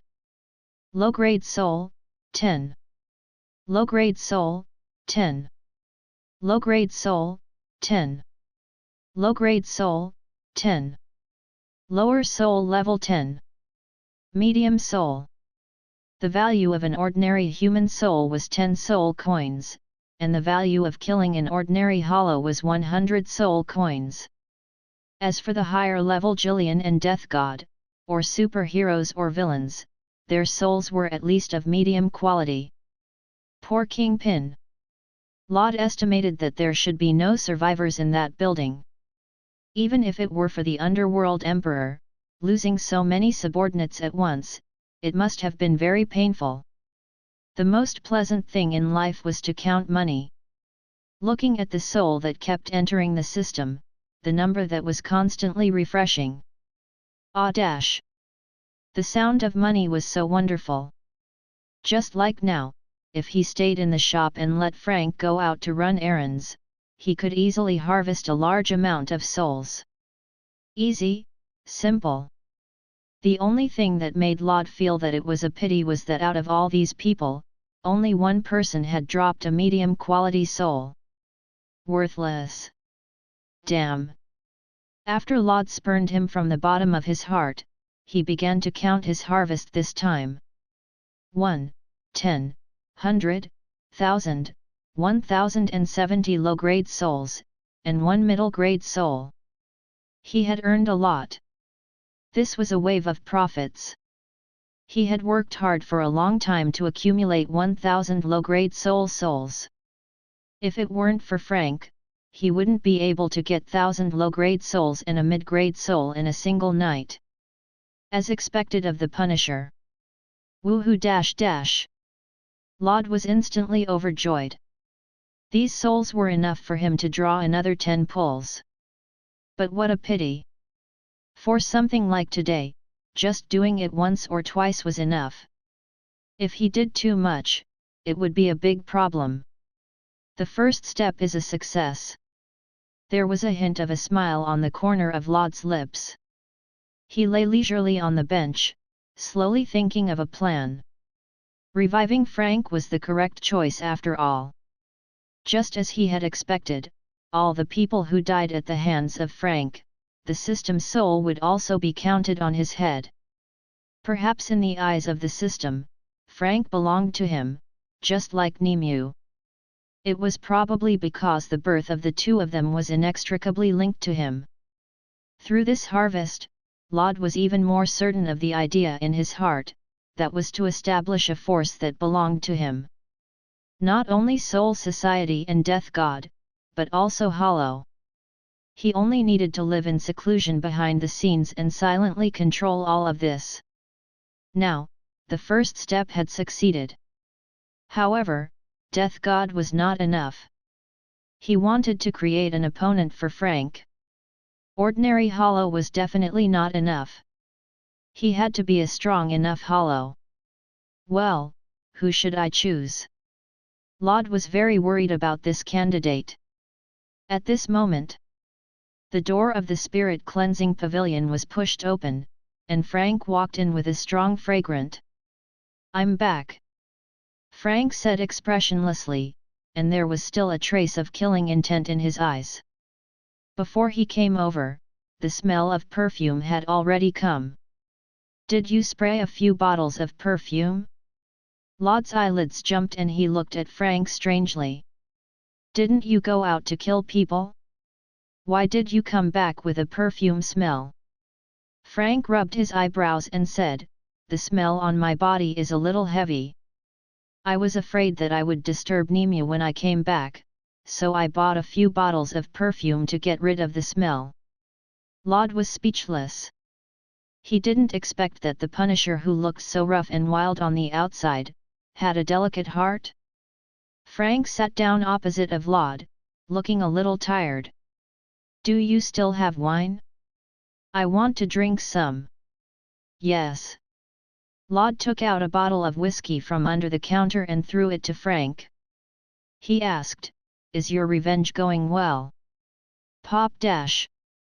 Frank took the wine, unscrewed the cap, and blew directly into his mouth. A ton. After drinking half a bottle in one go, Frank put down the bottle, and then let out a long breath. He said a little sullenly, "It didn't go well. There was an accident." "Accident?" Laud raised an eyebrow. Could it be that one ran away? What can be called as an accident by Frank should be a huge deal. After thinking about it, there was only one. It should be Kingpin or Bullseye who ran away. "You guessed correctly." Frank looked at him in surprise and continued, "Kingpin ran away and I only managed to kill Bullseye." Laud was a little surprised. "With your ability, the two of them shouldn't be able to escape, right?" One had to know that Frank was no longer the previous Punisher, but a real death god. Even if spiritual powers level was low now, killing two humans should be as easy as flipping over his hand. "You went easy on him." Laud could only think of this possibility. No. Frank felt a little embarrassed. When he left, he told Laud that no one would run away, but when he came back, he was slapped in the face and let the most important Kingpin run away. "I am very surprised, Frank." Laud took a sip of wine and said lightly, "Tell me what happened." Frank explained, "Bullseye's strength is a bit beyond my expectations. I was held back by him, so I let Kingpin run away." Laud frowned slightly, put down his wine cup, and said, "What exactly happened? Tell me." For Bullseye to be able to hold back Frank, who was Death God, his intuition told him that there must be a big problem in between. Frank took another sip of wine and then said in a low voice, "Bullseye has become a vampire." "Vampire?" Laud frowned, but he was not too surprised. There were indeed vampires in Marvel World. For example, Blade was a warrior who had the blood of a vampire and a human, and he had been hunting those vampires. And then? Laud continued to ask. "It took me a lot of effort to kill Bullseye and get some information from him." Frank took a sip of wine and scolded, "That bastard, Kingpin, actually intends to create a large number of vampires and rule the entire world." Laud's face twitched slightly. "You mean Kingpin and Bullseye have both become vampires? How did they become vampires? This world line change is really exaggerated." "Yes, they are all vampires." Frank punched the table. "Before Bullseye died, he said that it was a mask that turned him and Kingpin into vampires. Pfft! Lod spat out a mouthful of wine and said in shock, "A mask? Are you sure? Is it really a mask?" Frank, who was sitting opposite him, was caught off guard and got Lod's spit all over his face. "I am very sure." Frank nonchalantly wiped the wine off his face. "It was Bullseye who told me personally. Kingpin found a mask and turned them into vampires. Could it really be that thing?" As far as he knew, only the stone mask could transform a person into a vampire mask. Frank had been observing Lod. Seeing the strange expression on the latter's face, it was obvious that he knew about this thing. He asked, "Lod, from your appearance, you seem to know what it is." "I know a little." Lod held his forehead and said with a headache, "I hope it's not that thing. Otherwise, something big will happen. If the mask that Kingpin got was really the stone mask, that meant there was something wrong with this world." Chapter 26, Nonsensical World. Lod. Frank also vaguely sensed that something was wrong. "Is that mask very serious?" In his impression, Lod seemed to always be so indifferent, as if everything in the world was in his control. This was the first time. Seeing Lod's concerned expression, Frank, who was good at observing, immediately noticed that this matter was not so simple. He might have seriously underestimated the danger. "You will not understand." Lod shook his head and sighed. He did not explain the reason, because even if he said it, Frank probably would not understand. It seemed that it was really serious. Damn Kingpin! Frank was a little upset. If he had been a little more clever and found a way to restrain Bullseye earlier, he would not have let Kingpin go, and things would not have developed to this extent. In fact, Frank had misunderstood. The reason why Lod had a serious expression was not because of the mask or Kingpin. What really gave Lod a headache was that the place where this mask appeared was because the stone mask came from a manga called JoJo's Bizarre Adventure. The big villain Dio there used the stone mask to become a vampire, and thus became the archenemy of the Joestar family. From this point of view, did he feel that there was no problem? Good. Now, let's change our angle. Where is this?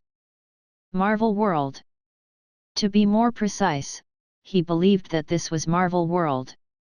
And the stone ghost mask came from the JoJo's Bizarre Adventure, which was a famous work in another universe. Then the question came. May I ask, how could the stone mask of the JoJo universe appear in Marvel World? In other words, if the mask in Kingpin's hand was really the stone ghost mask, that undoubtedly proved one thing. This was not only Marvel World, it had also fused with other universes. Thus, his greatest advantage as a transmigrator was that his familiar with the plot would be weakened to the greatest extent, or even completely disappear. He thought about it carefully. If there was a universe that could rival Death God's power, thinking about it was extremely frightening. Just death and hell were enough to give him a headache, and now this matter had happened. Lod's eyes were firm and he secretly made up his mind. The plan has to be sped up. There is no time for me to develop. He originally wanted to be a wretched and developed farmer, but it was difficult to defy the will of the heavens. The entire world seemed to be forcing him. He had to speed up his growth. Lod calmed down and analyzed. First, according to the worst-case scenario, the mask in Kingpin's hand was the stone mask.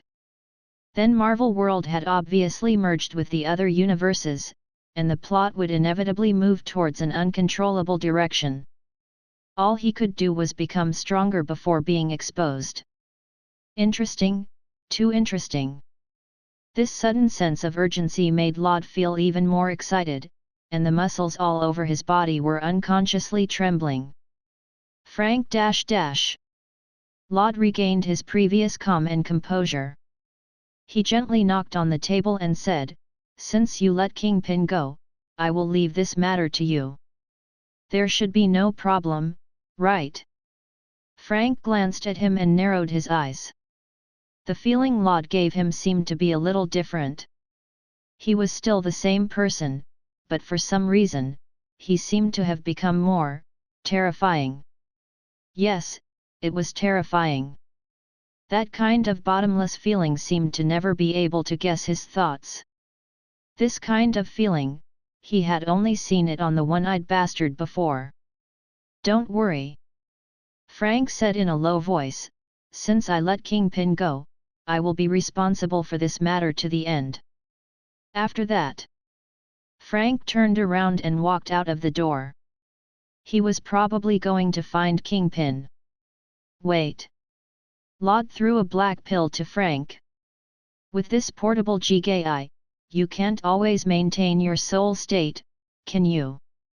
Considering that Frank could not always appear in the form of Death God, Laud asked Nimue to help him make a Jigai for him, and specially asked to make it into a portable one.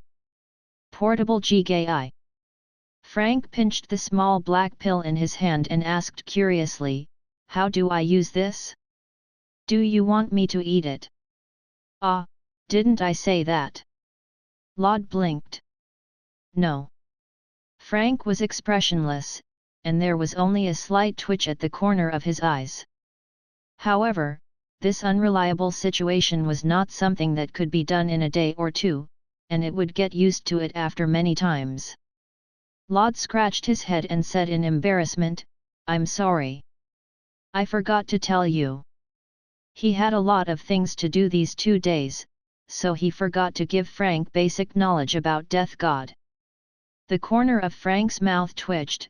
"It's not too late for you to say it now." Cough cough.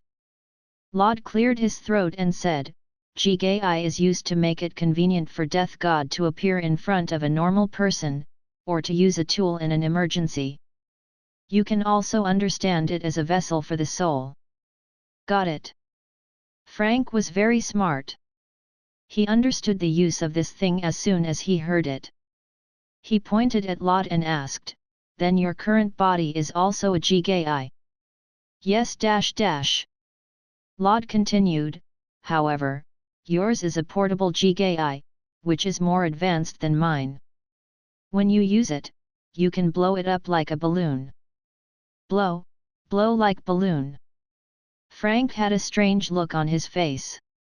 Looking at the black pill in his hand, the corners of his eyes seemed to twitch. "Are you sure, this weird thing can become my body? Why don't you try it?" There was a hint of expectation in Laud's eyes. Frank decided to believe him again. He put the black pill to his mouth and puffed on his cheeks. The black pill really began to expand like a balloon.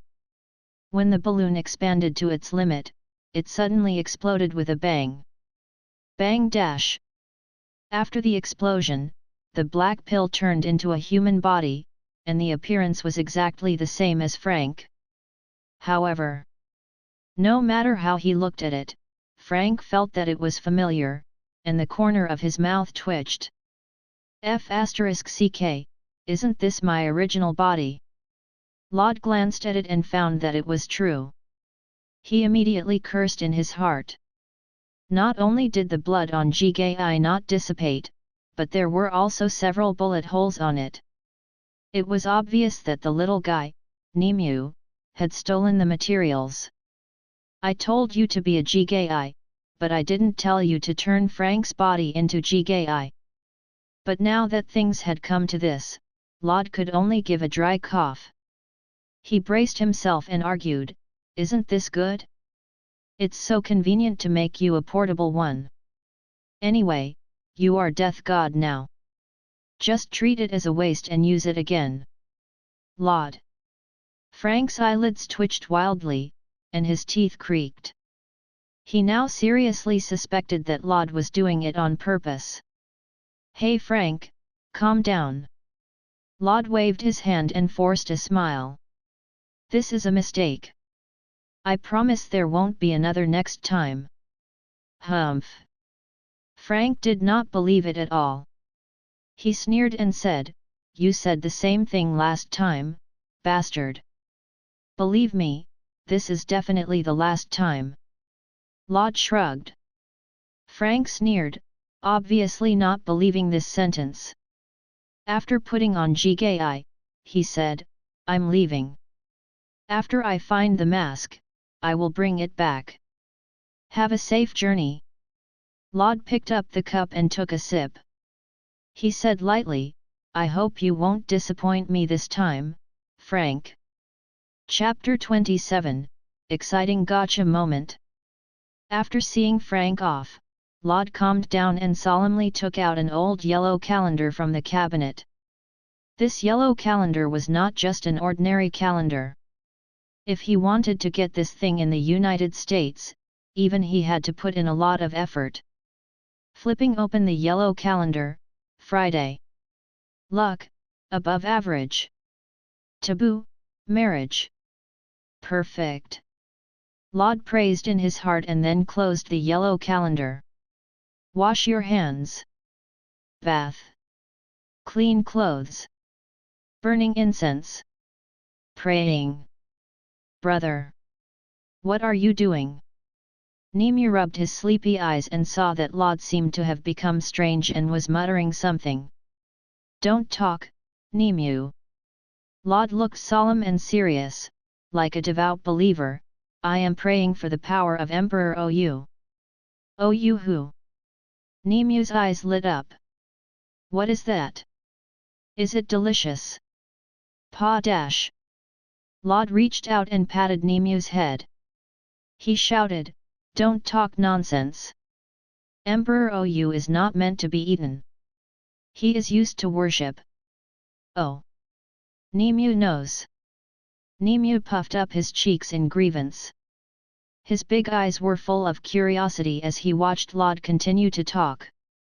After a while, Lod opened the system shop with excitement. Detected that you have a low-level soul *1000. Do you want to open the shop to draw? Draw. Lod muttered, his face full of expectation as he rubbed his hands. Hopefully, the system will be more powerful this time. At least it will give him some strength to protect himself. He dash. It was still the familiar of Kisokura-hara. He carried the wooden box and walked out with a sinister smile on his face. Every time he saw Kisokura-hara's face, Lod wanted to go up and give him a beating because this guy was really too annoying. In the future, he had to get this guy out. Not for anything else, just for this sinister smile, he also wanted to beat up Kisokura-hara. After some mental activity, the wooden box shook slightly, and then it was suddenly broken. Bang! A dazzling golden light, with a flame-like burning effect attached around it, like a high-spirited dragon soaring into the sky. The goods are out. Lod's eyes were wide open, and his mouth unconsciously opened. He had never seen such a situation before when he had drawn the lottery. What did this mean? Emperor Ou, please bless my draw. Only the blessing of the Emperor Ou could save his gotcha. Lod suppressed his excitement and looked at the result of this lucky draw. Blue, soul-slicing object. Blue, Shinigami Women's Association Spring Festival Special Edition magazine, contains the special Kisokura-hara pics. Purple, Kaja negation. Purple, medium, spiritual power, *1. Gold, the one that pierces everything, X-axis. White, stern ritter clothing. Purple, annihilation, pure bloodline. Purple, Heido number 96 at Kaz. Purple, Quincy cross. Gold, soul splitting, contact healing. Long live the OU Emperor. At this moment, Laud was completely convinced by the strength of prayer. After browsing through it, Laud was stunned. The system wants me to be a Quincy. Out of the 10 lottery props, at least 6 are related to Quincy. Isn't this forcing him to open another vest? The item to cut the soul. This is an exclusive tool for Quincy. The power depends on the spiritual force input. Not good, not bad. The Quincy pure blood lineage, with the 2 skills of blood artery and blood vein, he could become a Quincy. The Quincy cross, the same thing as ZANPAKUTOU, will change into different weapons according to the personal spiritual force situation, but most of the Quincy weapons are basically spiritual bows. The clothes of the stern ritter. Alright, it's just an ordinary piece of clothing, but its appearance is similar to a white military uniform. It's slightly better than a death god outfit without feathers. And then, next, the main point. The Kaja negation. A material created by Aizen that can temporarily shut people in the alternate dimension space. According to the size of the user's Ryūjin, it can also permanently seal its target. Good stuff. Laud was happy. This thing had a great use. In case he provoked a big boss in the future, maybe he could help him buy time. Next. The one that pierces everything, X-axis. The ability of Schutz's Tafel bestowed by Wywak, which belongs only to the pure blood Quincy. In a word, it is an almost invincible weapon. Between the target and the weapon, everything touched will be penetrated, and there is no way to offset or defend this absurd ability. To put it simply, Laud held a gun and fired at any target within the distance. Within the distance between the bullet and the target, anything that blocked it would be pierced through by the bullet and could not be defended or offset. You could consider it as a manifestation of a type of natural law, like water flowing down, Earth's gravity and so on. It was a power that could not be interfered with by people. As for Itkaz, the sword of cremation, there was even less of a need to explain it. It was ranked 96th Hado, and it was over with just one word. And the last item. Soul splitting, contact healing. Laud was slightly stunned. Why had he never heard of such a strange skill in Death God? But when he looked at the skill introduction, a small line of words appeared in front of his eyes. Soul splitting, contact healing.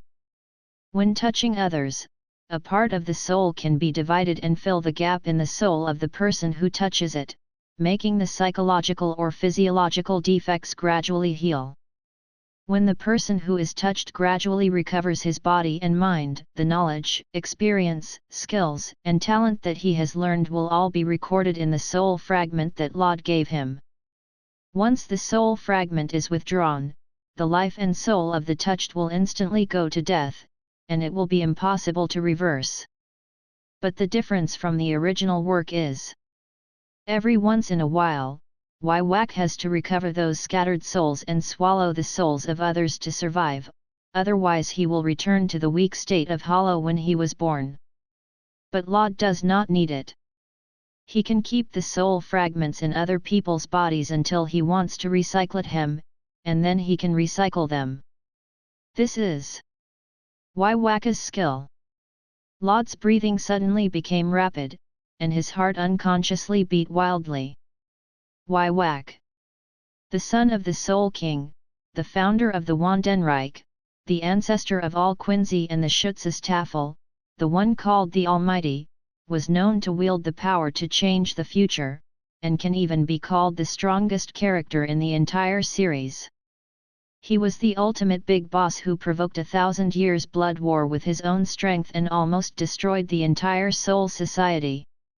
And this skill was a special method used by Wywak in order to retrieve his strength during his childhood and sleep. After the system prompt, Laud found that there are 3 more abilities, which are Soul Divide Auswahlen, Soul Recognition, Sleep State, Soul Recognition, Consecration. When possessing all skills, the system will unlock Wakka's final ability, the Almighty, High Emperor Ou. Laud exhaled a breath of turbid air, and there was a kind of excitement that could not be suppressed in his heart. With the soul distribution, contact treatment, he would no longer have to worry about whether he was loyal or not, and he could freely develop his subordinates. Looking at the clothes of the god's amnesty, the corners of Laud's mouth slowly curved into a smile. It seemed it was time for the Quincy to appear. Chapter 28, Matt Murdock.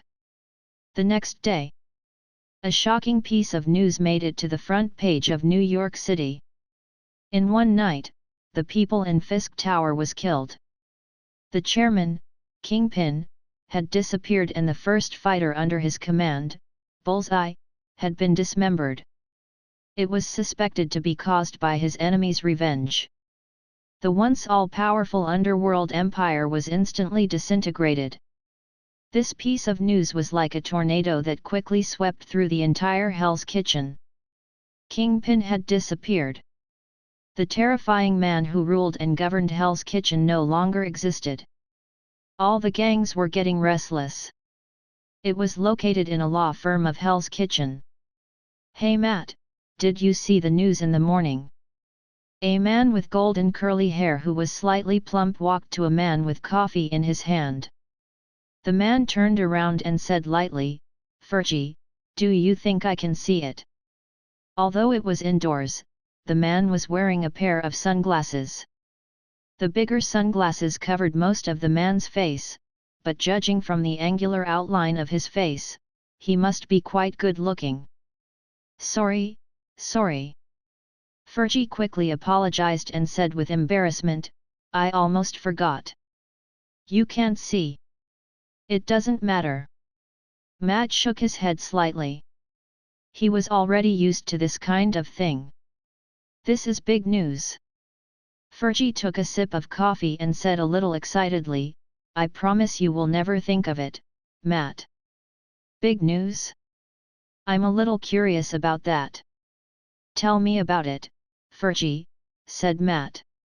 "You know about Kingpin, right?" Fergie said, "It's the man who is known as the Emperor of the Underworld." As soon as he heard the name of this man, Matt's face changed instantly, and his body unconsciously tightened. Crack crack crack. Matt clenched his hand at some point, and his white knuckles bulged, releasing bursts of cracking sounds. "Hey, Matt!" Fudge felt that something was wrong with Matt. He quickly patted him on the shoulder and asked with concern, "Are you okay? You don't seem to be feeling well." "No. I'm fine." Matt forced a smile and loosened his clenched fist. He exhaled and said, "You haven't told me yet. What is the news?" "Matt, are you really okay? I saw you just now." "No, I'm fine." Matt repeated. He stared at Fergie through his sunglasses and said, "What is the news?" "As long as you are fine." Fergie shrugged and was not in the mood to keep him guessing. He said bluntly, "Last night, Fisk Tower was attacked, and there was no one alive in the whole building. Bullseye and Kingpin." Kaka. Before he finished speaking, Fergie saw with his own eyes that Matt broke the armrest of the chair with his bare hands, and then stood up all of a sudden. Fergie's eyelids were twitching wildly. The armrest and chair of the chair were made of metal, and it was broken by Matt with his bare hands? Matt grabbed Fergie and said excitedly, "Where are Bullseye and Kingpin? What happened to them?" "Ah! It hurts. It hurts." Fudge's arm was in pain, and he couldn't help but scream, "Damn it, Matt, you bastard, let go of me, my arm is going to break." Sorry." Matt quickly let go and apologized. When he heard the news about Kingpin and Bullseye just now, he was too excited and completely forgot to hold back. "Damn it, you are a bastard." Fudge looked at the 5 purple handprints on his arm and could not help but complain, "Your hand strength is too strong. You almost broke my arm." "I'm sorry, Fudgy." Matt looked apologetic and said, "I will treat you to coffee another day. Please tell me what is going on." "Okay, okay." Fudgy said helplessly, "I heard that Bullseye was dismembered by that mysterious man, and the whole office was full of dead bodies." "Bullseye is dead?" Matt was slightly stunned, and then a sense of loss surged in his heart. This feeling was like suddenly losing a certain target. He didn't know if he should be disappointed or happy. "Then, what about Kingpin?" Matt asked again. Fudge shook his head and said, "I don't know, but I didn't find his body. He probably ran away." "Is he missing?" Matt frowned and sighed, "Hell's Kitchen. Something big is going to happen." "Something big happened?" Fudgy was puzzled. He didn't understand. Wasn't Kingpin a gangster? Logically speaking, Kingpin disappearing should be a good thing. Why did Matt say that it was a bad thing? "I want Kingpin to die more than anyone else." Matt looked a little bitter and said helplessly, "But, at least not now. His disappearance will cause chaos for Hell's Kitchen." Kingpin's disappearance was indeed a good thing, but it also contained bad things. Just like the coin had 2 sides, the existence and disappearance of Kingpin also had 2 sides. Hell's Kitchen was a chaotic place, but when Kingpin existed, he could use his influence and methods to slightly check the chaotic situation here. This was what Kingpin hoped for and also what those high-ranking politicians needed, because a place with only chaos was something that no politician wanted to see. It could be said that it was because of Kingpin's existence that Hell's Kitchen existed in a state of equilibrium, which was why he had not been swept away by those politicians until now. But now, Kingpin had disappeared, and his empire had collapsed. No one could restrain that group of madmen anymore. Fudgy seemed to understand.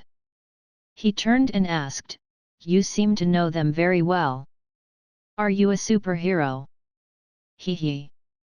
Matt smiled, neither answering nor denying. "Ha ha ha, I was just joking." Fudge shook his head and smiled. "Besides, how can a blind man be a superhero?" Matt was calm. He just smiled and said nothing. He took his staff and said, "Fudgy, I will go back first. Help me ask for a leave." Hey, didn't we agree to go to the police station today?" "Go ahead. I suddenly have something to do." F***ck. This is your case. Sorry, I'll treat you to coffee another day. You haven't invited me last time. Definitely next time. Matt leaned on his staff and his figure gradually disappeared. Matt Murdock. During the day, he was a blind lawyer who defended the innocent in Hell's Kitchen. But at night, he was a superhero. The Daredevil. This was the nickname that Hell's Kitchen's people had given him. Like a devil in the dark night, he descended from the sky to punish the evil gangsters and save the innocent. Although he was blind, Matt's other senses were extremely sharp. Perhaps this was his gift. As he closed a window, he opened a door for him. "Tonight will be a carnival." Matt looked out of the window at the setting sun and could not help but feel a little worried. It was not the right time for Kingpin to disappear. Recently, the action of the joint meeting had become more and more frequent, and the other gangs were also stirring. And at this critical time, Kingpin, who had been keeping many parties in check in the middle, had disappeared. It had to be said that it was really a nightmare. A chaotic domain that had lost the control of the underworld emperor would definitely stir up a storm of blood tonight. Could he withstand it alone? If he couldn't, he had to resist. Because he was the daredevil. Justice was on his side. How could he be afraid of evil? A trace of seriousness flashed through Matt's eyes. No matter what, I will not let you destroy this place. Chapter 29, Heroic Rescue. It was night. The moonlight that fell from the sky was like a transparent gauze that enveloped Hell's Kitchen. As the sun set, the orderly phase of the day ended. The Hell's Kitchen welcomed the night. The ordinary people on the street had disappeared, and the shops on both sides were tightly closed, as if they had already expected that tonight would be a sleepless night. In the darkness, in the corner, in the shadows, one figure after another moved about, and more people gathered on the street. The air was filled with a cold and murderous aura. Kingpin is dead. Charge! Snatch his territory! No one can stop us tonight. This is Hell's Kitchen. Come with me, slaughter that group of white pigs. *CK your mom, Delmar. I'll chop off your leg today. Come on, who is afraid of who? Daniel. Kill him. Charge, kill him. The people of the two gangs roared with all their might, raised all kinds of weapons, and rushed to kill each other. Since Kingpin became the king of the underworld, their nature had been suppressed for too long, and they could finally release it tonight. This scene. It also appeared in every place and street of Hell's Kitchen. Burn, kill, rob, smash. This was like a crazy party, and everyone was releasing their nature. The siren was loud. More than half of the police in New York City had rushed into Hell's Kitchen like crazy. It seemed that those high-level politicians had expected that Hell's Kitchen might lose control after Kingpin disappeared. Bang! Bang! Bang! Bang! The intense battle between the two sides and the endless sound of gunfire was like a beautiful scenery. Matt was wearing a red tight suit, shuttling through the roof under the night. As expected, Hell's Kitchen, who was no longer under Kingpin's control, had fallen into madness. Help! Suddenly, a scream from below made Matt's figure suddenly stop, and then rushed to the source of the sound. In the dark alley, a sexy woman was surrounded by a few burly men and was forced into a corner, desperately calling for help. He he he. A black man walked up with a lewd smile, his two eyes boldly wandering around the woman. Beauty, come and play with us. Several other black men also came up, and several people blocked the beauty in a corner. Their faces were full of impatience. This woman is very enchanting. She has long hair and big breasts, and she is also wearing a miniskirt.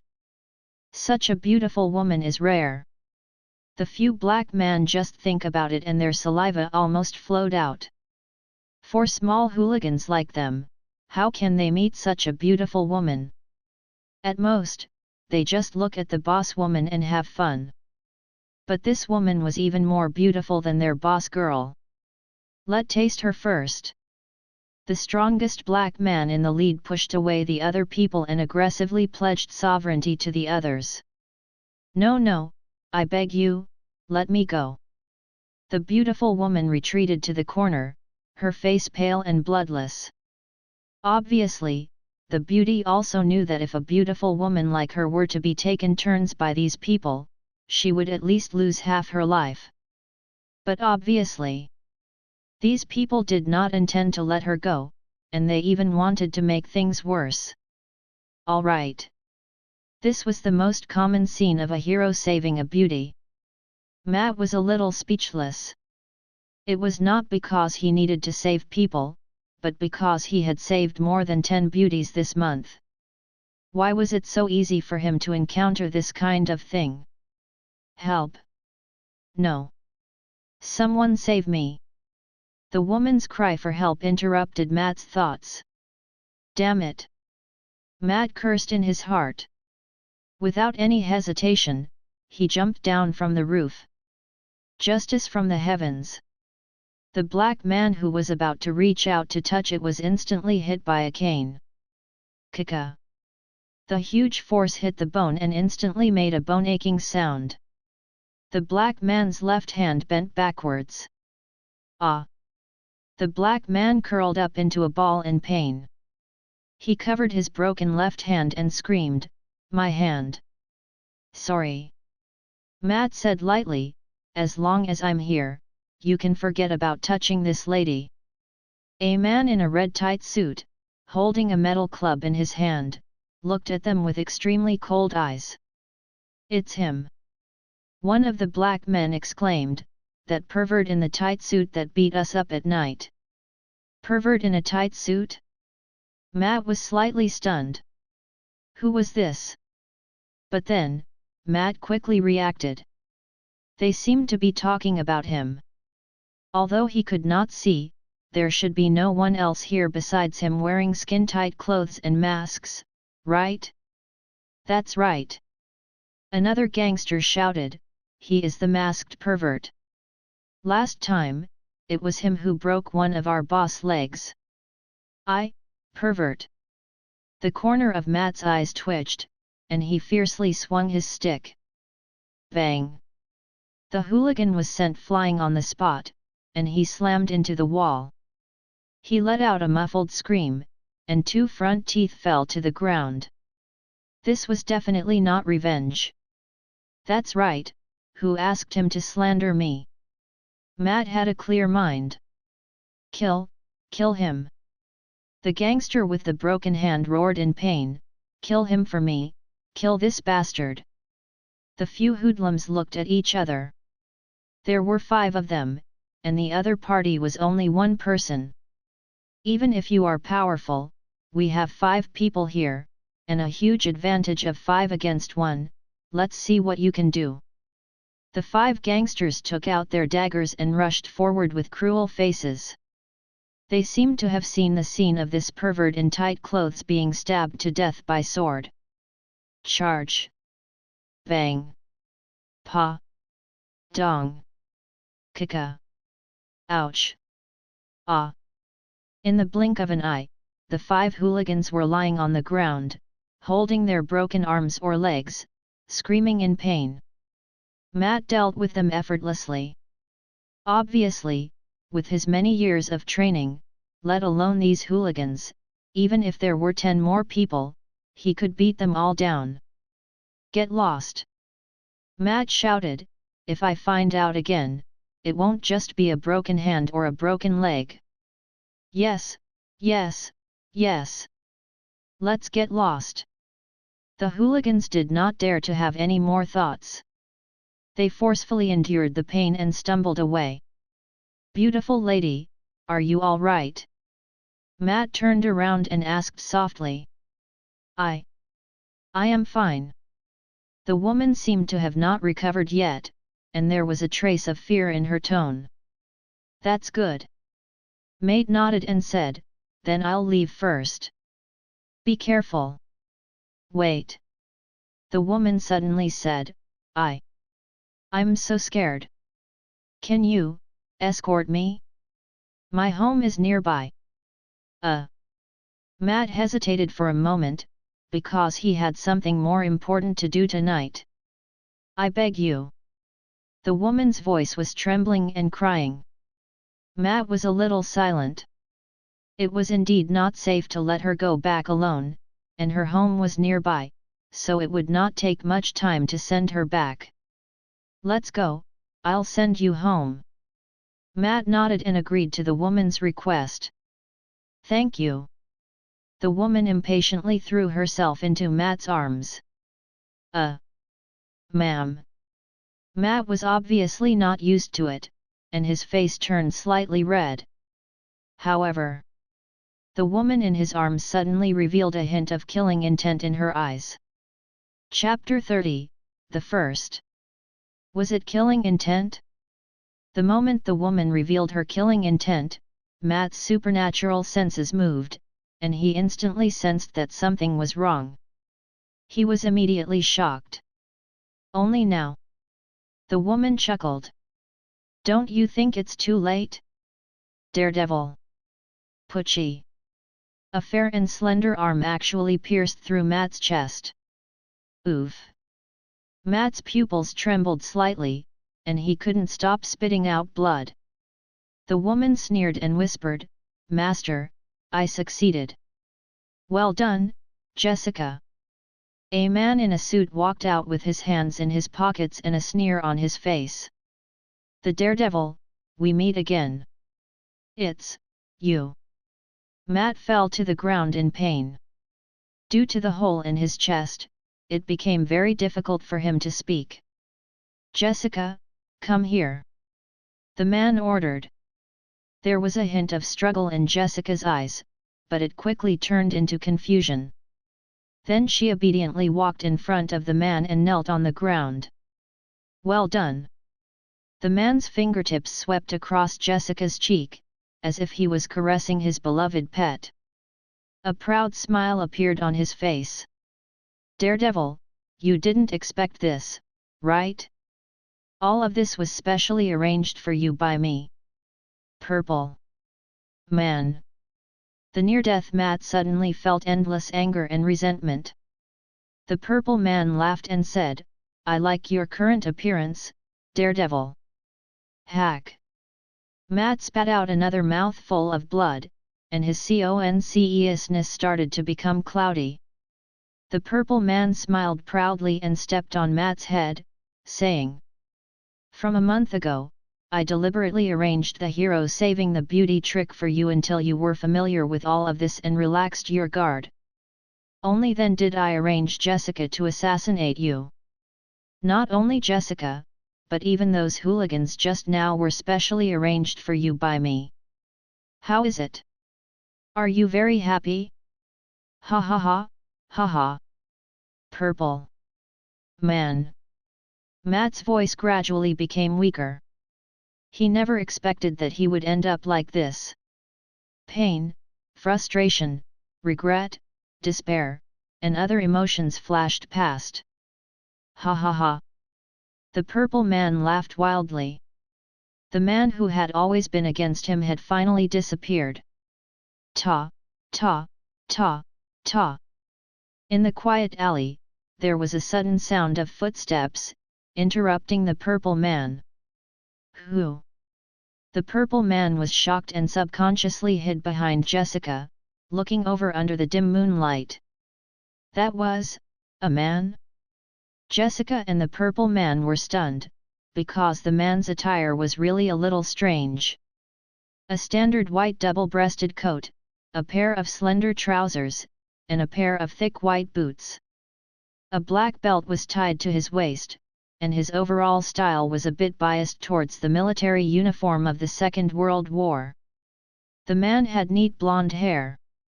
On his handsome appearance, he had a high nose bridge, thin lips, deep and sunken eye sockets, and a pair of emerald green eyes.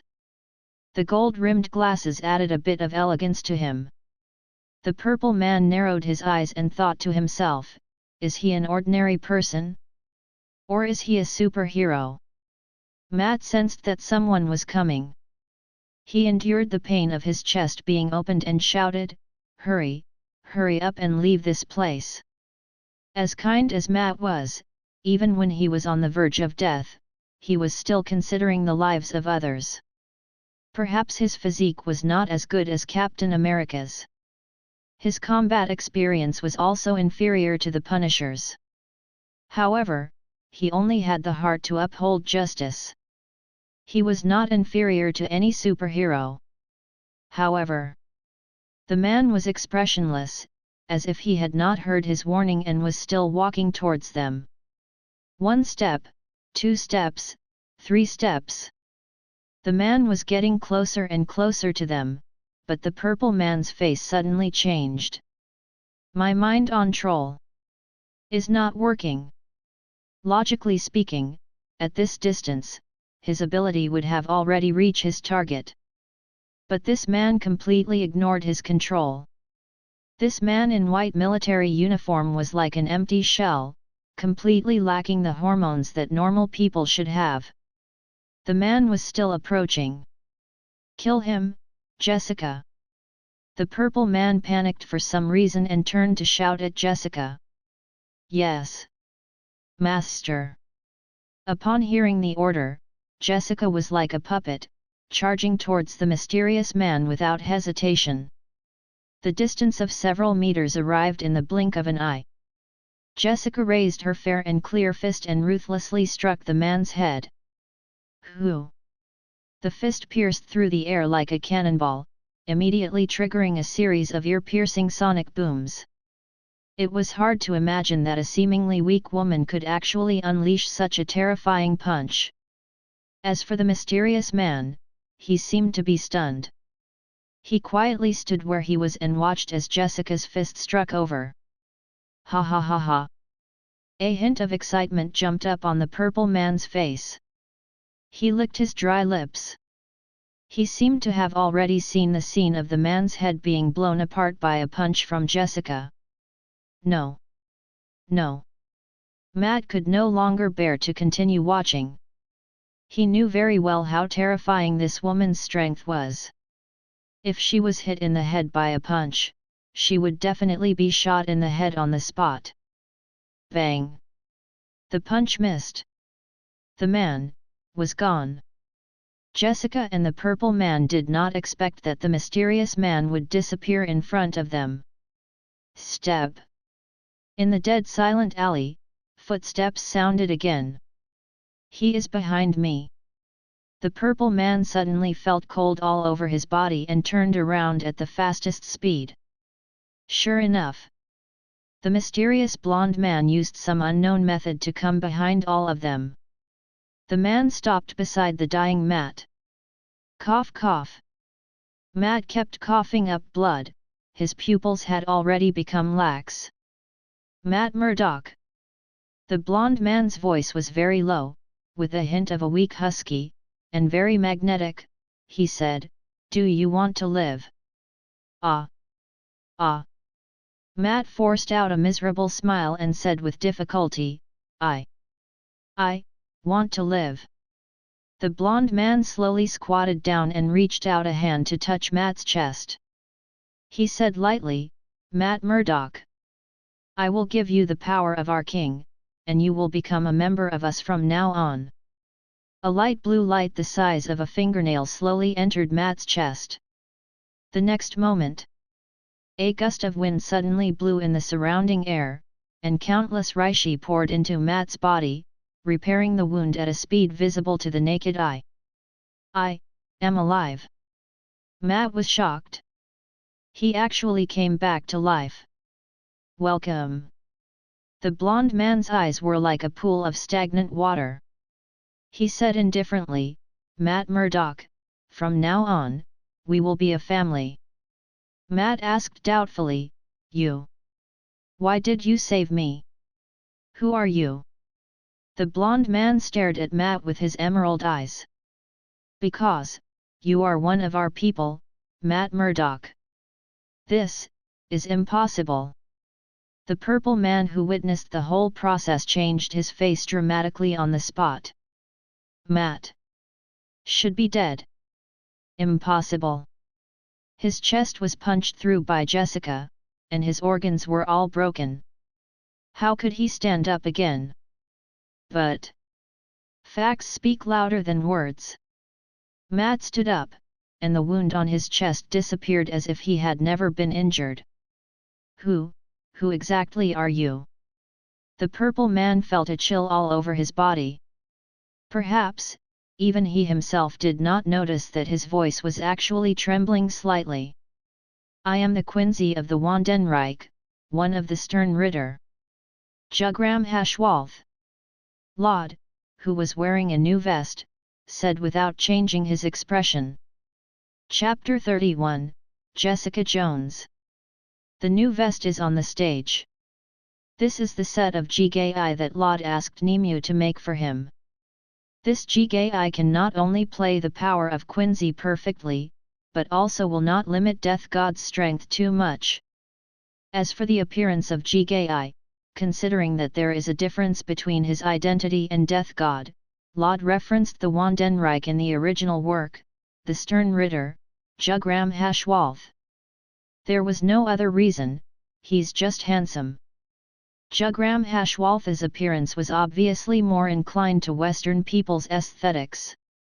He had long golden hair, emerald eyes, and exquisite facial features.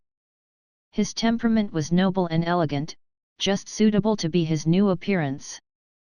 Originally, Lod wanted to use Hashwalth's appearance to go out and see if he could find a suitable person and give his soul away. In this way, he could lead them into the camp of the Quincy and quickly develop his forces and subordinates. But unexpectedly, Lod circled around Hell's Kitchen and found that there was no suitable target. Hell's Kitchen's group of bastards was a good choice to cultivate Hollow, but to let him give his soul and cultivate the members of the Stern Ritter, it was a great difference. Originally, Lod planned to go back first. Unexpectedly, on the way back, he happened to see the Purple Man and Jessica ambushing the daredevil. This was a pleasant surprise. As a blind man, wasn't Daredevil just in line with the conditions of soul sharing? Moreover, with Daredevil's temperament, it was definitely not a loss for him to become a member of the Stern Ritter. Thus, the scene in front of him happened. Lod pretended to be Hashwalth. Through contact, he gave a small part of his soul to the injured Matt. Then Matt's constitution was instantly transformed into a Quincy. Moreover, Matt unconsciously absorbed the surrounding Reishi to heal himself. And the effect of soul separation, contact treatment, of course, was not limited to this. Matt suddenly felt a little itchy in his eyes, so he took off his mask and rubbed his eyes with his hand. The expression on his face suddenly froze. My eyes! Matt looked at his hand in disbelief. The palm print on it was clearly visible. This was his hand. I can see. My eyes are healed. Matt was shocked and then slowly raised his head. In the dark and boundless starry sky, there were many gem-like stars, surrounded by a bright full moon. After being contaminated by radioactive substances, blind and darkness had been with him for 20 years. Matt, who was already used to darkness, never thought that he would see the light of day again. That was light. Ha, ha, ha, ha. I can see it. Matt looked around in disbelief, his hands trembling. The moon, the night sky, the trees, the walls, the night sky, the moon. Everything was deeply attracted to Matt. But this scene almost made the Purple Man's brain bleed. For the past month, he had put in a lot of effort to set up this trap. He could have killed Daredevil and removed a big problem in his heart. But now? The Daredevil, not only did not die, but even his eyes were cured. Kill them! The Purple Man's eyes were red, and he roared angrily, kill them! Jessica! Yes, sir! Jessica responded, then raised her foot and stomped heavily on the ground. She bent down and rushed out like a cheetah. Boom! The solid cement immediately broke into pieces. A deep footprint was left behind. The shattered cement shot out in all directions like bullets, deeply embedded into the wall next to them. Be careful! Matt's expression suddenly changed, and he loudly warned, quickly dodge, she is very powerful, you absolutely cannot take it head on.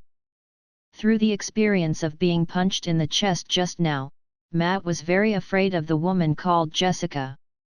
As everyone knew, a human's chest was protected by ribs, so it was not easy to pierce through it with a fist.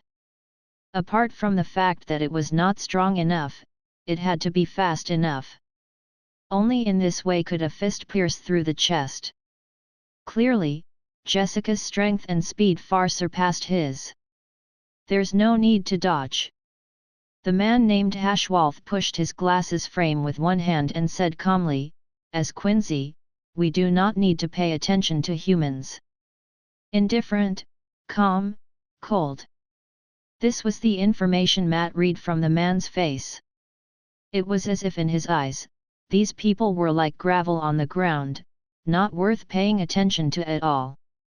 Not only did this man not dodge, but he slowly raised his palm, as if he was planning to take this punch head on. "Kill him! Kill him!" The purple man's face twisted, and he roared in a nearly deranged manner, "Ha ha ha! Do you think you can take on Jessica's fist?"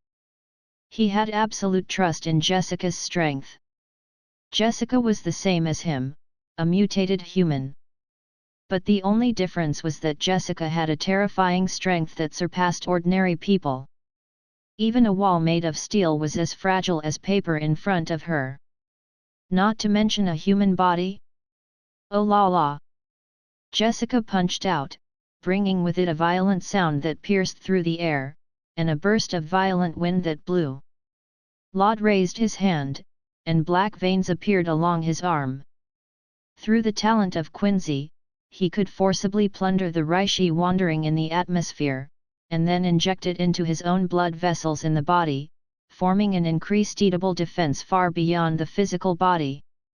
The exclusive combat skill of Quincy, Blood Vene. Boom! The fist and palm collided. In an instant, the ground beneath their feet collapsed. The violent winds around them roared as if they were solid, transforming into transparent steel sword that forcefully tore apart the solid cement ground nearby. K. The purple man's wild laughter stopped abruptly. It was as if he had suddenly been pinched in the neck. His face was filled with shock and astonishment. Because the man named Hashwalth had not been killed by Jessica with a single punch. Instead, he had used one hand to block the all-out attack of Jessica. Not bad. Laud's eyes flickered slightly, and the corners of his mouth curled into a faint smile. He was clearly very satisfied with the defensive effect of the Blood Vene. Blood is the exclusive combat technology of the pure blood Quincy of the Wandenreich. It is mainly divided into two types, the Blood Vene which controls the defense power, and the blood artery which controls the attack power. The blood vene injected Reishi into the blood vessels, which could greatly increase the defense of the body, and the blood artery would increase the destructive power of the body to the maximum after Reishi was injected into the blood vessels, and the two could not be used at the same time. It was Laud who had activated the blood vene to block Jessica's punch just now. Jessica was not too weak among the superheroes, but she was not too strong either. Her strength was about the same as Captain America, so it was not too shocking for Laud to block her attack with the blood vene.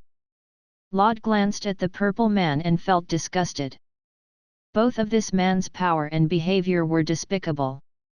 Not only did he control Jessica Jones, he even humiliated her both physically and mentally. That's right, it's exactly what you think. These two people's comic books were available in his previous life. Laud had studied a few books with the mentality of learning. But comics were comics. If they were placed in reality, a scum like the purple man must be killed. A hint of killing intent quietly rose in the depths of Laud's eyes. Chapter 32, the one that pierces everything. Swish! The purple man panicked in an instant, cold sweat pouring down his forehead. He had originally wanted to take revenge today, but who would have thought that a ruthless person would appear halfway? Not only did he save the dying Matt, but he also easily blocked the attack of Jessica. Even his greatest reliance, his mind control, was unable to control the other party. Run! Run! Run! Jessica! The purple man shouted in panic, "Take me away from here!" In addition to possessing extraordinary strength, Jessica could also fly quickly in the air. This was the hope that the purple man had placed on escaping. As long as they flew up, they would be safe. Who? The moment Jessica received the order, her entire body quickly retreated. After a few push-off movements, Jessica grabbed onto the purple man's clothes and easily carried him on her back before flying into the sky. Su dash! Jessica's flying speed was very fast, and in the blink of an eye, she was about to disappear from sight. Not good. Matt's expression changed. They are going to run. Don't worry. Lod lifted his eyelids slightly and sneered. He won't be able to escape. It had to be said that according to the thoughts of normal people, the purple man were indeed very thoughtful. This was because most of the superheroes did not have the ability to fly in the air. Therefore, once they let Jessica and the purple man fly into the air, they could only watch helplessly as they left. But unfortunately, it could only be said that the purple man was too unlucky. After all, Lod was his opponent. Flying in the air? No, no, no, it was too low. Whether it was Quincy or Death God, they could control the Ryūjin under their feet and hover in the air for a long time. Ryūjin Jakka. In the vision of Matt, Hashwalth disappeared instantly. Matt was dumbfounded. The next second, the purple man who thought that he had successfully escaped did not even have time to breathe a sigh of relief before his eyes suddenly widened. They saw that right in front of them was the man named Hashwalth. Go down! Lod raised his hand and pressed down, causing the terrifying spiritual power to instantly erupt. Pa! It was as if there was an invisible hand in the sky that fiercely smashed Jessica and the purple man to the ground. Boom! At the critical moment, the purple man had Jessica cushion him under his body, offsetting the impact force for him. But even so, the purple man's physical fitness was similar to that of an ordinary person. He fell from the sky and broke a leg on the spot. Lod slowly fell from the sky. F***ck. F***ck. F***ck. The corner of the purple man's mouth twitched as he cursed madly in his heart.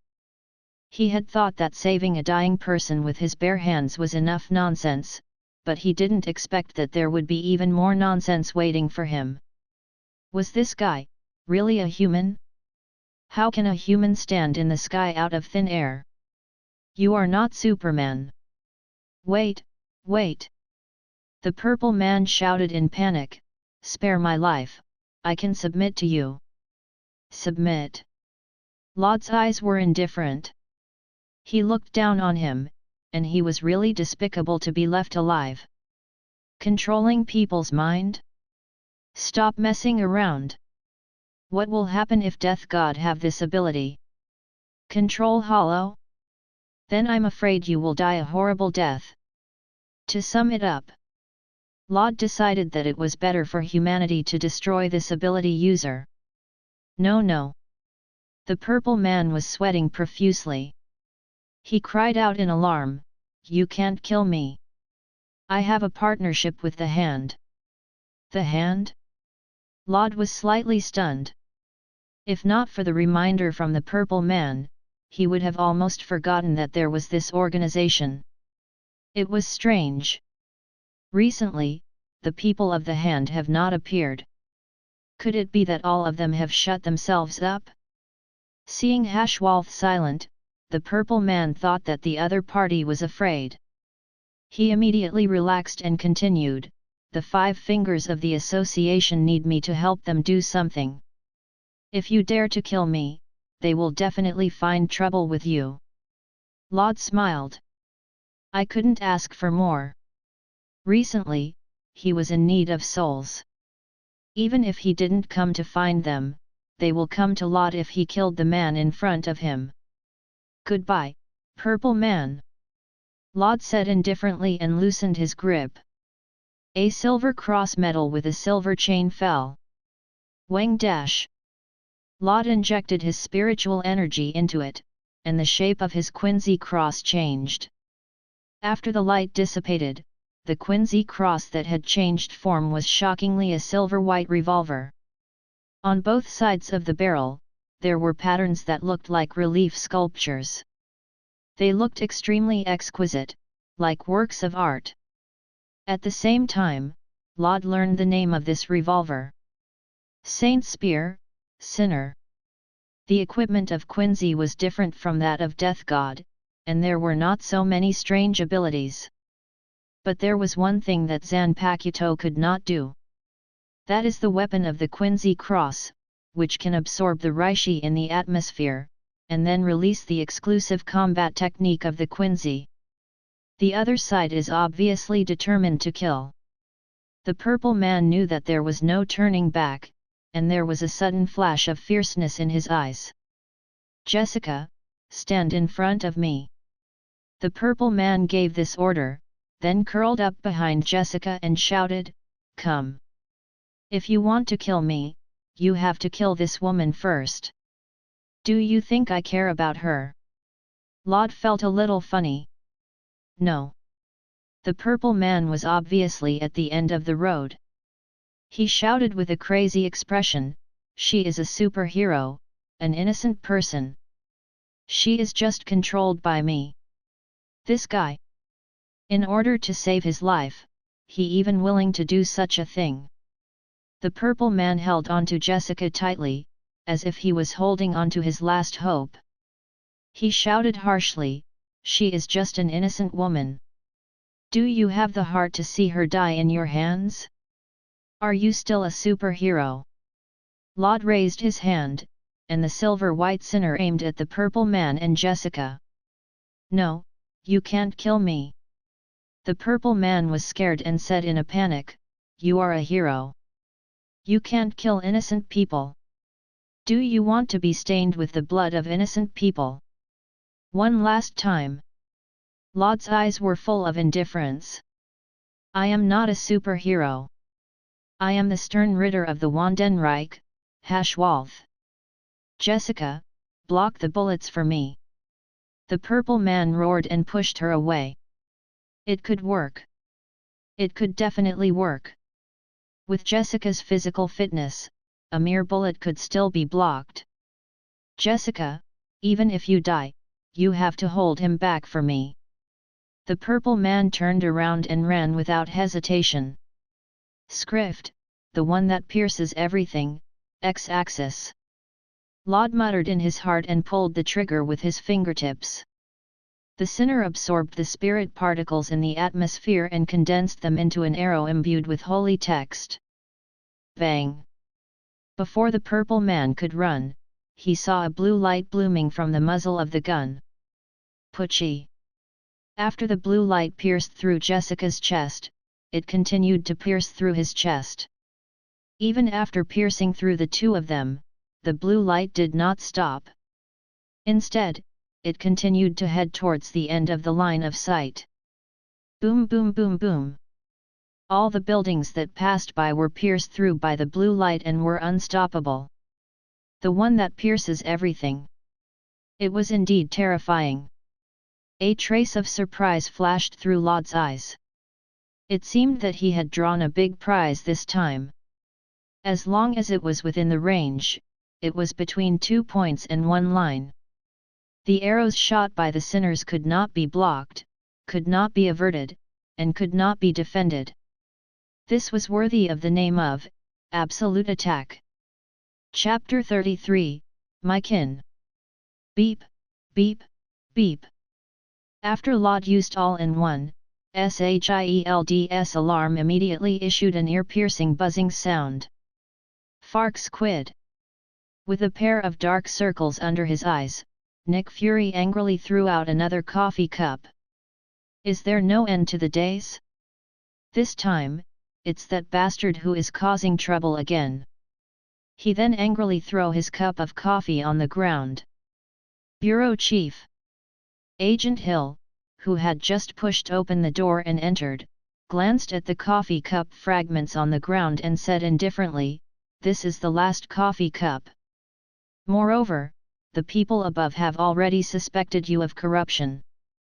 Fury did not manage to catch his breath and almost choked to death on the spot. It was really a bad time. Just a mere 3,000. Besides, how could Shield's matter be called corruption? The wrinkles on the face of Nick Fury increased a few more times. "Yes, Director." Hill nodded slightly and then walked out quickly. The purple man was dying and his pupils were gradually fading. He had never dreamed that he would die here one day. But it was worth it. At least, when he was alive, he had dragged a beautiful heroine along with him. Ha, ha, ha.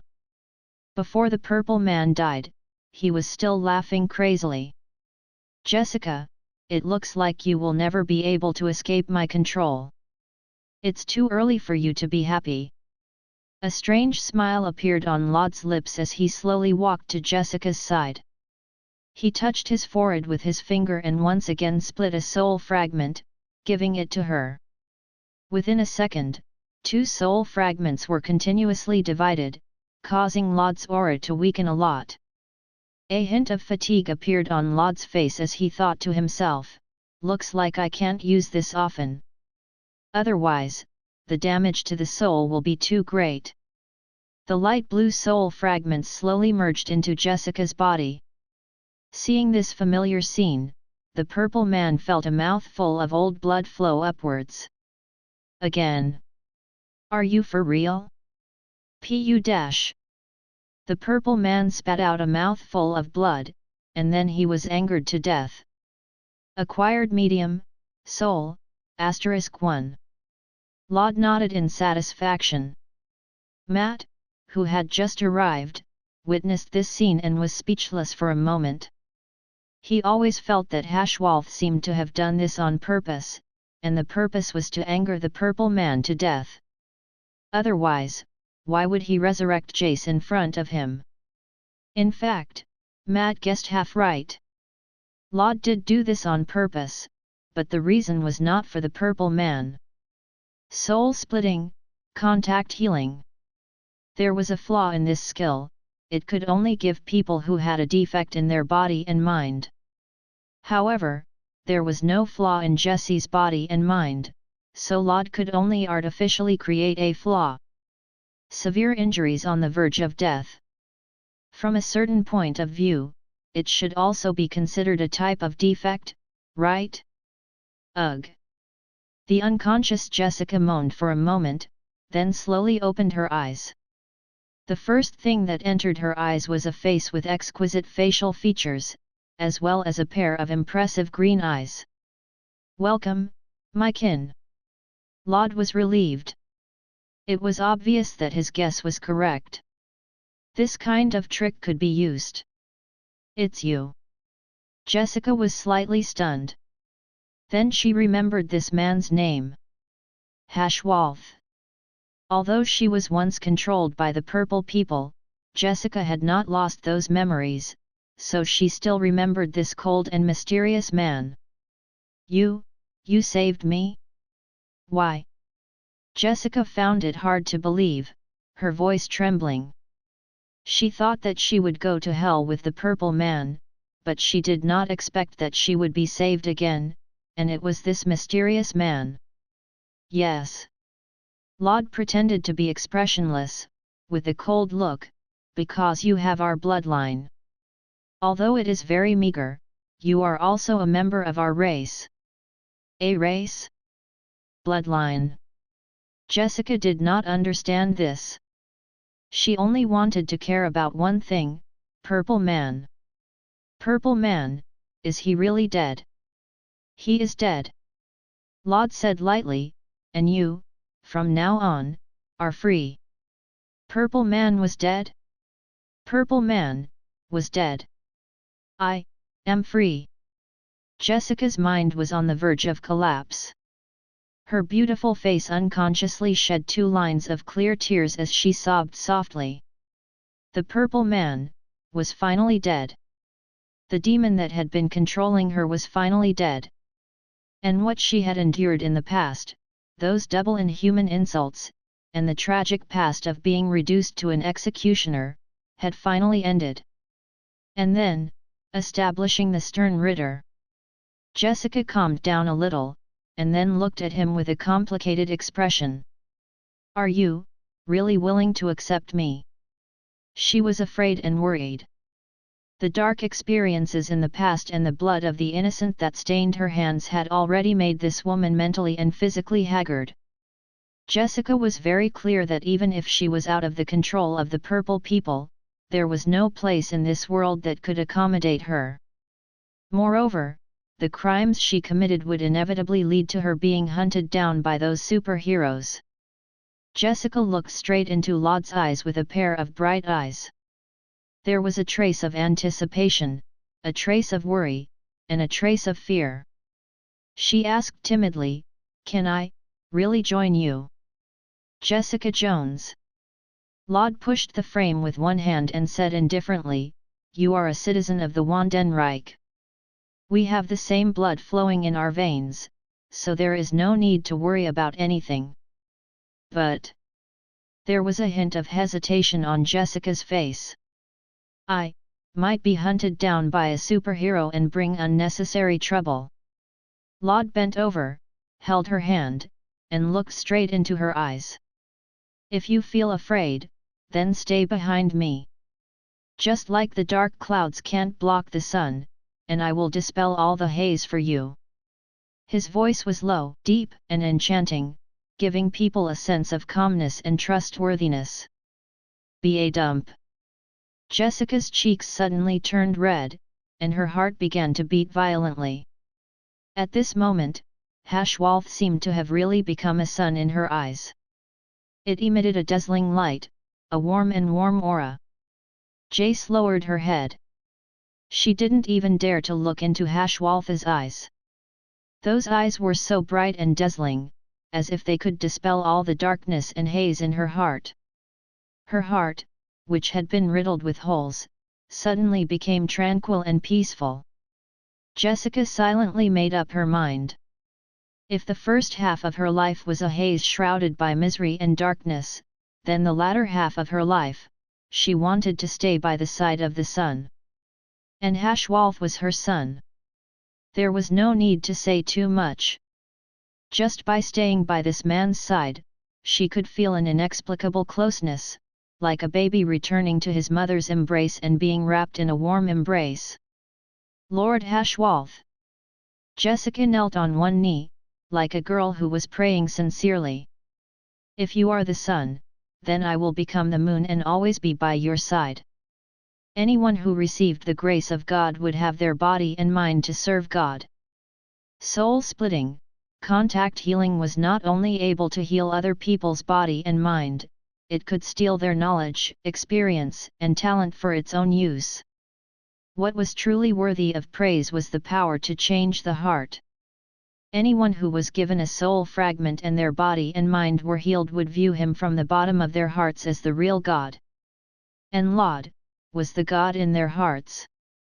In Jessica's eyes, Hashwalth's image was as warm and dazzling as the sun. In Matt's mind, Hashwalth's existence was like a light that illuminated his darkness. This influence that originated from the soul fragment was a subtle change, not a sudden change overnight. So, even Matt, who believed in his own ideals, could not escape this influence. To Hashwalth, who saved his life and gave him a second light, Matt's heart already belonged to Laud. "Lord Hashwalth." Matt knelt on one knee, his eyes showing a touch of fanaticism.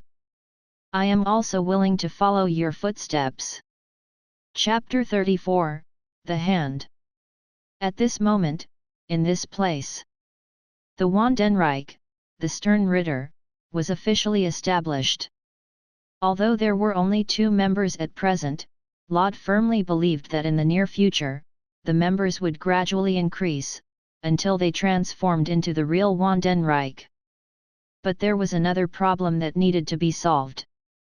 The Quincy is different from Death God and Hollow, not the state of the soul, but the human with physical body, which can be seen by those ordinary people. So, in Jessica and Matt's case who have not grown up yet, and can't be exposed to the public too early, especially Nick Fury with persecution disorder. As in the original work, the Wandenreich is hidden in the shadow of Seireitei, which is still relatively weak, and the stern Ritter are temporarily hidden under the shadow of others. But where is the appropriate address? Just as Laud was feeling troubled over this, he suddenly saw the dead purple-clothed person and an idea flashed through his mind. Matt, how much do you know about the hand? A lot. They and I can be considered old enemies. Matt's eyes dimmed slightly. He thought of his ex-girlfriend and immediately felt a little down. Lord Hashwalth, are you very interested in the hand? When it came to the hand, it's inevitable, they will meet Erica. She was Daredevil Matt's ex-girlfriend, and the two of them were separated because of their ideologies. But when they met again, Erica had been brainwashed by the hand and turned into a ruthless killing machine. Although Matt tried to break into the hand several times to save Erica, he failed in the end because of his lack of strength. Several times, he almost died in Erica's hands. Just in time. Laud's delicate facial features were indifferent. He said calmly, I want to talk to them about a small matter. Can you lead the way for me? Matt saw the killing intent in Hashwalth's eyes and was shocked. He quickly said, Lord Hashwalth, the hand is very strong. If we rush in rashly, there may be accidents. In order to save Erica, he had broken into the hand's headquarters many times, so he knew better than everyone how terrible the professional ninja killing group was. In Matt's view, although Hashwalth was very strong and his methods were very mysterious.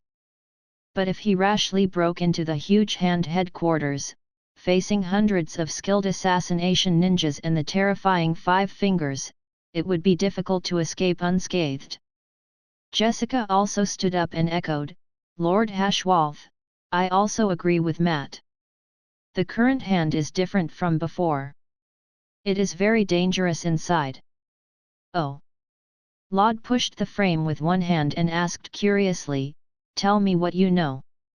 Jessica recalled, when I was being controlled by the Purple Man, I once saw the hand's 5 fingers in the secret underground room.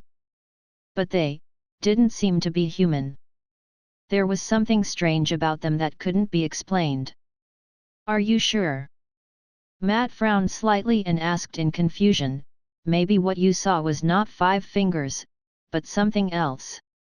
Jessica shook her head and said in a deep voice, I can tell you with certainty that what I saw at that time was the 5 fingers, and the words are not human were told to me by the Purple Man in private.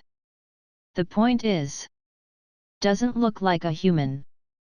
Matt recalled this sentence and rubbed his chin at the same time. He said, a madman like the Purple Man is actually willing to cooperate with the hand. It is very likely that he was coerced into helping the hand. Before this, Matt felt that it was a little strange. With the ability of the Purple Man and Jessica, even if he could not defeat the hand, he would not be reduced to helping the hand with things, right? But now it seemed that there was a big secret behind this. Matt said in a low voice. Think about it carefully and see if there is any other information. Okay. Jessica took a deep breath. Although she did not want to recall what happened when she was being controlled, she was still willing to try for Lord Hashwalth. I remember. Jessica suddenly said, the Purple Man told me one more thing. He said that he must snatch the book. Book? Matt was stunned. Snatch a book? Are you sure the Purple Man said that? What else did he say? I remember, the Purple Man seemed to say. Jessica frowned and tried to recall, that book is a divine artifact. It bestowed 5 fingers with the power to live forever, so it cooperated with them. A book that can grant eternal life? Laud pushed the frame with one hand and said thoughtfully, "Things have become interesting." This was a bit intriguing. Logically speaking, the hand was only a killer group in Marvel. The only thing he cared about was probably the undying dragon bones that the hand had stolen from Mount Kunlun with his 5 fingers. But now, a book had appeared out of nowhere, and it could grant people eternal power. What a strong sense of déjà vu! Are you sure that it's not Doctor Strange that pranked him?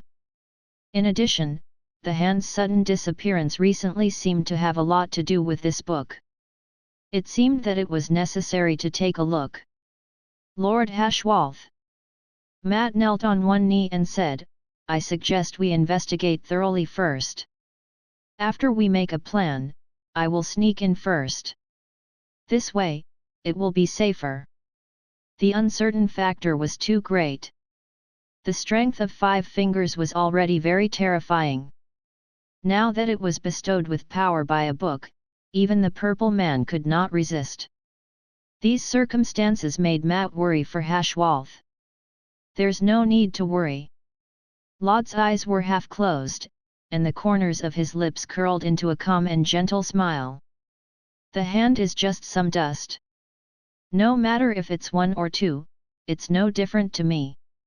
The hand was only the first step. If he couldn't even take this step, how could he compete with death in the future? Being scared will only lead to death. Being scared will inevitably lead to failure. Since he wanted to usurp the power of the creation god, how could he shrink back?" The hand headquarters. Laud was dressed in a white military uniform, suspended in the night sky. On both sides of him were Daredevil Matt and Jessica, who were also standing in the air like him. When a person transformed into a Quincy, controlling Ryūjin was like breathing, almost an instinct carved into the soul. Therefore, it was not too difficult for Matt and Jessica to use spirit particles to construct the steps under their feet. After getting a little familiar with it, they could easily do it. The building in the hand's headquarters was pitch black, and it was impossible to see the structure inside from the outside. "Erica. I'm here," Matt muttered in his heart. Ever since his ex-girlfriend was controlled by the hand, he had always wanted to save Erica. Today, he could finally do it. "Let's go," Laud said indifferently. "Let's go and see what exactly is inside." Chapter 35, Jessica the Quincy.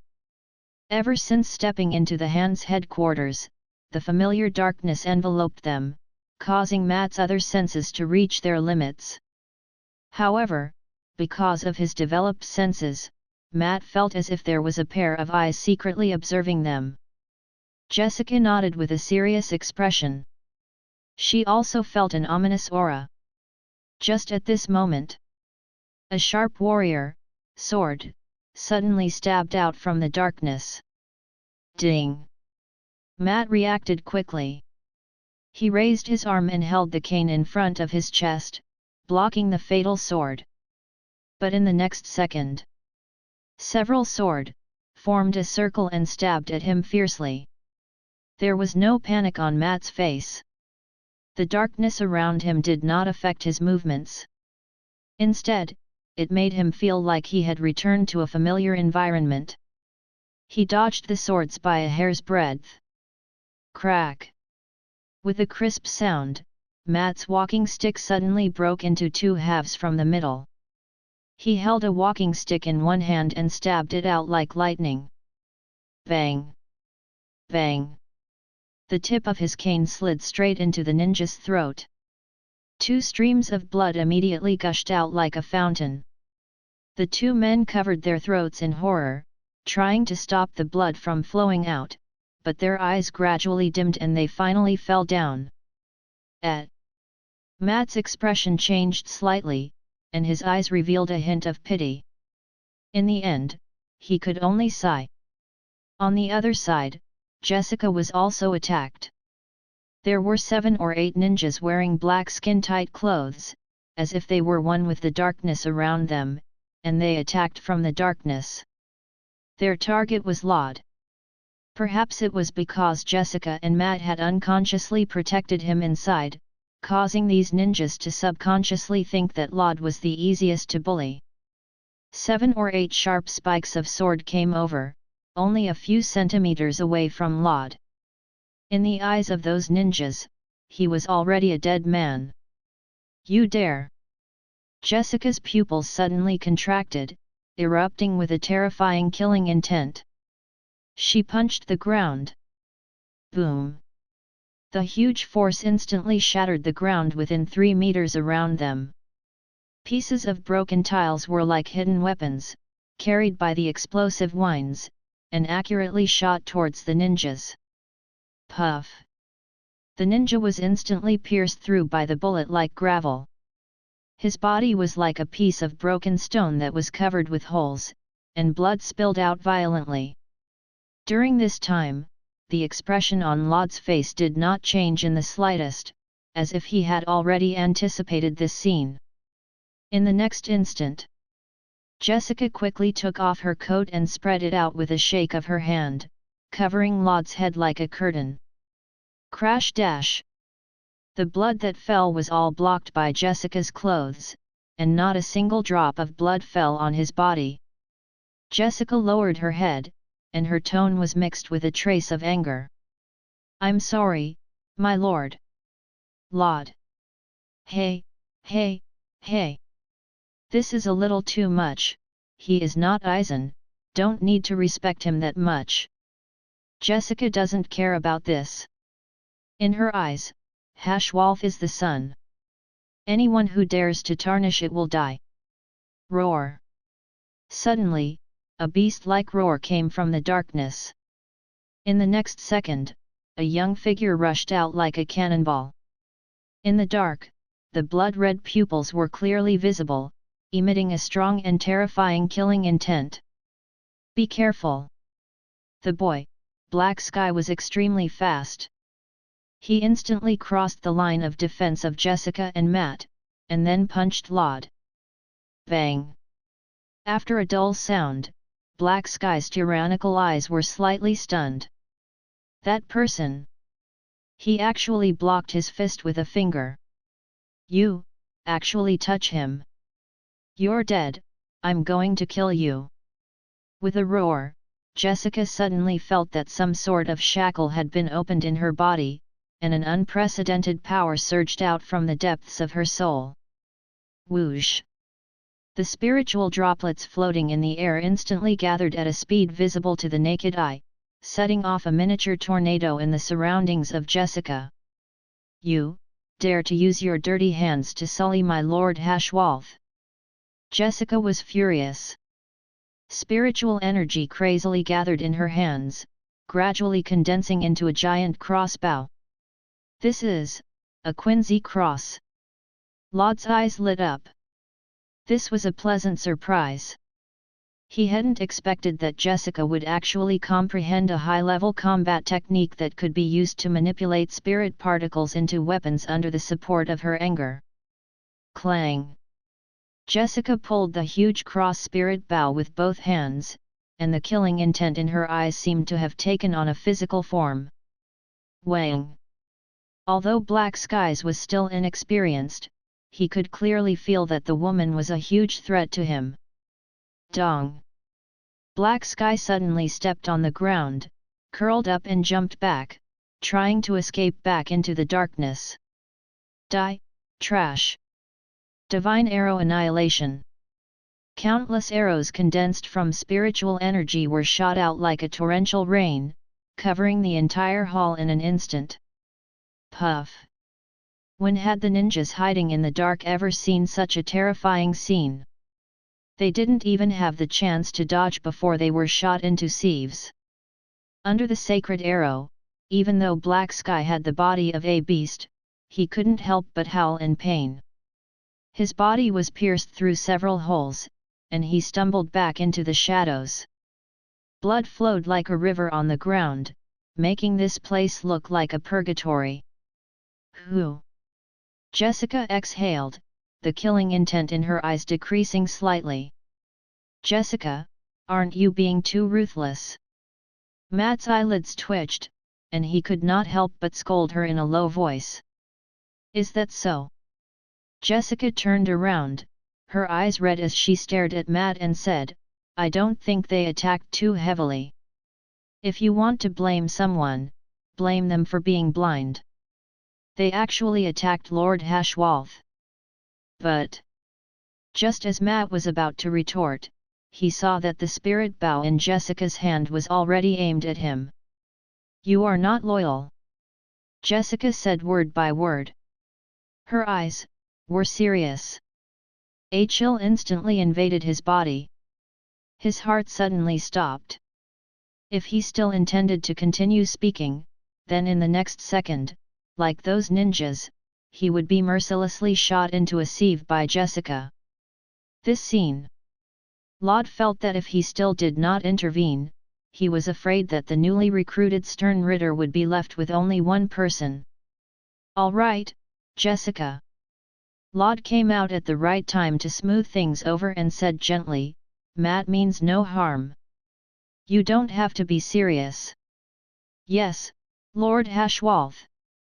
Jessica put down the spirit bow, her eyes still cold, as if she was warning Matt. What the hell is this? A hint of bitterness appeared on Matt's face. He was just a little reluctant, and he was almost shot into a hornet's nest. Who could stand this? Things get a little heated up here. Jessica regarded Hashwalth as a son, and could carry out orders without hesitation, or even abandon the moral code for him. But Matt, on the other hand, his faith in Hashwalth was built on his own cognition and standards, and he would first consider whether it was against his own heart. So, Jace, who had been trying to protect Laud just now, was easier to take over by her emotion and thus awakened the real power of the Quincy.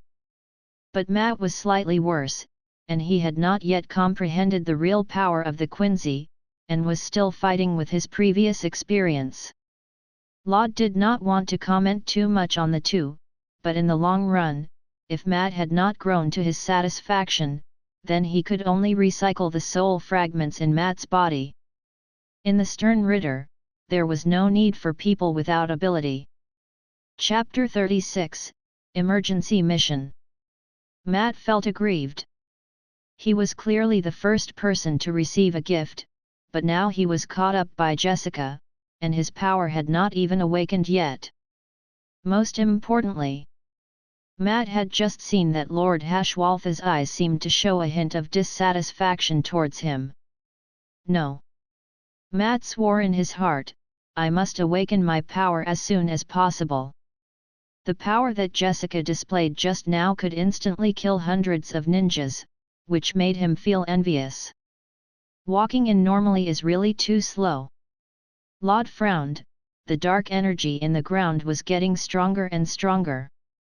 But sir, this place is too far from the basement, my spirit bow can't pierce through. It's okay, I can do it myself. Laud calmly took a few steps, took out the cross of annihilation. Since he couldn't see the target directly, he couldn't use the one that pierces everything, so Laud directly condensed his spiritual power and released it through the barrel. Ka! He pulled the trigger with his fingertips and released a huge arrow from the person who had absorbed almost 2/3 of Laud's spiritual power. Divine Cross Annihilation Arrow. The sinner released a dazzling light. The terrifying spiritual energy condensed into a huge arrow, and then fiercely smashed into the ground. Boom! Layer after layer, the huge divine cross, annihilation arrow broke through dozens of layers of hard ground before it ran out of energy and disappeared. The whole building of the hand was shaking, and countless steel and concrete cracked, turning into huge stones that fell down. When the shaking stopped, a hole about dozens of meters deep appeared in the ground in front of them, and went straight to the hand's basement. Sheesh! Matt gasped and could not help but be shocked. What a terrifying destructive power! It pierced through dozens of layers of the ground with just one strike. If the strength that Jace displayed was still within his imagination, then the strength that Hashwalth displayed had already completely exceeded his expectations. The destructive power of this degree was no less than the most advanced high-speed kinetic weapon in the US. However, what they did not know was that the attack just now consumed a lot of energy on Lod, and the spiritual energy in his body was almost emptied out. Fortunately, the Quincy could absorb the Reishi in the atmosphere, and with his current situation, he only needed a few minutes to recover. "Let's go." Lod calmed his breath, and then put away the sinner, and said to them lightly. Jessica caught up first, and then Matt reacted and jumped down. Who dash? A few seconds later, the three of them landed on the ground. The first thing that caught Lod's eyes was a huge magic array on the ground, engraved with complicated and strange patterns. Looking at the complicated patterns, Lod felt dizzy. "Come on! Come in! Come in! I will give you a great power!" A faint voice, like the whisper of a demon, echoed in Lod's mind. Not good. Lod bit the tip of his tongue and forced himself to wake up. His eyes revealed a trace of vigilance. What a terrifying magic array! It can actually tempt my soul. In essence, he was Death God. The strength of his spirit body far surpassed that of ordinary people, but even so, he had been careless just now and almost fell into the path of this magic array. These magic patterns were too strange. With just a glance, he had fallen into them, almost unable to extricate himself. But Jessica and Matt, who were beside him. Obviously, they were not so lucky. Their spiritual power was obviously not as good as Lod's, and they were instantly affected by those patterns, and their entire bodies were muddled, as if they had been possessed. Ah! Lord Hashwalth! A blush flew up on Jessica's cheeks, and her eyes blurred as she walked towards the magic array. She even muttered, "You belong to me alone. No one can snatch you away." Lod. So scary. He didn't expect that Jessica, who looked serious, wanted to take him for herself in private. Matt also staggered towards the magic array. "Erica, don't leave me." It seemed that anyone who had seen the patterns on the magic array would be attracted by the greatest desire in their hearts and thus be controlled by that voice. Bakuto number 61, 6 Rod's Prison of Light. Lod pointed his index finger and stopped Matt and Jessica. He. In the darkness, an old voice came, "You are late. Our ceremony has succeeded." Ceremony? Are you referring to the ghost runes on the ground? Lod raised his eyebrows. Ignorant people. The old voice seemed to be very angry. This is the power of the God of Darkness. He will grant us true eternal life. That's right. Several figures shone on the ground and shouted fanatically, "We will obtain eternal life that surpasses Kunlun, and you can only welcome death." A brainwashed person was truly terrifying. Lod could not help but mourn for these people for 3 seconds. That God of Darkness who had been working so hard could tell from the name that he was unreliable. Who knew which corner he came from? Ignorant fool. An old lady walked out with an old and ancient book in her hands. Lod narrowed his eyes and saw the word Darkhold on the cover of the ancient book. F***ck. Isn't this book of sins? Why is it here? He had to stop her. Cold sweat trickled down Lod's forehead. If he let Than return to Earth, he would definitely be the first to die. But, it was too late. Holding the Book of Sins in her hands, Lady Gao had already walked into the magic array. Amidst the frantic calls, she instantly exploded into a pile of minced meat. Fresh blood and pieces of flesh seeped into the ground. The demonic patterns on the magic array grew brighter and brighter, brewing waves of terrifying fluctuations. Not good. Laud cursed in his heart. It was already too late. Buzz. Gulp. Black sticky liquid surged out, and a huge hole appeared on the ground. It was like an abyss connecting to another latitude. Then, a blurry shadow crawled out of the hole and stood up straight. Ugh! The black shadow let out a comfortable moan and said in satisfaction, I haven't come back for tens of millions of years. I didn't expect the Earth to become like this. Ding! Issue an emergency mission. Mission: expel the infernal deity, Than. Details: 5 fingers, under the temptation of the Book of Sins, summoned a projection of Than, requesting the host to expel him from Earth's latitude before Sorcerer Supreme arrives. Reward: depends on the completion of the situation. Underworld God. Than. It really is this great God. Laud's forehead was drenched in cold sweat as he thought to himself, this is going to be too much. Chapter 37, Than. It was rumored that in ancient times, at the beginning of the birth of the earth, it was a period of chaos. The great creator who originated from natural magic energy decided to spread his own matter to every corner of the earth. These scattered magic energy substances nurtured a batch of the earliest creatures, elder gods. Among the elder gods, there were 4 most powerful ones: Gaia, the god of earth and nature, the god of destruction and death; Set, the source of white magic; Oshtur, and the source of black magic, Than. However, one day, Snake God Seth found out that devouring other elder gods could increase his strength, so he began to slaughter and devour other ancient gods. In the end, he triggered a great battle of fall of the elder gods.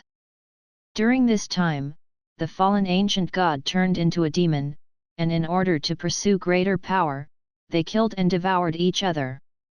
Gaia, the god of earth, could not bear it, so he launched a great battle against Snake God Seth, but the difference in strength between the two was not big.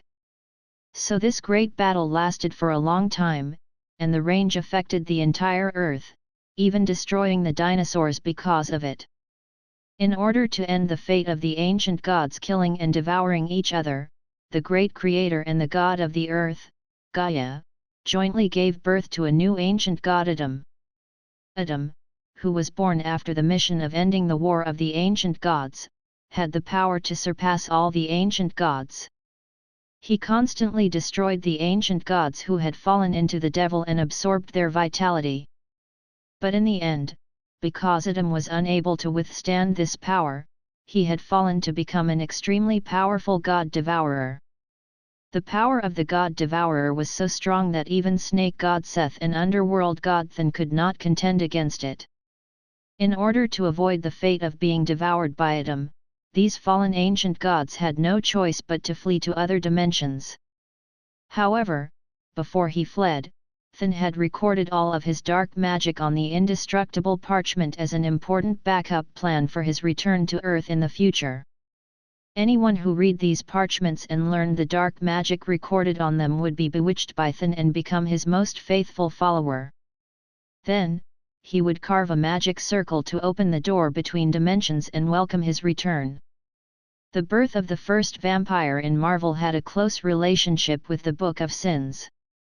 Later on, the parchments that recorded the powerful dark magic of Than were compiled by the elder sister of King Arthur, Morgan Le Fay, and later called it, Book of Sins.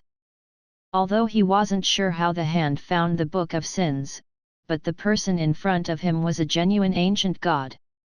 Tens of millions of years ago, Than was a single universe-level warrior, the same level as Oshtur, the source of white magic.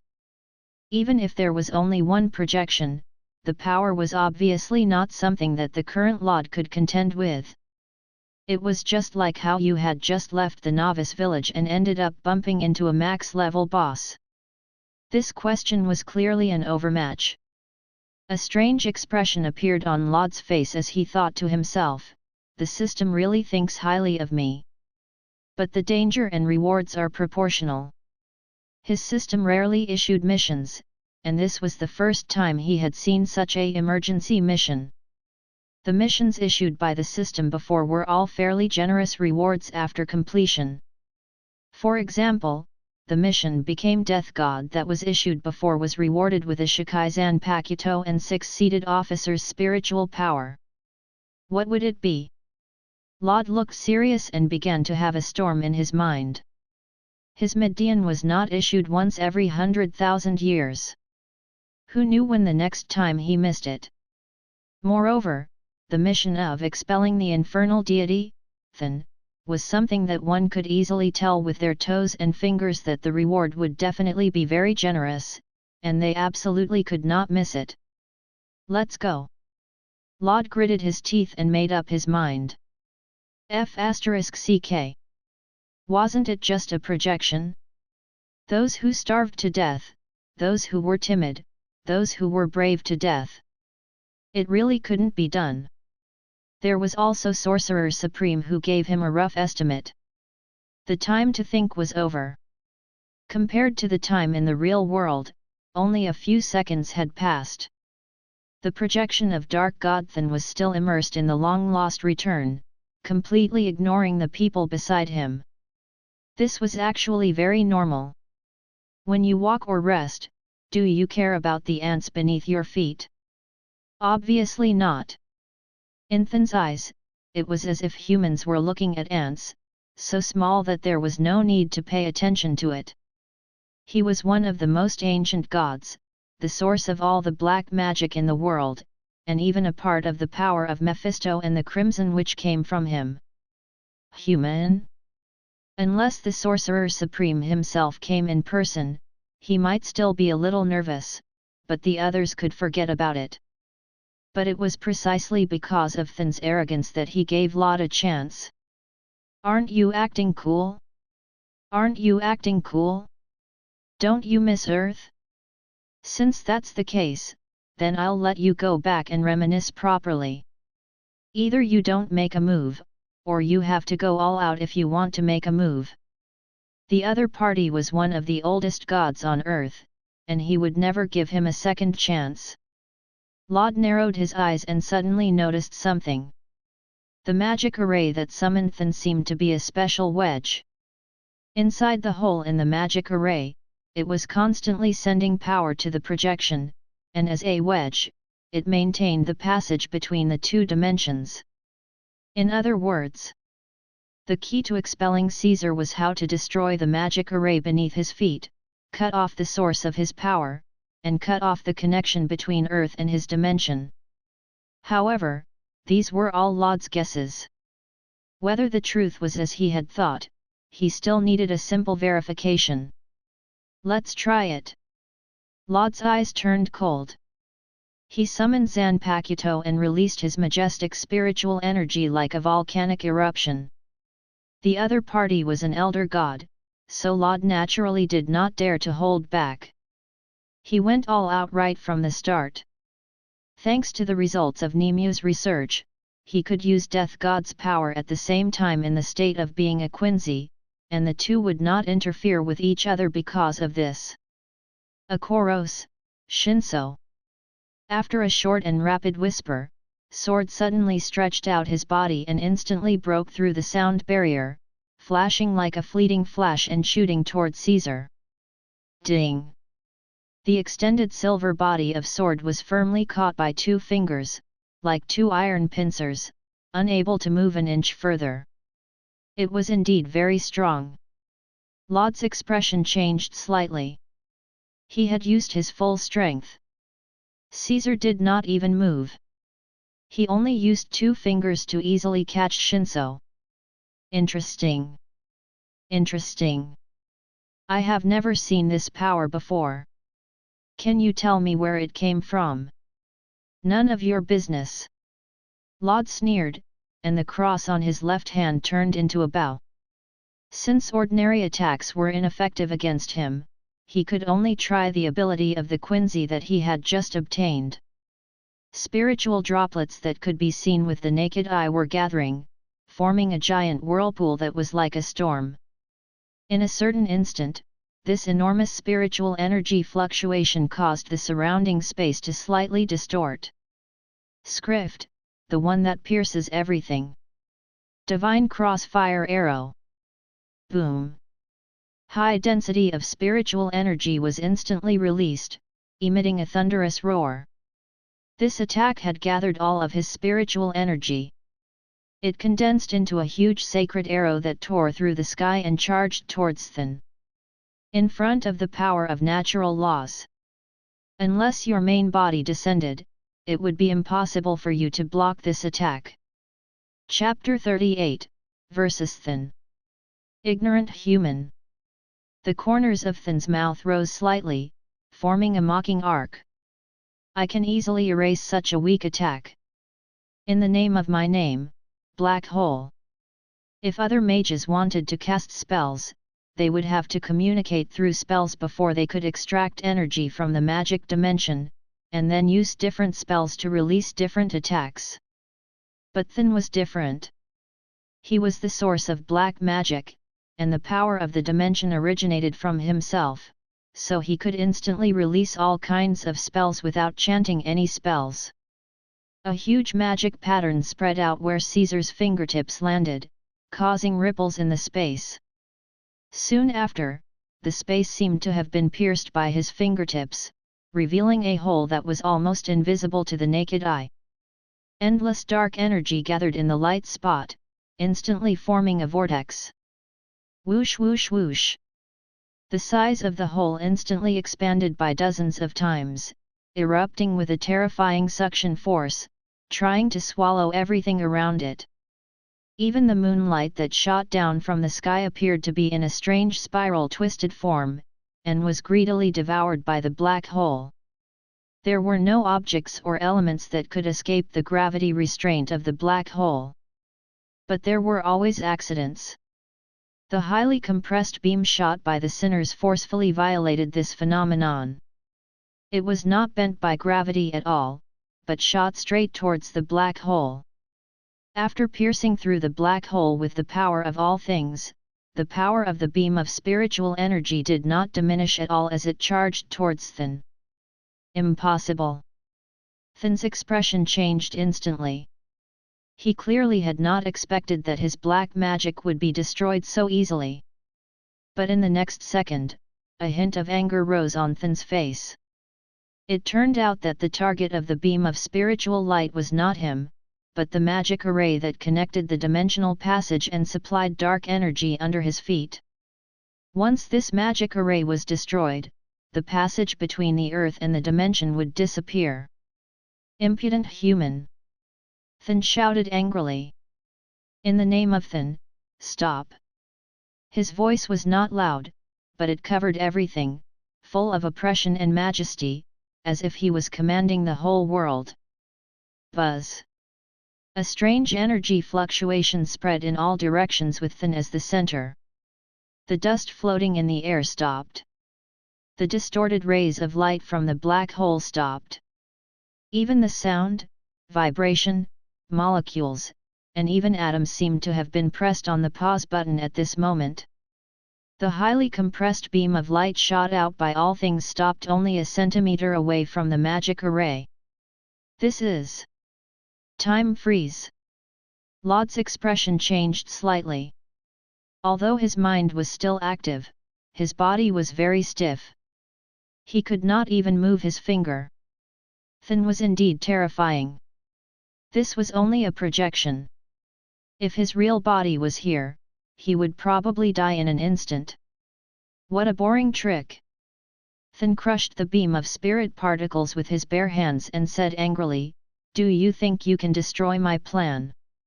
Just a little bit more." The magic array was destroyed. Laud's face was a little irate. He did not expect that Thin could still pause time. In the face of the still time, even if everything linked up this rule power, it still seemed so pale and powerless. Time resumed its flow. Thin's aura instantly dropped significantly. The black shadow that was originally close to the physical body had become somewhat transparent hollow. Looks like this move is very exhausting. Lod's eyes lit up. This was good news for him. It seemed that time freeze was also a great loss for Than's projection. However, he did not know how many more times he could use it. However, judging from the shape of the projection, Lod felt that it was the limit to use it once more. If there were more, the projection of Caesar might collapse on its own without him making a move. Human!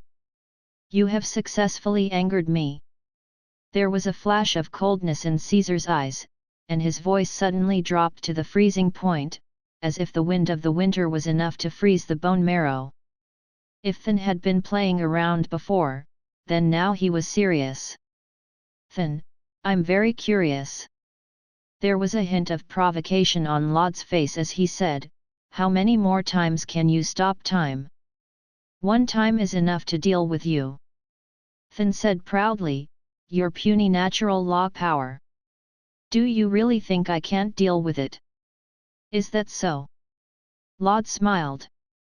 Without any warning, he raised his hand and fired. Do you think this move will be useful to me? Caesar snorted coldly and pulled out a huge black sword from the magic array beneath him. The thick black sword was close to the physical body, but it was also leaning towards the energy body. It was engraved with strange patterns, and with just a light stroke, it left a dark mark in the air of hollow.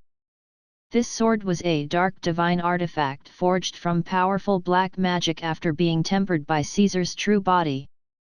Not to mention the power of rules grasped by mere mortals, even if it were fourth mirror-dimensional space used by Sorcerer Supreme, he could cut it open with one sword.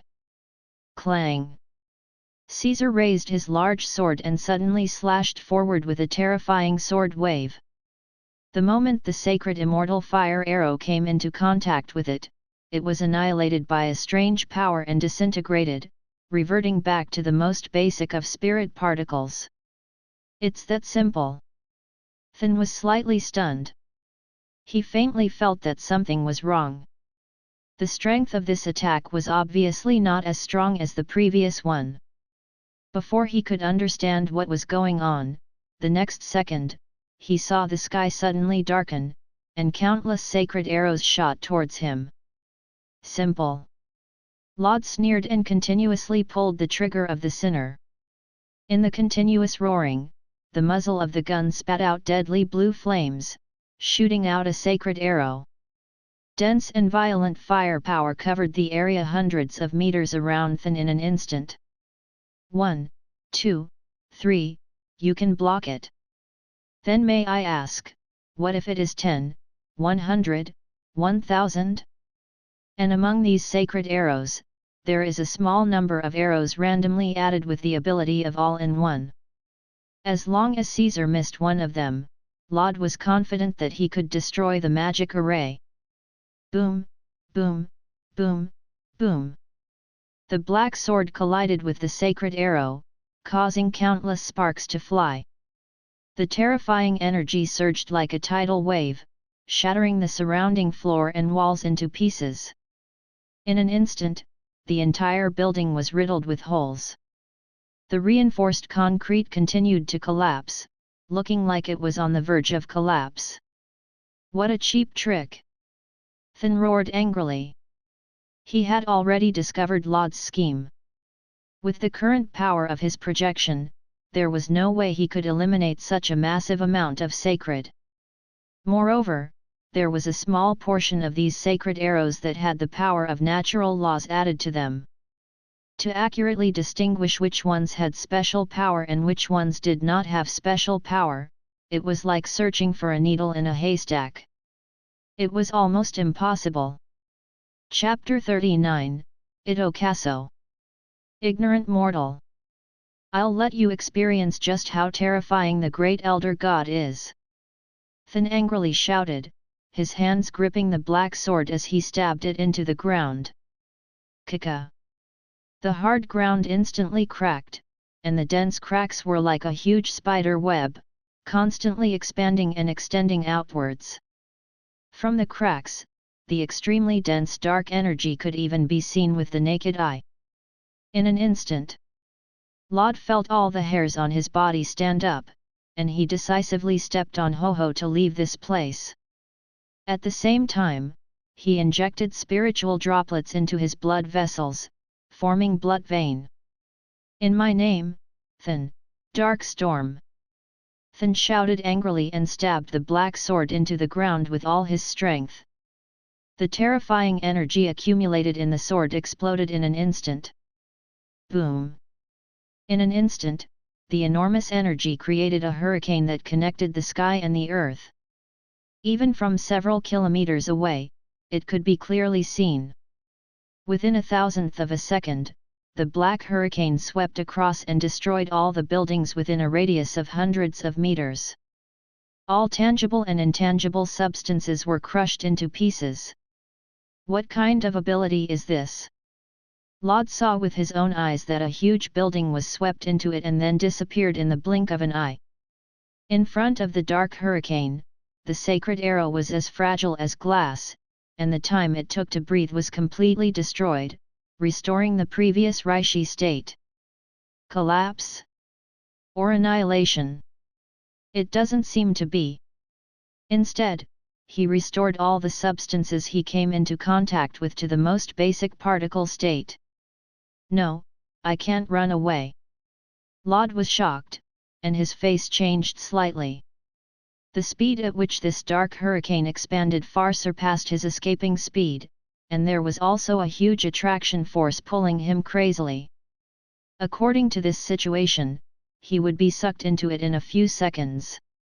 In an instant, Laud poured all his spiritual energy into his blood vessels, forming black lines on the surface of his body, and controlled the overflowing Ryūjin to form a defensive barrier around his body. Boom! The dark hurricane roared and raged between heaven and earth, and the violent force crushed everything. That night, half of the people in New York City saw the huge storm that connected heaven and earth, as well as the pressure from the depths of their souls. Again. At this moment, inside Seireitei, a certain bald Nick Fury was so angry that its black face almost turned white. Within a day, he had discovered 2 huge abnormal energy fluctuations in succession, and they were all in Hell's Kitchen. He was even a little suspicious now. Could it be that there was some treasure hidden in that broken place? Otherwise, how could it be explained that every time there was a problem, the location happened to be Hell's Kitchen? "Check it out!" Fury raged. "Use all the surveillance satellites and cameras. I want to see what is going on there in 30 seconds. The huge storms of heaven and earth gradually disappeared, and the 4 or 5 streets, including the headquarters of the Hand and Guild, were all destroyed by this terrifying force, like a natural disaster. All objects were crushed into powder. The buildings that had been standing in great numbers had now completely turned into a plain. There were only countless ruins and the collapsed earth. Laud's face was pale. His clothes were tattered and his body was covered in blood. He stood unsteadily in a ruin. Amazing! There was a trace of blood on the corner of Laud's lips. He smiled miserably. "If not for blood vein, I might have been torn to shreds just now." There was a spiritual barrier on the outside and blood vein on the inside. Even the dual defense methods were instantly destroyed. It was enough to show how terrifying this dark storm was. "Mortal, you lost." Than stood in place and saw the situation of Laud. He said disdainfully, "My power comes from the dark dimension, it's infinite, but your power has been exhausted." Laud was expressionless, only his wrist was trembling slightly. Just as Than said, a large number of sacred arrows were fired, and the consumption of spiritual power was terrible. Even if he had the physique of a Quincy, he could constantly absorb Ryūjin to replenish, but the speed of replenishment was far less than the speed of consumption.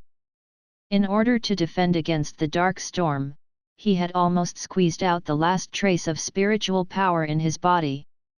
But even so, there was not a trace of panic on Lod's face. He was still as calm as ever, as if he did not care about this at all. "You are wrong, Thin." Lod was still calm. His zanpakuto, who was 3 feet long, pointed to the ground. "Victory is mine." Dang! In the next moment, Lod stepped on Ho-Ho and rushed toward Thin. "You're dead." With a face full of disdain, Thin raised his black sword and blocked Zanpakuto's attack. Clang! The thick sword edge collided with Zanpakuto, causing countless sparks. The terrifying power collided with each other, causing ripples to appear in the surrounding air. With just a light knock, Thin forcefully deflected Shinso's sword blade. "Ignorant human, you think you can stop me? If I don't try, who will know?" Lod's face was still calm, and his attacks became even more furious. In an instant, more than 100 collisions occurred. Sword clashed several times, creating dazzling sparks. The strength of the two became greater and greater, and their speed also became faster and faster. An unimaginable terrifying power surged, and like a solid tornado of swords, it ruthlessly destroyed the shattered ground around it once again. All of a sudden, while the two of them were fighting, Lod took the opportunity to turn around and retreat. At the same time, he aimed the sword blade in his hand at Thin. "Akoros, Shinso." The already short sword blade extended, and at a rather strange angle, like an antelope's horn, it suddenly and swiftly shot out. Whoosh! The speed at which sword extended his blade broke through the sound barrier in an instant, emitting an ear-piercing sound. With a deadly cold light, he swept past several meters of space and stabbed towards the magic array on the ground. "Foolish mortal! Do you think I wouldn't think of this move?" Clang dash! Caesar stretched out his right hand, and his 5 fingers seemed to be made of fine steel. He actually grabbed Shinso's sword blade. Terrifying, truly terrifying. Lod shook his head, and then a bitter smile appeared on his face. "This time, I really don't have other way. I will make you completely despair. Don't worry, I won't let you die so easily." There was a hint of disgust in Thin's eyes. After being disturbed by this ant time and time again, he decided to let Lod enjoy the feeling of falling into eternal darkness. After saying that, Thin slowly raised his hand and opened his 5 fingers. A terrifying suction force immediately enveloped Lod. Whoosh! Whoosh! Whoosh! Whoosh! This suction force was extremely terrifying. Even space was slightly deformed. Lod was completely unable to resist and flew towards Thin. "Ka! Human, are you ready to fall into the darkness?" Thin pinched Lod's neck, his eyes flashing with a vicious light. He was already prepared to admire the despair on Lod's face.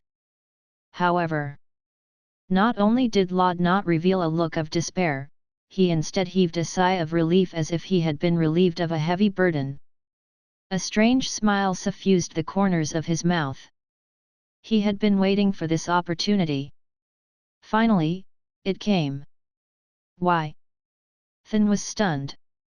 He saw the confidence of victory in Lod's eyes. Who gave him the confidence? A mere person who didn't even have the strength to resist actually dared to put on the posture of a winner? "Thin, I have said it before, but I'm going to say it once more." Lod grabbed Caesar firmly with one hand and revealed a smile on his face. "Victory is mine."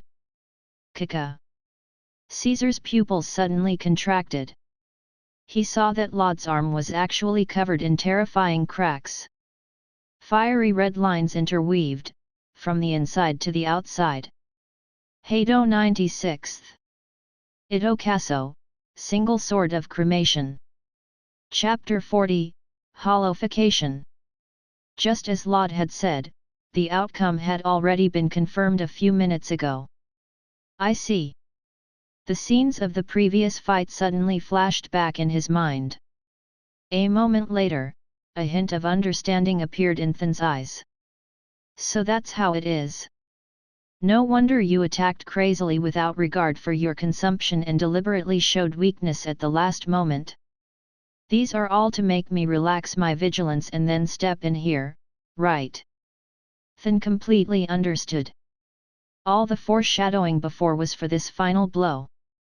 But the only reply was Laud's indifferent gaze, as well as a light sentence. Itokaso. Human. Boom. The terrifying flames that had been compressed to the extreme erupted in an instant, forming a huge sword blade-shaped flame that was almost several kilometers in diameter.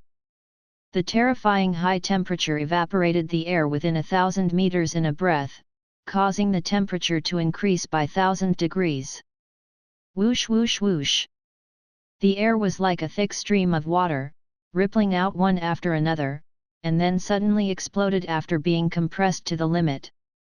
A shock wave visible to the naked eye, accompanied by a deafening, thunder-like sound, completely spread out, echoing throughout the entire sky. If an ordinary person was a little closer, his eardrums, blood vessels, and heart would probably be shattered by this earth-shattering roar. Bang! Bang! Bang! Bang! Bang! Bang! Bang! The trees and glass on both sides of the street, several kilometers away, were all shattered by the impact of this blast.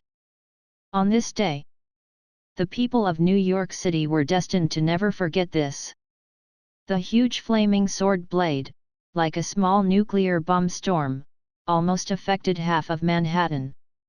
Oh my God! Countless people watched this scene in shock.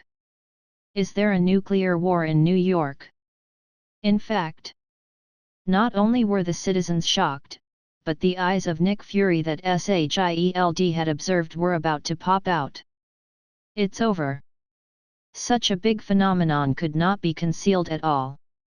Not only would it cause panic among the people, but he would also be blamed by those idiots later. More importantly, in an important area under Shield's jurisdiction, such a huge hidden threat appeared, which was quite a big loss. Thinking about it, the politicians should be sleepless tonight. Itokaso. As expected of the advanced forbidden technique of number 96, its power did not disappoint Laud, and it was even far beyond expectation. Originally, the activation requirements for this move were extremely harsh. The prerequisite for using it was to burn the body, and to give up an arm as a price, and then release a huge sword blade-like flame. But with the system in hand, Laud did not need to burn the body, nor did he need to give up an arm to directly activate it, the high-level Heido who was ranked 96th. With his current level and spiritual power, it was impossible to use high-level Heido. Thanks to lucky draw, he happened to draw the 96th Heido, Itokaso. Although it is a one-time consumable, it is also the most powerful trump card he has so far. According to the description of the system, the power of one-time use Itokaso is the same as that of Yamamoto Genryusai who sacrificed his arm. If not for Than being too powerful and disrupting the original plan, he did not even intend to use this move. Fortunately, the result was gratifying.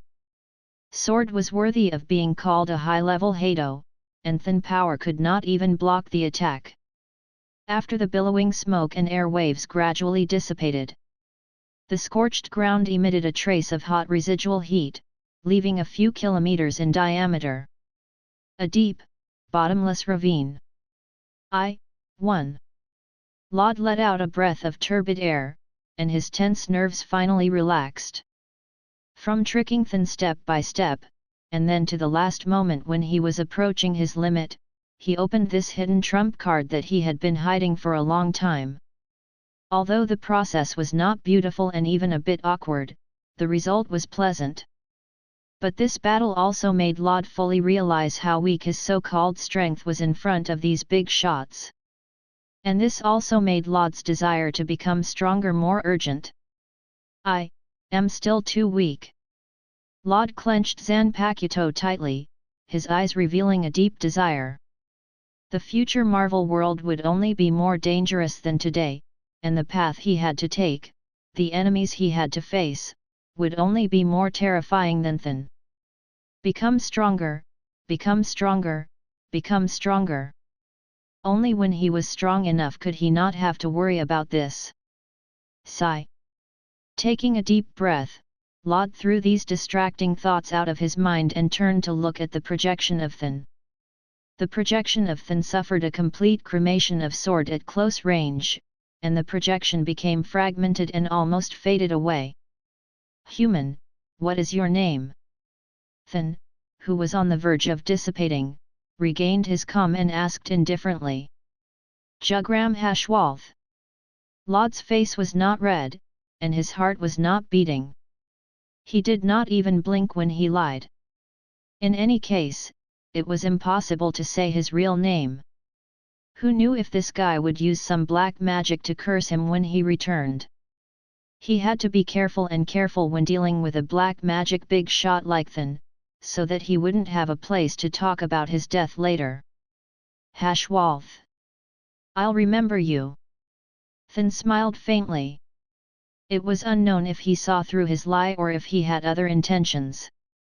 I hope that the next time we meet, you can become stronger. Otherwise, it will feel very boring. Hee hee. No need. We'd better never see each other again. Lod sneered. Meet? It would be best if they never met in this lifetime. He knew with his toes and fingers that Than must have been holding a grudge, and it was the kind that was engraved in a small notebook. He had planned for tens of thousands of years, and it was not easy for him to open the passage to Earth, and he was just one step away from his true body. As a result, he was interrupted by a human who came out of nowhere, and the bamboo basket was empty. If he was not angry, he would have seen a ghost. If they could meet again, would Than let him have a good life? Hashwalth, is it? As the first human who defeated me, I intend to give you a gift. I hope you will like it. Ah snap, goodbye. Lod's face instantly changed, and he ran away with Ho-Ho without a word. He slipped away. What kind of joke was this? Not only did the other party not get angry after destroying Than's plan, he even gave him a gift out of goodwill?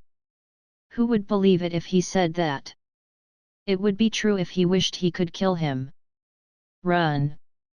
The corners of Than's mouth curled up to his ears. His eyes flashed with a strange light. Where do you think you can run to?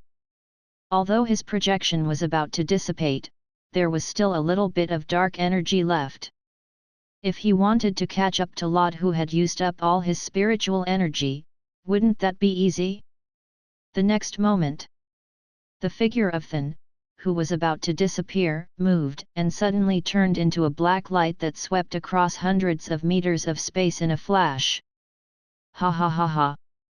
Than rushed forward with a grin on his face, scaring Lod to the point that his face turned pale. This scene was simply like a fool and a mountain with a broken back. Accept my gift. Caesar instantly caught up to Lod. Then, under the horrified gaze of the latter, Caesar's arm ruthlessly stabbed into his chest, and the remaining dark energy in this projection merged into Lod's body. What is this? A trace of twisted pain flashed across Lod's face. A powerful negative emotion appeared in his mind, crazily eroding his rationality. At the last moment before disappearing, Caesar's voice echoed in Lod's mind. Hashwalth, as the price to expel me, fall into the dark abyss. Thump! Thump! Thump. Lod's heart was beating violently, and the veins on his face were bulging. He looked like a winding little snake, which was extremely terrifying. This was a gift from Elder God Than, the most evil negative emotion in the world, as well as the purest dark energy, which no one could resist. Dash. Lod howled to the sky in pain, his spiritual power bursting out uncontrollably. A white bone mask suddenly appeared, covering half of his face. Chapter 41, The Sorcerer Supreme. Sizzle. The orange-yellow magic energy in the air jumped up and down, outlining a circular door in the air. A bald woman in a yellow robe slowly walked out from the orange-colored space door. She was Sorcerer Supreme, who had guarded Earth for 1,000 years, the Ancient One. Strange. Ancient One frowned slightly and asked in confusion, why did Than's aura disappear? As early as when Than descended to Earth, she had deliberately blocked the energy fluctuations of black magic and temporarily blinded Ancient One's time stone to prevent her from stopping all of this by observing the past and future timeline. However, the plan that was supposed to be perfect was unexpectedly broken by Lod. The great destructive power of Sword's cremation could no longer be hidden from Ancient One the moment the summoning magic array was destroyed. Before Ancient One could think about what was going on, he was interrupted by a sudden roar. Roar! Roar! Roar! A beast-like roar resounded through the entire sky. Is that a human? Ancient One looked towards the source of the voice, but then his expression froze slightly, because it was a strange creature she had never seen before. She saw Lod. No, the current him could no longer be called Lod. The white bone mask covered his face, and the two red dots in his dark eyes suddenly opened. The terrifying spiritual power was like a sharp blade, violently rubbing against each other. The rising heat wave made his figure look a bit illusory and blurry. This kind of ominous feeling. Ancient One sized up the energy-shrouded Lod. Ancient One looked at Lod and prepared to engage in a battle. In her 1,000 years of life, she had resisted countless magical creatures, but she had never seen such a strange creature. Brutal, destructive, fierce, and other negative emotions were bundled up into one creature, as if this monster in front of her was born to destroy. Roar! Roar! Roar! Roar! Roar! A roar that shook the heavens and earth, accompanied by rolling waves of air, spread out. A monstrous killing intent erupted from the scarlet eyes of the beast. Lod, who was half hollow, suddenly stepped forward. The ground was unable to withstand this violent impact, and in an instant, it collapsed layer by layer, creating a huge crater. Swish! Lod suddenly disappeared. In the next second, he appeared in front of Ancient One, and his ZANPAKUTOU slashed out with great force. In the name of the Mountain Emperor, the Red Ring of Ragator. Almost at the same time, a red ring appeared in Ancient One's hands, forming a shield made of magic. This was a basic technique that all mages of Camartage knew. It was a spell with a low requirement but a high ceiling. When used in the hands of different people, it had different effects.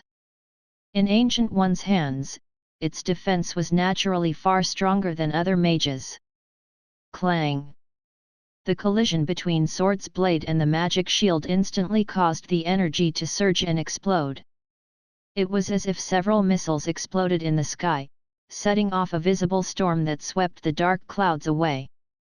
After the billowing smoke and dust dispersed, Ancient One was unscathed, only his yellow robe was stained with some dust. Roar! Half-hollow transformed Lod growled. The pitch-black Zero suddenly condensed at the tip of his finger. His target was Ancient One and the city behind her. Hey! The expression on Ancient One's face finally changed slightly. This is the dark energy of Than. Boom! A dark flash tore through the sky. The terrifying destructive power penetrated through layers of space, stirring up tidal ripples, like sparks hitting the earth. Expand, mirror dimension. Ancient One muttered softly as she clapped her hands together. Wang! Wang! Wang! Wang! The surrounding space suddenly rippled with layers of glasses. The scenery in front of her continued to flip and expand like a kaleidoscope, presenting a magnificent scene after multiple mirrors being folded. Mirror dimension. Only the high-level mages of Kamartaj could use spatial spells. They could pull the caster and the enemy into the mirror dimension together. The destruction caused inside this dimension would not affect the outside world. There were two purposes for doing so. First, it could protect the existence of sorcery and not attract the attention of ordinary people. Secondly, it could protect the real world from the otherworlder. In the name of Mountain Emperor, Shield of the Seraphim. Ancient One opened her hands, and orange-yellow magic sparks jumped. With the pentagram as the base, they arranged themselves automatically, quickly outlining a complicated magic pattern. The Seraphim Shield was an all-around high-level defensive spell. In the movies, only Doctor Strange had used it once. He had once blocked the impact of a spaceship for everyone. From this, it could be seen how powerful her defense was. However, Doctor Strange, who inherited the title of Sorcerer Supreme not long ago, compared to the Ancient One who had been inherited it for 1,000 years, whether it was magic, experience, or ability, she was way more powerful. Finally, the black Zero collided with the golden shield. Rumble! The ominous Zero exploded in the sky, and the black light instantly blazed. For a moment, the black light covered everything, and the entire world was dyed black. The violent fluctuations in space shook as if a huge stone had been thrown into a calm lake. Ripples spread out in circles, and in the blink of an eye, they covered the entire sky above Manhattan. A shockwave visible to the naked eye rose and overlapped like a tide, finally transforming into a meteorite that could destroy the heavens and earth, fiercely smashing into the ground. Fortunately, this was the mirror dimension. If this energy blast were to explode outside, it was likely that half of Manhattan would be destroyed. Whoosh dash! The raging energy storm slowly dispersed, and the figures of both sides appeared. One side was Sorcerer Supreme Ancient One. Her expression was indifferent, without a trace of emotion, as if she did not care about the enemy in front of her at all. The other side was Laud, who had already turned into half-hollow. The spiritual power around him was like the smoke after burning. He slowly rose up, and white bone armor appeared on his body. He began to move in the direction of Ancient One. "Let me see, what exactly are you?" Ancient One said lightly. From her hands appeared a complicated array of connected lines, and the eyeball-shaped metal ornament hung on her chest slowly floated up. The eye-shaped metal ornament was the object that Sorcerer Supreme was guarding, the Eye of the Agamotto. In the name of the Agamotto, time reversal. Numerous green rings engraved with complicated runes wrapped around Sorcerer Supreme's wrists. The magical energy gathered in front of her chest formed a pattern that looked like an eye. At this moment, everything in the world was no secret in her eyes. Whether it was in the past, present, or even the future, she could pry into it. But a moment later, Ancient One was stunned. Her calm heart seemed to be broken by a stone, and sweat dripped down from her cheeks. "This is impossible. The time stone can't see its past." The Eye of Agamotto had failed. Out of the hundreds of timelines that she had observed, none of them had this strange monster within them. It was as if it had never existed. Only things that did not exist could not be observed by time. Chapter 42, Admonition from the Ancient One. You, what kind of creature are you? Ancient One's expression was extremely grave, because no one knew better than her what terrible things would happen in the future if the timeline deviated. Roar dash! Half-hollow transformed Lod once again let out a menacing roar. Just as he was about to attack Ancient One, a hand suddenly grabbed the edge of the white bone mask. Kaka! The hand was forcefully tearing at the white bone mask, and the monster let out a miserable scream as it waved Zanpakuto around. It seemed to be trying to stop the mask from being peeled off. This is... Ancient One frowned slightly, but she did not choose to take the opportunity to attack. Instead, she quietly watched from the side. Crack, crack. As more and more white bone masks were peeled off, Ancient One saw the face under the strange mask. It's actually a human. Ancient One was surprised. She really did not expect that the monster was actually a human. Ah, get out of my body. Lodz will finally gain the upper hand, completely suppressing the remaining negative emotions of Thin. He roared hysterically and struggled to tear off the white bone mask covering his face. Kaka! With a crisp sound, the white bone mask was completely peeled off. Phew! I'm finally back. Lod exhaled a breath of turbid air. When he opened his eyes, his expression suddenly froze. A bald woman in a yellow robe was quietly sizing him up, as if she was very interested in him.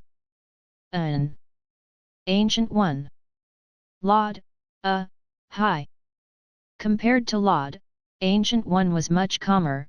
Good evening, young man. Lod took a deep breath and forced himself to calm down. He could not panic now.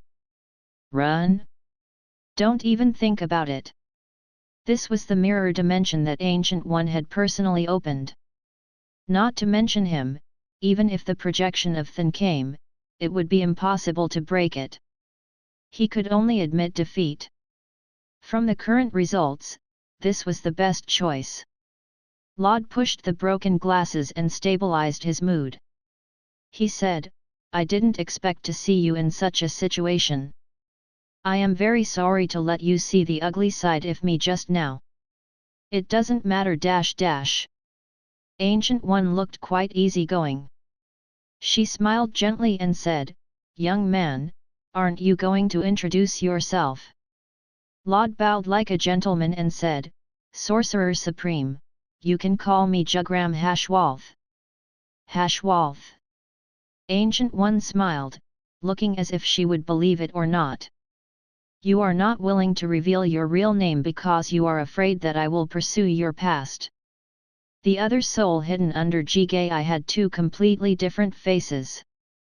In Ancient One's eyes, they were as clear as day, so she naturally would not believe Lod's words. Lod knew in his heart, but he smiled and did not speak. Everything was in silence. Forget it. Ancient One waved his hand and said lightly, since you are unwilling to say it, I will not force you. Thank you for your understanding, Ancient One. Lod's words were sincere. But... Ancient One paused and then said, in exchange, you have to answer a few questions of mine. Please speak, I will do my best to explain to the Sorcerer Supreme. Under the eaves of the house, people had to bow their heads. Considering Sorcerer Supreme's reputation, Lod could only agree. Thin, was it you who expelled him? Yes, I paid a price for doing so. Hee. I can see that. The second question, your form just now.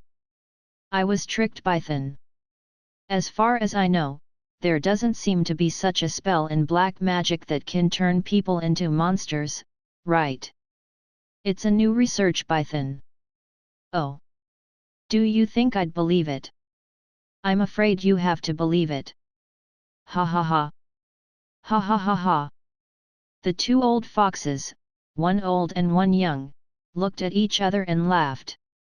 Laud carefully considered the words, trying not to arouse Ancient One's suspicion, and threw all the blame on Thin.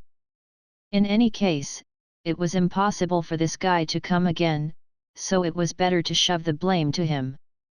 I understand. Ancient One nodded thoughtfully and said, then Hashwalth, I have one last question. Please speak, Ancient One. Laud's expression was slightly grave. Perhaps this last question was what Ancient One really wanted to ask him. Ancient One's gaze was as cold as swords, and the temperament she emitted suddenly changed. The current Ancient One was the real Sorcerer Supreme. The protector of this dimension, one of the strongest people on earth. You. Who are you? Ancient One's voice was not loud, but it gave off a sense of oppression. Why can't the river of time observe your past? Damn! Laud's face changed slightly, and he was frantically thinking about the answer. This was a serious problem. Because she had the Eye of Agamotto in hand, Sorcerer Supreme could observe the past, present, and future timeline of all parallel universes. In the final battle of the Avengers, the Doctor Strange had used this ability to observe 14 million futures and found the only future that could defeat the big purple potato, Thanos. Ancient One had been using the Eye of Agamotto to observe the future and prevent some major disasters in time. However, Laud was not within the range of observation. He was like a bug in the world and did not exist in all timelines. This was outrageous. It was precisely because of this that Ancient One asked this question.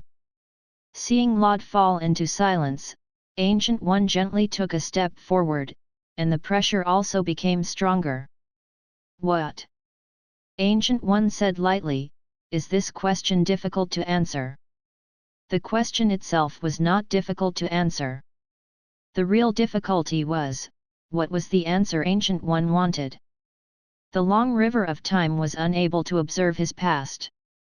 It should have been caused by the dual causes of his internal system and transmigrator. But he could not tell Ancient One the truth. He could only take the risk and try. Laud took a deep breath and said, I am a human. Hey! Ancient One raised his eyebrows, and the coldness in his eyes gradually increased. That is not what I want to know. A hint of bitterness appeared on Laud's face as he said helplessly, how could I possibly be able to solve a problem related to the river of time? Perhaps it's because of Thin. Ancient One closed his eyes slightly and stared at Laud for a long time. It was only when Laud felt his entire body tremble that Ancient One withdrew his aura and returned to his previous gentle state. He sighed softly, what you said makes sense. Thin can indeed do it. Perhaps I was too anxious. Success. Laud immediately heaved a sigh of relief in his heart. He was extremely grateful to Thin. If not for Caesar taking the blame for him, Sorcerer Supreme wouldn't have believed him so easily. Young man. Ancient One looked at Laud meaningfully and said, I hope you can remember what you said today. Never forget that you are a human, an earthling. I will remember. Ancient One. Laud nodded seriously. He definitely would not deny this point. Be careful of Thin's power. It is not that simple. Ancient One turned around and opened the space door, leaving behind a simple sentence, if you want to control this power in the future, come find me in Kamartaj. Chapter 43, Bankai, Daiguran Hyaran Meru. After watching Ancient One leave. Laud took a long breath and wiped the sweat on his forehead. He said, it was so dangerous. I almost exposed myself. At this moment, his heart that had been hanging in his throat finally slowly fell to the ground. Just now, Ancient One seemed to believe his lie, but in fact, Laud knew very well that this sorceress was just too lazy to investigate. Ancient One was not that easy to deceive. Sorcerer Supreme, who sat wielding the eye of the Agamotto, rarely had things in the world that could be hidden from her eyes. Coincidentally, Laud's existence was a small part of it. If Ancient One was determined to ask what exactly was going on, even if he had 100 mouths, he would not be able to explain it clearly. Fortunately, Ancient One did not know why and did not investigate this matter. He even sent him a kind invitation before he left.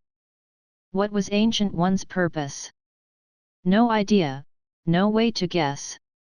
Sorcerer Supreme could observe the long river of time in the parallel universe, and no one could know what Ancient One was thinking in his heart. Forget it. Laud rubbed his sore temples, and his face showed a tired look. He sighed and said, "Who cares what she wants to do? I'm too tired to think. There were too many things that happened tonight." He just wanted to have a good rest now. However, before going home to rest, Laud still had one more thing to do. Book of Sins. Laud's eyes revealed a glint. This dangerous item that could summon Than could not be left outside. If this thing were to be left outside and used by some villain characters to summon Thone back to Earth, would he still have a good life? Not to mention the fact that he had destroyed Than's return plan, the two of them were already mortal enemies. Just a few minutes ago, he had even thrown the blame in front of Ancient One. If Than knew about this, Laud felt that he would not have a good ending. Therefore, for the sake of his own safety, it would be the best for him to keep the Book of Sins. Laud recovered a bit of his spiritual energy, and returned to the place where they had fought previously. This place was almost completely destroyed. The ruins and traces of battle were everywhere, and the Book of Sins was only the size of an ordinary book. There was no way to tell where it was buried.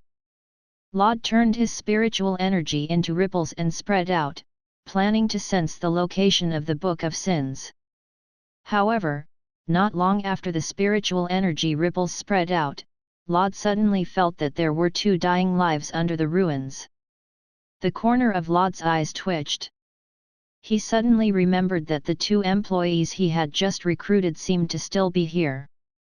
He slashed open the ruins with his sword and saw that Matt and Jessica were bound by Hado, Ryūjin Jakka, 6 rods prison of light. They looked at him with resentment. "Lord Hashwalth! You finally came to save us." Matt and Jessica wanted to cry but had no tears. Their voices were so sad that they sounded like angry little wives. The two of them were bewitched by black magic. In the end, they were stopped by Laud using Hado. However, when they woke up, they found that Laud had already begun to fight with Than. They wanted to run. However, if they were bounded by 6 rods prison of light, let alone running away, even moving a finger was an extravagant hope. The result was self-evident. The two of them could only watch helplessly as the two big shots fought not far ahead, and then they were seriously injured by the shockwaves of the fight. Next, they could only try to conserve their energy as much as possible and lie in the ruins, looking forward to the stars and the moon, waiting for Laud to come back and save them. Laud removed them from 6 rods prison of light. "Mr. Hashwalth," Matt said with a sad face, "don't tell me you have forgotten us." How can it be?" Laud's face froze, and his eyes unconsciously drifted elsewhere. "Of course not, how could I forget you? Jessica and Matt, hee. What a relief." However, there was good news. Under the threat of death, Matt forcefully awakened the Quincy ability and absorbed surrounding Reishi to maintain his life. This disaster was blessing in disguise. Laud comforted the two of them and asked them to help search for the Book of Sins. However, the three of them had almost rummaged through this place, but they still could not find the Book of Sins. Could it be Than? Laud rubbed his chin and pondered. The moment the magic array was destroyed, he threw the Book of Sins somewhere else to avoid being found by Sorcerer Supreme and me. Lord Hashwalth.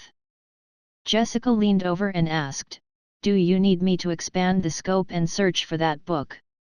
Lod thought about it and said, "All right, you and Matt will go back to rest first, and then secretly gather information about the book." "Yes, Lord Hashwalth." Matt and Jessica did not refuse, because they really needed to rest now. "Wait, Lord Hashwalth." Jessica suddenly opened her mouth and said, "If we find that book, how should we inform you?" "There is no need to inform. During this period of time, you should practice your abilities first. When the time is right, I will come to find you." After saying that, Lod turned around and left. Spirit Cleansing Pavilion. System, check the mission progress. Lod lay comfortably on the bed, his eyes narrowed into a line as he lazily said. Although there were constant notifications in his mind, he didn't have the time to watch the battle. Now that he had returned home to relax, Lod could finally take a look at his harvest this time. Emergency mission, expel the infernal deity, Than.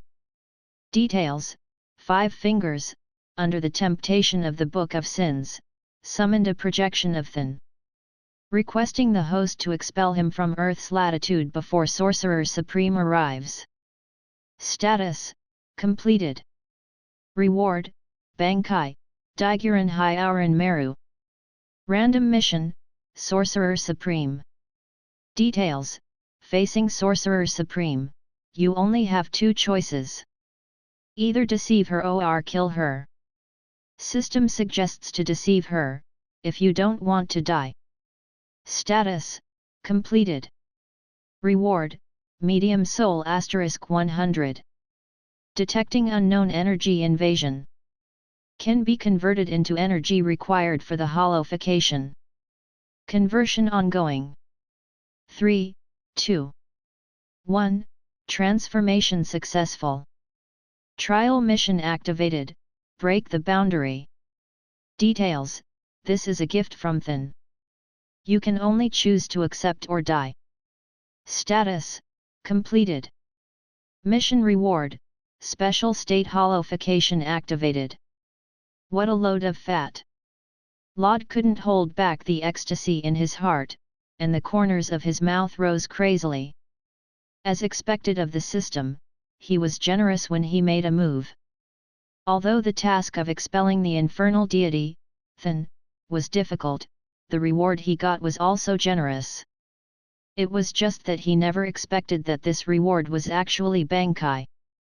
Following the second stage after Zanpakuto Shikai, it was also the final form of Zanpakuto, Bankai. In the state of Bankai, whether it is spiritual power or combat effectiveness, will have a qualitative leap, about 5 to 10 times compared to the state of Shikai, and only the captain-level death god can master the final trump card. Daiguren Hyauran Meru is the original 10th Division captain, Chwir Hitsugaya's Bankai. Out of all of Death God, his Zanpakuto was the only one that possessed the ability Tens Jairin, subjugation of the heavens, allowing him control all the water in the atmosphere and instantly freeze it into ice. It was the strongest among all the ice attributes Zanpakuto. As for the second reward, it was the present from Than. After he was forcefully transformed into the power of Hollow, he knew it was a double-edged sword for the current Lod. Hollowification was a rather dangerous power.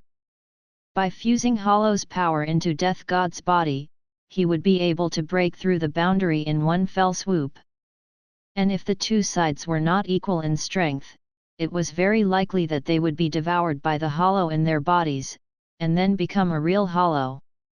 But no matter what, it was better than having one or not. At the very least, he would be able to have an additional card in the future. Chapter 44, Bad Luck. System, check the soul gained this time. Lod calmed down his excitement and then called out the system prompt. Acquired, medium soul *1, purple man. Acquired, medium soul *5, 5 fingers.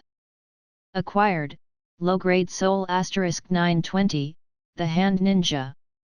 Acquired, medium-grade soul *100, mission reward.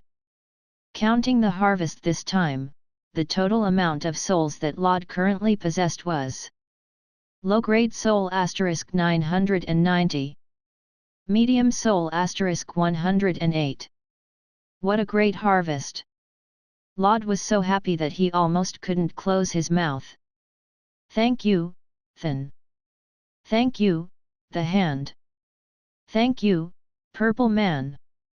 Thank you, Sorcerer Supreme. These people were the reason of his excitement.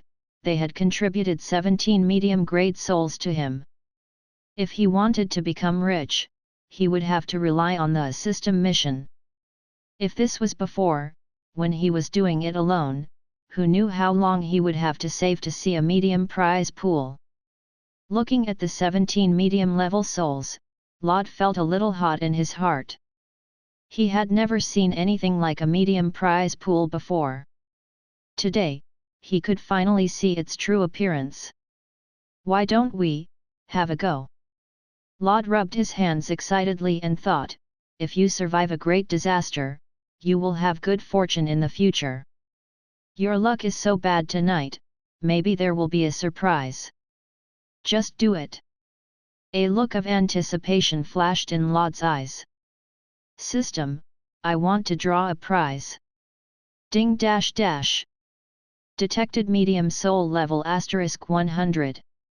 Would you like to choose a medium prize pool? That's right. With money, things were different. Laud looked away from his usual poor appearance.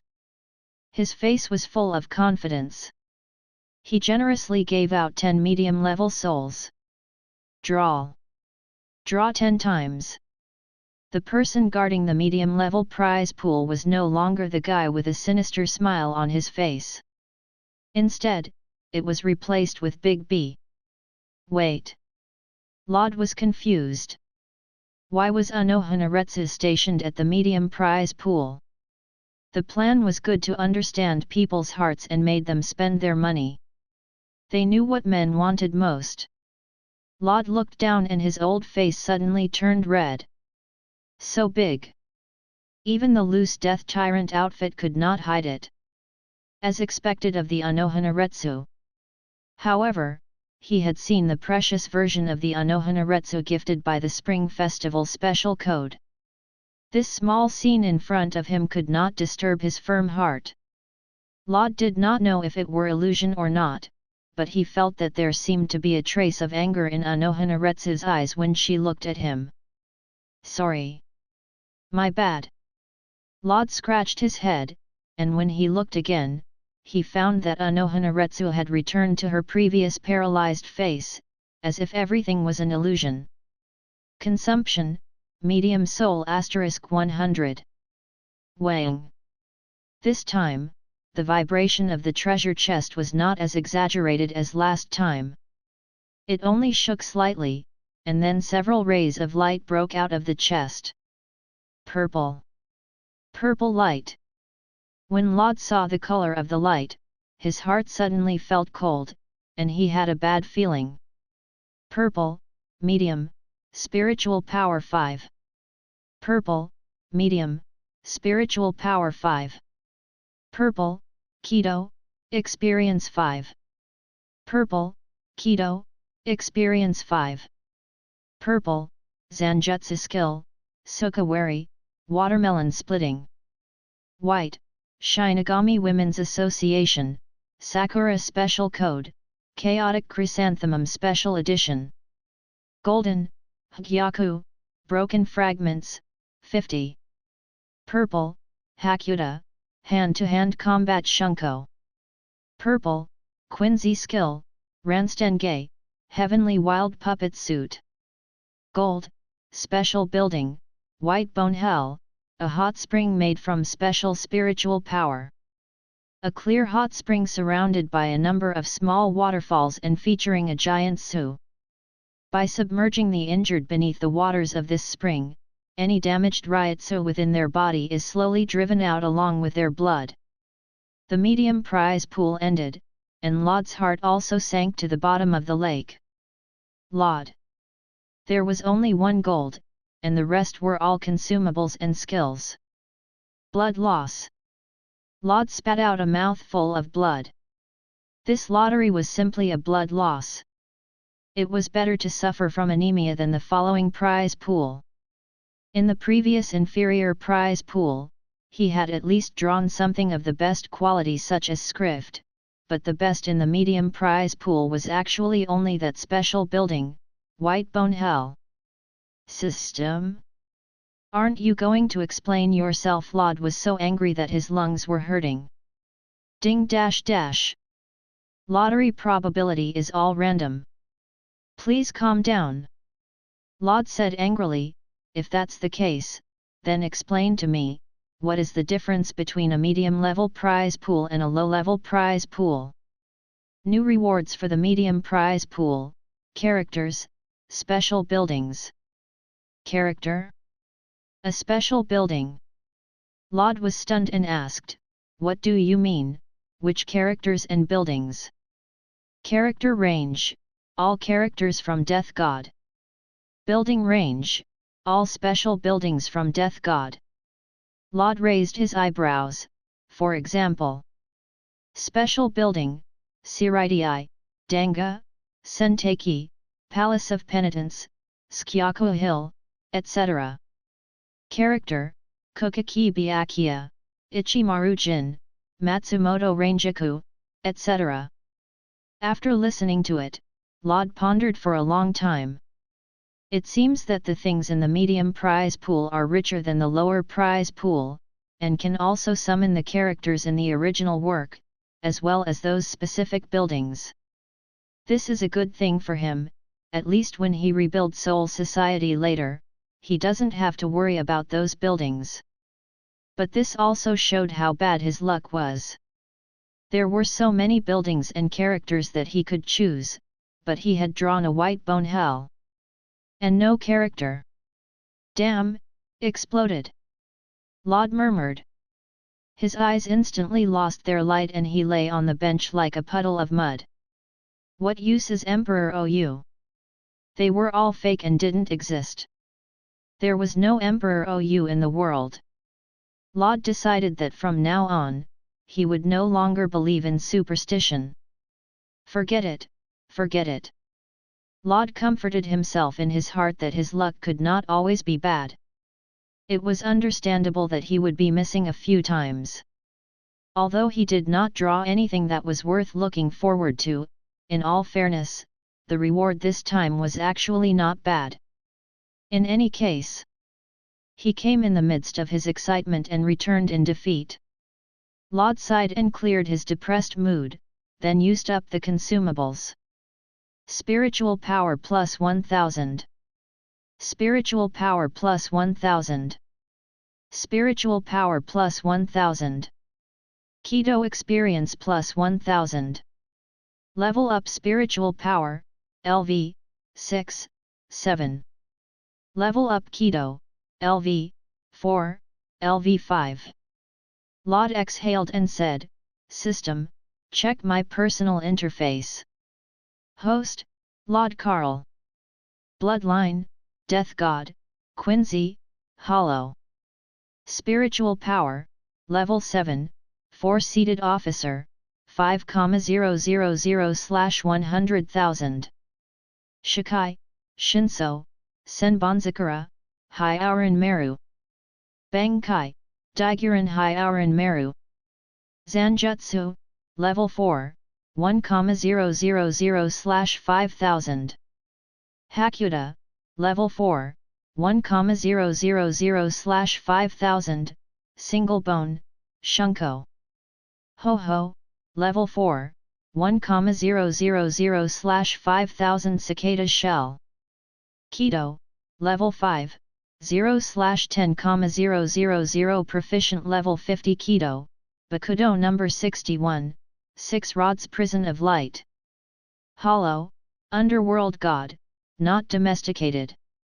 Fullbring technique, unlocked. Script, X-axis. Skills, soul-splitting contact healing, blood vein, blood artery, Hyrankyaku, divine arrow, Ranstenge. Soul, medium soul *8, lower soul *990. Prop, Jigai *3, substitute Shinigami badge, limb repairing serum, Hell's butterfly, memory replacement, monitor bacteria, Hgyaku, broken fragments, 55/10,000, Shinigami Women's Association 125, Summer Swimsuit Magazine *3, Kaja negation, shoots Staffel Guard's uniform, Destruction Cross, Sinners, Soul Cutter. Special building, White Bone Hell, not used. Chapter 45, Invitation from Shield. The night gradually faded and dawn broke. In the room of the attic, Laud was sleeping soundly. A ray of sunlight shone in through the window. The fragrance of flowers drifted in the air, accompanied by the gentle breeze outside the window. The white curtains slowly drifted. The sleeping Laud suddenly felt his stomach sink, and then Nemu's tender voice came into his ears. "Wake up, brother! The sun is shining on my butt ". Laud opened his eyes in a daze and saw Nemu riding on his stomach, gently pushing him with two small hands. "Morning, Nemu." Laud lifted the messy hair on her forehead, revealing a delicate face. His face was still full of sleepiness. "What time is it now?" "It's 9 o'clock, brother." Nemu said sweetly, "Get up quickly. Nemu made a special breakfast for you." "Okay." Laud got up and picked up Nemu. He scratched her nose and said with a smile, "My little Nemu is really smart. He actually learned how to cook." "Of course." Nemu proudly raised his head, "Nemu is amazing ". "Ha ha ha." Laud smiled and carried Nemu downstairs to the living room. In front of the spirit cleansing pavilion was a store, and behind it was a living area, divided into 2 floors. Upstairs was where the two rested, while downstairs was the living room, kitchen, and bathing area. Nemu broke free from Laud's embrace and then ran into the kitchen, clumsily carrying 2 plates as she walked out. "Brother! Look at the breakfast that Nemu specially made for you." Half of it was a pure Russian sausage, 2 pieces of burnt toast, a slightly charred fried egg, and a cup of warm milk. Although it was not very difficult to do it, it could be seen from Nemu's dirty face that she was indeed very diligent in preparing. "Nemu is so great ". Laud rubbed Nemu's little head and kissed her on the cheek. "Now you've learned to make breakfast." Nemu looked at Laud with her big black eyes. She held her face with her 2 small hands and said expectantly, "Brother, hurry up and have a taste of Nemu's cooking." "Okay ". Laud sat down with a smile. He took the fork from Nemu, cut off a piece of sausage, and put it into his mouth. After chewing for a while, he showed a satisfied expression. "Well, Nemu did a good job." "Yay!" Nemu, who was praised, smiled even more happily. Just like this, a slightly warm breakfast ended amidst the laughter of the two. Just as Laud was about to make a trip to the underground space, the bell outside suddenly rang. At this time, who would come? Laud was puzzled. Then, he walked over and opened the door. Outside the door were the half-bald Coulson and the Black Widow. "Good morning, Mr. Laud." Coulson revealed a professional fake smile and said, "I'm very sorry for disturbing your rest time." "It's you guys. Why are you guys looking for me?" Laud's expression was unchanging, and his voice became a bit cold. "Here's the case, Mr. Lod." Carlson revealed an apologetic expression and said, "May I ask if you know about Hell's Kitchen's explosion last night?" It seemed that Seireitei was anxious. Last night, Hell's Kitchen's explosion had definitely alarmed many people, especially those politicians. It was likely that they were putting pressure on Nick Fury. Otherwise, Carlson wouldn't have appeared here early in the morning. "I don't know." Although Lod was well aware that the explosion was caused by him, he still deliberately revealed a trace of surprise. "Last night, I went back to Soul Society. I was not in the modern realm, so what happened?" "Returned to Soul Society." Black Widow, who did not speak, said. She was keenly aware of the key to this sentence. He could return to Soul Society at any time. In other words, the passageway between Soul Society and Earth could be opened at any time. After receiving this news, Black Widow was slightly shocked, but she quickly suppressed it. There was no fluctuation on her face. Carlson stared fixedly at Lod. After confirming that there was no flaw on his face, she said bitterly, "I can't explain the exact situation in 1 or 2 sentences. Could you please come with us to the headquarters to see the scene of the incident?" Lod thought for a moment.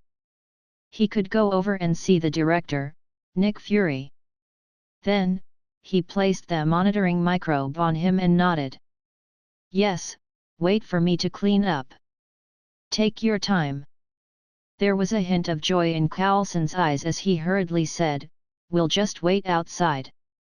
This scene made the 2 agents waiting in the distance look shocked. Carlson had the authority of level 8 agent within Shield, which was almost only lower than a few people. Moreover, he was the trusted aide of the director, but now he showed respect to such an ordinary person. "What is the identity of that person?" one of the younger agent asked curiously, to be able to make Agent Carlson respect him so much. "Shut up." A slightly older agent's eyes were slightly cold. He said with a serious expression, "Todd, if you don't want to die, don't ask what you shouldn't ask." No matter when, all agent needed to remember that he should not ask what he should not ask. How many young agent, or spies from other organizations, were secretly executed by Shield because they asked about something they should not know? Some things. It was a top secret and could not be leaked. Once someone asked, they would be investigated and even executed. And this little agent had clearly touched the edge of being sensitive. Only then did Todd remember, and his face immediately broke out in sweat. He said nervously, "I'm sorry, sir. Remember, there won't be a next time." The coldness in the eyes of the older agent gradually disappeared. "If it happens again, I will personally execute you, Todd." "Yes." Todd wiped his sweat. When the old agent turned around, he did not notice that there was a flash of killing intent in Todd's eyes. After tidying up the room, Lod used Keto to seal and hide the underground space, so as not to be discovered by Shield or others. Then, Lod held Nemu's hand and sat in the back of an Audi. The driver was Carlson, and the passenger was Black Widow. "Mr. Lod, please sit down. We are ready to go." Carlson skillfully lit the engine and stepped on the accelerator to the end. Whang! The engine roared and rushed out like a bolt of lightning on the long street, without any hesitation whether it would violate the traffic law. Of course. As if someone dared to stop the FBI car. Shield's daily life was to use the name of the FBI to do business. After all, who asked the other party to have a greater reputation than their Shield? The car passed through the city and then came to Shield's headquarters, the Triangle Wing building, which was the one that had been destroyed in the second movie of Captain America. The exterior of the building was transparent, and it was designed fully with bulletproof glass. There were strict surveillance and personnel security at the entrance. Ordinary outsiders would need to go through several checkpoints to enter. However, with Coulson and Black Widow around, Lod did not need to go through these trivial matters and entered the building without any obstruction.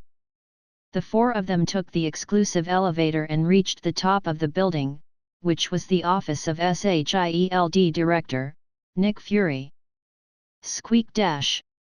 As the elevator door opened, a spacious office with floor-to-ceiling windows came into view. Welcome to SHIELD's headquarters.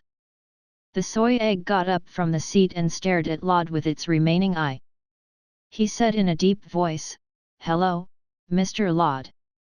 I am Director SHIELD, Nick Fury. I am very happy to see you." "Hello, Nick Fury." Lod narrowed his eyes and a smile appeared on his lips. Finally, they met. This old fox. Chapter 46, Old Fox and Young Fox. After watching Lod and the other two leave, Todd went separately from the old agent and stood in a corner alone. After looking around to make sure there was no one around, he pressed a communication device beside his ear.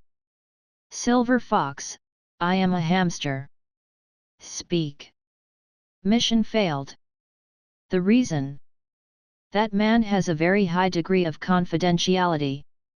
He is at least level 8. I can't get in touch with him at all, and I can't ask around casually. Otherwise, I will be executed." "Understood. Then what should I do next?" "Keep a close eye on that man and Coulson. Report to me in time if there are any movements." "Understood." After the communication ended, Todd looked around again to make sure that no one was eavesdropping and then strode out. "Thank you very much, Mr. Lod, for taking time to come here and help us identify the explosion last night," Nick Fury said very sincerely. His face revealed a professional smile that was almost like a genuine smile. If not for the old fox's character, Lod would probably think that he was a good person now. This acting skill. If he retired in the future and went to Hollywood, he would probably be able to become a rising star. No need. Lod expressed his disdain in his heart while maintaining his arrogant and cold appearance. He said, "Can you tell me now?" "It's about the explosion that happened last night with Hell's Kitchen." "Of course."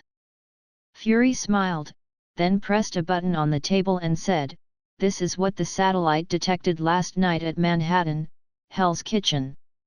A three-dimensional projection immediately appeared in front of everyone. This video was constructed together through the surveillance equipment on the street, all available cameras nearby, and satellites in the sky. It was simulated by technicians and then reassembled. A man with blonde hair and green eyes, wearing a white military coat, with delicate features and a pair of heterochromic eyes, holding a silver revolver in his hand, fighting against an unknown entity. The huge arrows and dark flames intertwined, colliding with each other, creating visible air waves that caused destructive force to the surrounding environment.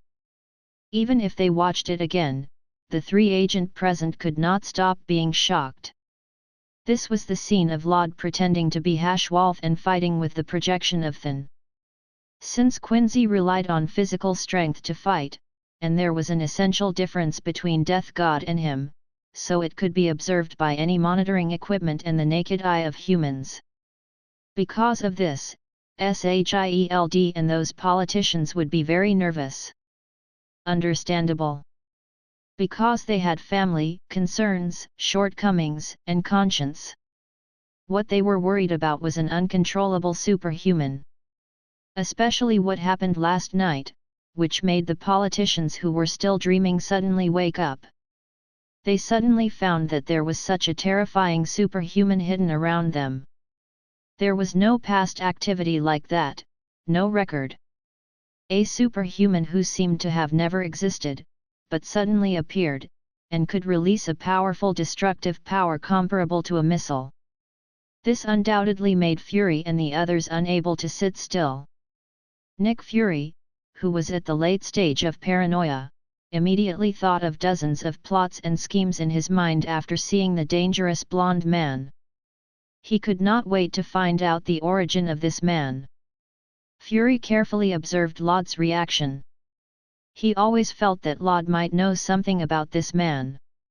Meanwhile, Coulson and Black Widow were also observing Nemu's reaction at the same time. As a necessary skill for agent, it was to observe the expressions and emotion. They could dig out all useful information from the other party's micro-expressions. But unfortunately, they were destined to be disappointed. For Death God, Jigai was just a piece of clothing. If he were to observe a piece of clothing, would agent be able to dig out any information about anything at all? Obviously not. The powerful soul force allowed Lod to perfectly control any expression on Jigai's face. The three experienced agent could only return empty-handed. Although Nemu was young, her predecessor was Kuratsuka Mayuri, who had personally trained her. Moreover, she did not know about this at all, so she naturally would not reveal any hints. However, since Shield wanted to know, Lod did not mind telling them. I didn't expect it to be them.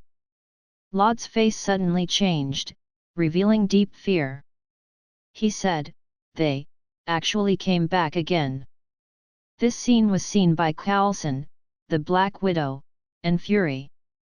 The three people changed their expressions and thought, is this still the arrogant and annoying Death God? Coulson and Black Widow exchanged glances and found the seriousness in each other's eyes. It was clear that Lod knew this blonde man. Moreover, from the fear in his eyes, the relationship between the mysterious blonde man and him should belong to the opposing force. It was even possible that there was a grudge between the two. Mr. Lod. The old fox Nick Fury naturally did not miss this point. He narrowed his eyes and asked, you seem to know this man. Although Lod was silent, the seriousness and fear on his face undoubtedly confirmed the speculation in their hearts to the three agent. As expected, Lod knew the blonde man. Fury secretly gave Coulson a look. The latter nodded slightly to indicate comprehension and walked out. Coulson pretended to be the victim and said bitterly, Mr. Lod, many people died last night. They were all very kind Americans and had never done anything illegal.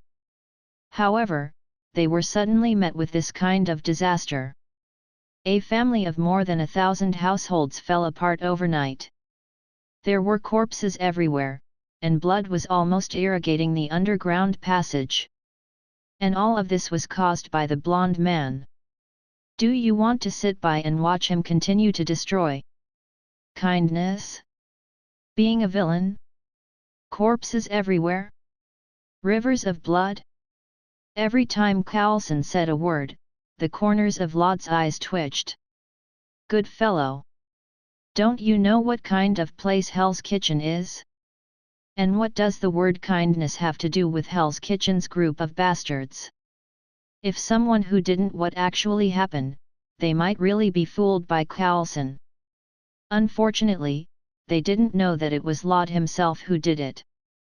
However, although he was complaining in his heart, he still had to pretend. You guessed correctly. Lod pretended to be unable to bear it and said hesitantly, that person is a Quincy. I have seen him in the data. Quincy.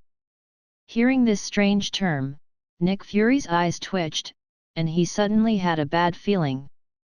Jugram Hashwalth. Lod let out a long sigh, his face revealing a touch of shame and anger.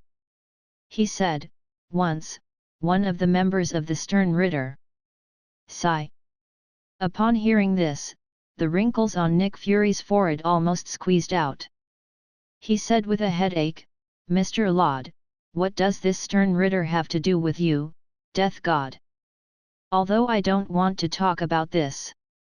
Laud was very conflicted, but in the end, he sighed and said faintly, well, this matter really has a great impact on you.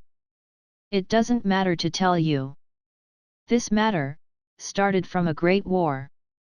A million years after Soul Society established. About 1,000 years ago, a mysterious organization suddenly appeared. They claim to be the Quincy. Among them, the Stern Ritter are the most powerful, and have a powerful combat power comparable to the 13 Division Captain of the Godii. Between Soul Society and the Quincy, because of some irreconcilable special reasons, the two sides have a big war. The war lasted for a long time, both sides suffered heavy losses, and finally ended with the loss of the Quincy, and they had to choose to seal themselves for 1,000 years. We thought that the Quincy race had completely disappeared.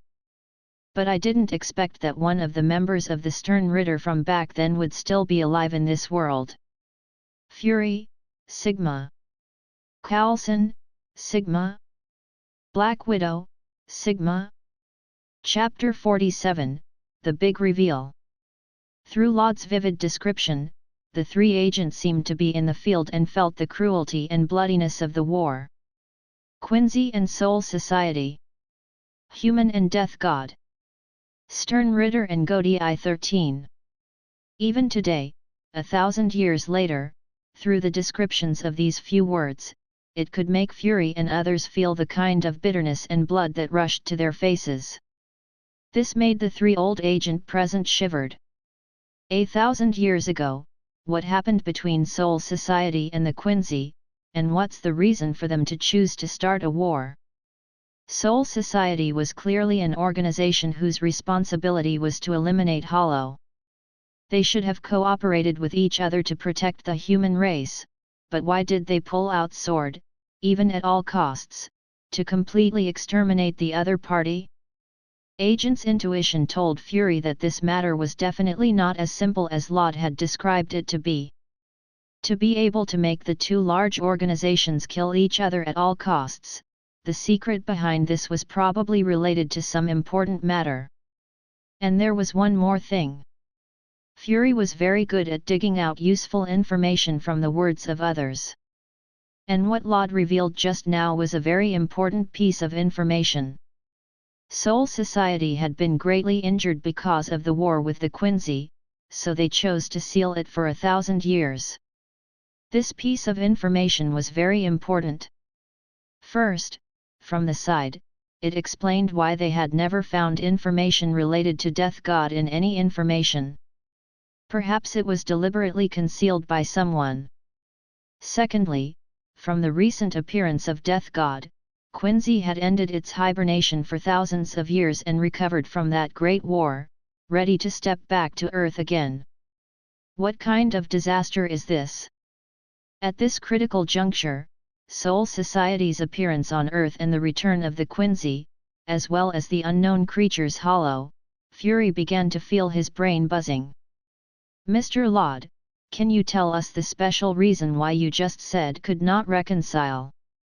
Coulson was obviously more concerned about why the two forces would choose to start a war, and why would they want to completely exterminate each other. Laud was silent, and there was a trace of hesitation in his expression. He was very unwilling to mention this matter. This expression could be said to be too familiar to the three old agent present. When it involved some major secrets, people would reveal this expression.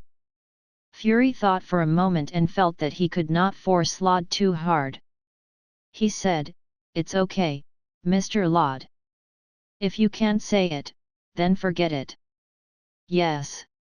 Hearing this, Laud responded coldly. His tense face and eyebrows also relaxed a little. Seeing this scene, Fury could not help but sigh in his heart.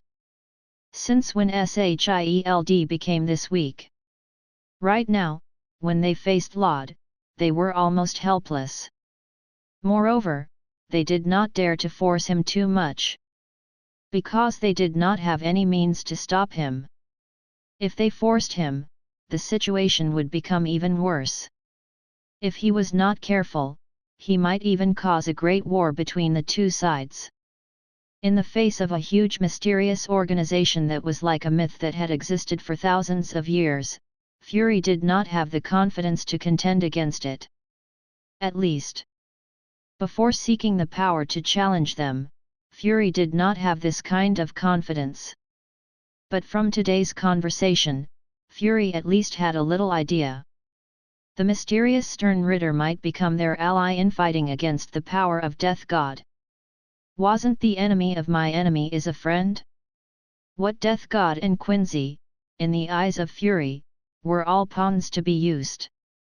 We still need to have our own strength. Fury let out a long sigh in his heart. He planned to restart the plan that had been buried for a long time. The plan for the fallen Avenger. We have to hurry up. The two foxes, one big and one small, were both thinking about how to scheme against each other. Laud quietly pinched Nemu's palm. Nemu blinked and went up with an understanding look. She grabbed the hem of Fury's trench coat. Hey Uncle Soy Egg, I want to drink Coke. If one looked carefully, they would find that Nemu's small hand was stained with a little light powder of extremely light color. And these almost invisible light powder were the monitoring microbe that Laud had drawn. Nemu had successfully placed it on Nick Fury. In this way, no matter what Nick Fury did, it would be impossible for it to escape from his palm. Fury's face instantly changed. It was like coal that had been burnt, and the naked eye could see that his face was twitching. Uncle Soy Egg. When Coulson and Natasha heard this, their expressions instantly became very strange. They tried their best to restrain the corners of their lips that were about to rise. You can't laugh. You absolutely can't laugh out loud. Otherwise, you will definitely be covered in soy eggs. No, you will be worn down by the director. Bear with it. She was just a child. There was no need to be angry with a child. No problem, Coulson, go and bring this cute little princess a cup of iced cola.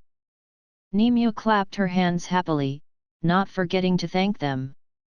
She said sweetly, thank you Uncle Soy Egg and Uncle Baldy. Poochie. Poochie. The corners of Laud's mouth twitched slightly. He did not expect that Nemu would learn to be two-faced at such a young age. Sword stabbed his heart. Coulson, who had been laughing at Fury in his heart a second ago, now covered his chest like fury. All right, Nemu, stop playing. Laud held back his laughter and put on a serious expression. We should go back to Soul Society and report this to the captain. Go back to Soul Society. Report to the captain.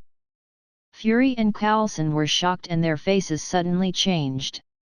This sentence clearly told them that the human world was a passage that could be accessed at any time to reach Soul Society. Mr. Laud, there's no need to be in such a hurry, right? Coulson immediately became anxious and said, maybe we can wait a little longer. We might be able to destroy him if we join hands. He was afraid that if Soul Society and the Quincy were to start a war again, according to the extent of last night, a few New York cities would not be enough for them to destroy. No.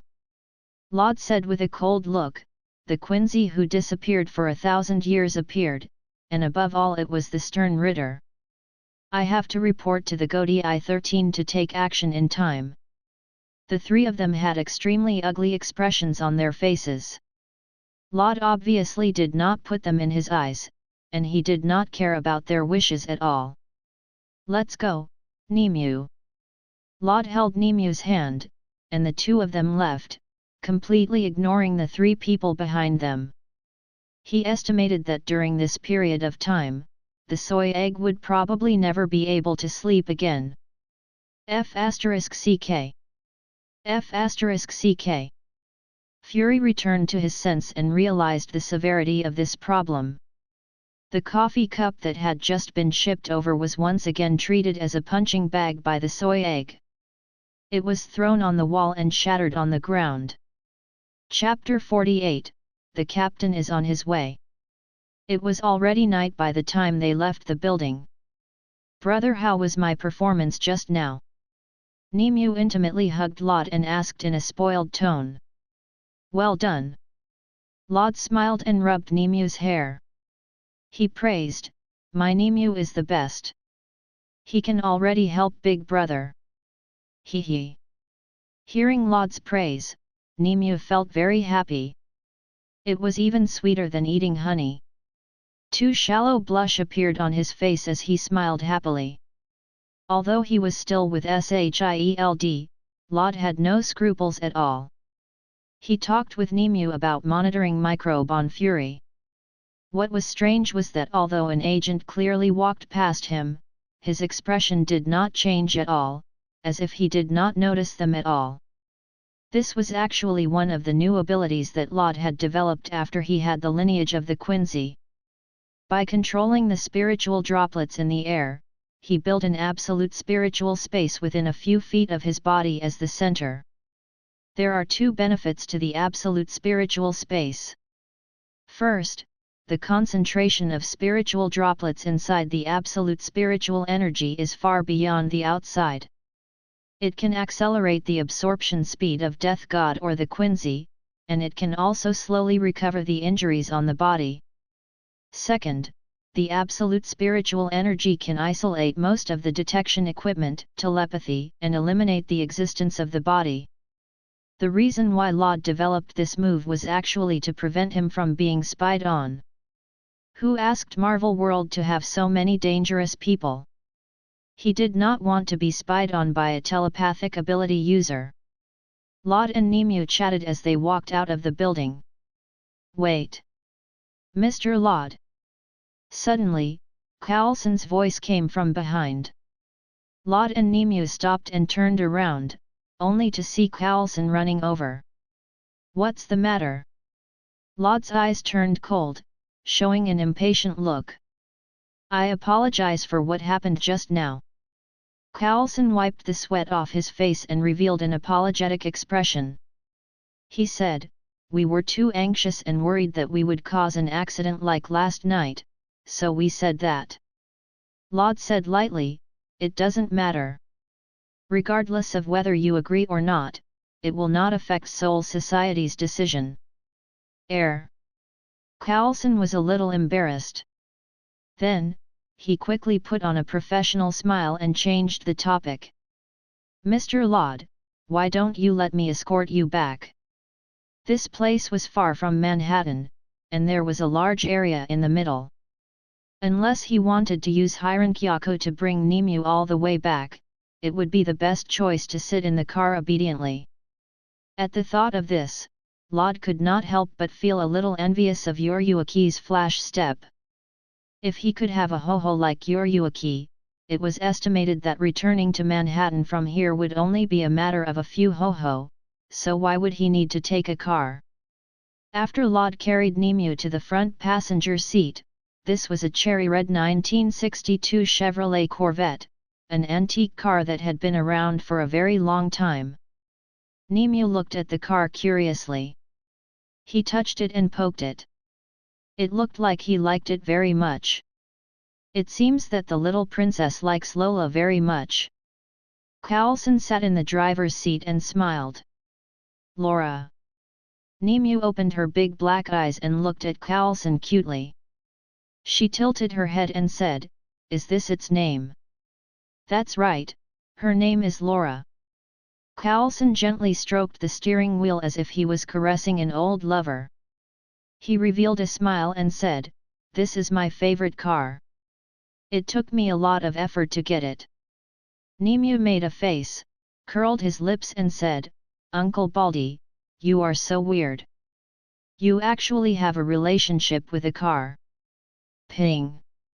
Lot vaguely heard the sound of glass shattering again. He turned to look at Carlson with an awkward expression. Ahem. Carlson coughed to ease the awkwardness. You are still young and don't understand. To men, cars are like the most loyal lovers.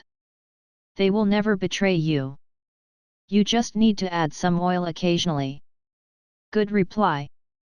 He didn't expect that Carlson was also proficient in dodging bullet at a conversation and going directly to the right line. Wang. Although it was an old, after being modified by SHIELD's black technology, the horsepower of it was definitely greater than most sports cars. Sit tight. Carlson kindly reminded, Lola is very brutal. Boom. The accelerator let out a beast-like roar, and Lola turned into a red bolt of lightning and sped away. Wow! Nemu cheered happily and opened his hands to enjoy the feeling of the wind blowing past his ears. Mr. Lod. Carlson held the steering wheel with one hand and asked, Can I ask you a question? Yes.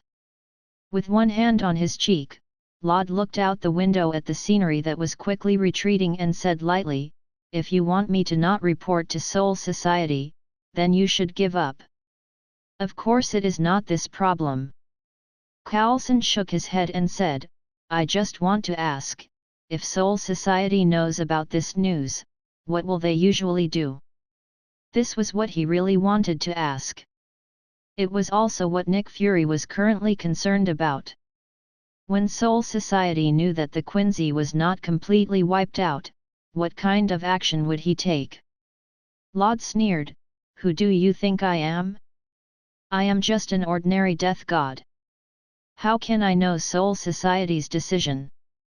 Although this answer was expected by Carlson, he was still unwilling to ask, Please, Mr. Lod, even if it is a blind guess. If Soul Society knows the existence of the Quincy, will they invade New York and restart the original war? Large-scale invasion? Lod lamented in his heart. He didn't even have a hair of Soul Society now, how could they invade? It seemed that the story of the day had scared SHIELD, which was why Carlson had tried every possible means to ask him about Soul Society's next move. But this was also good. They could continue according to his plan. He wanted Soul Society to slowly surface and constantly strengthen the credibility of SHIELD.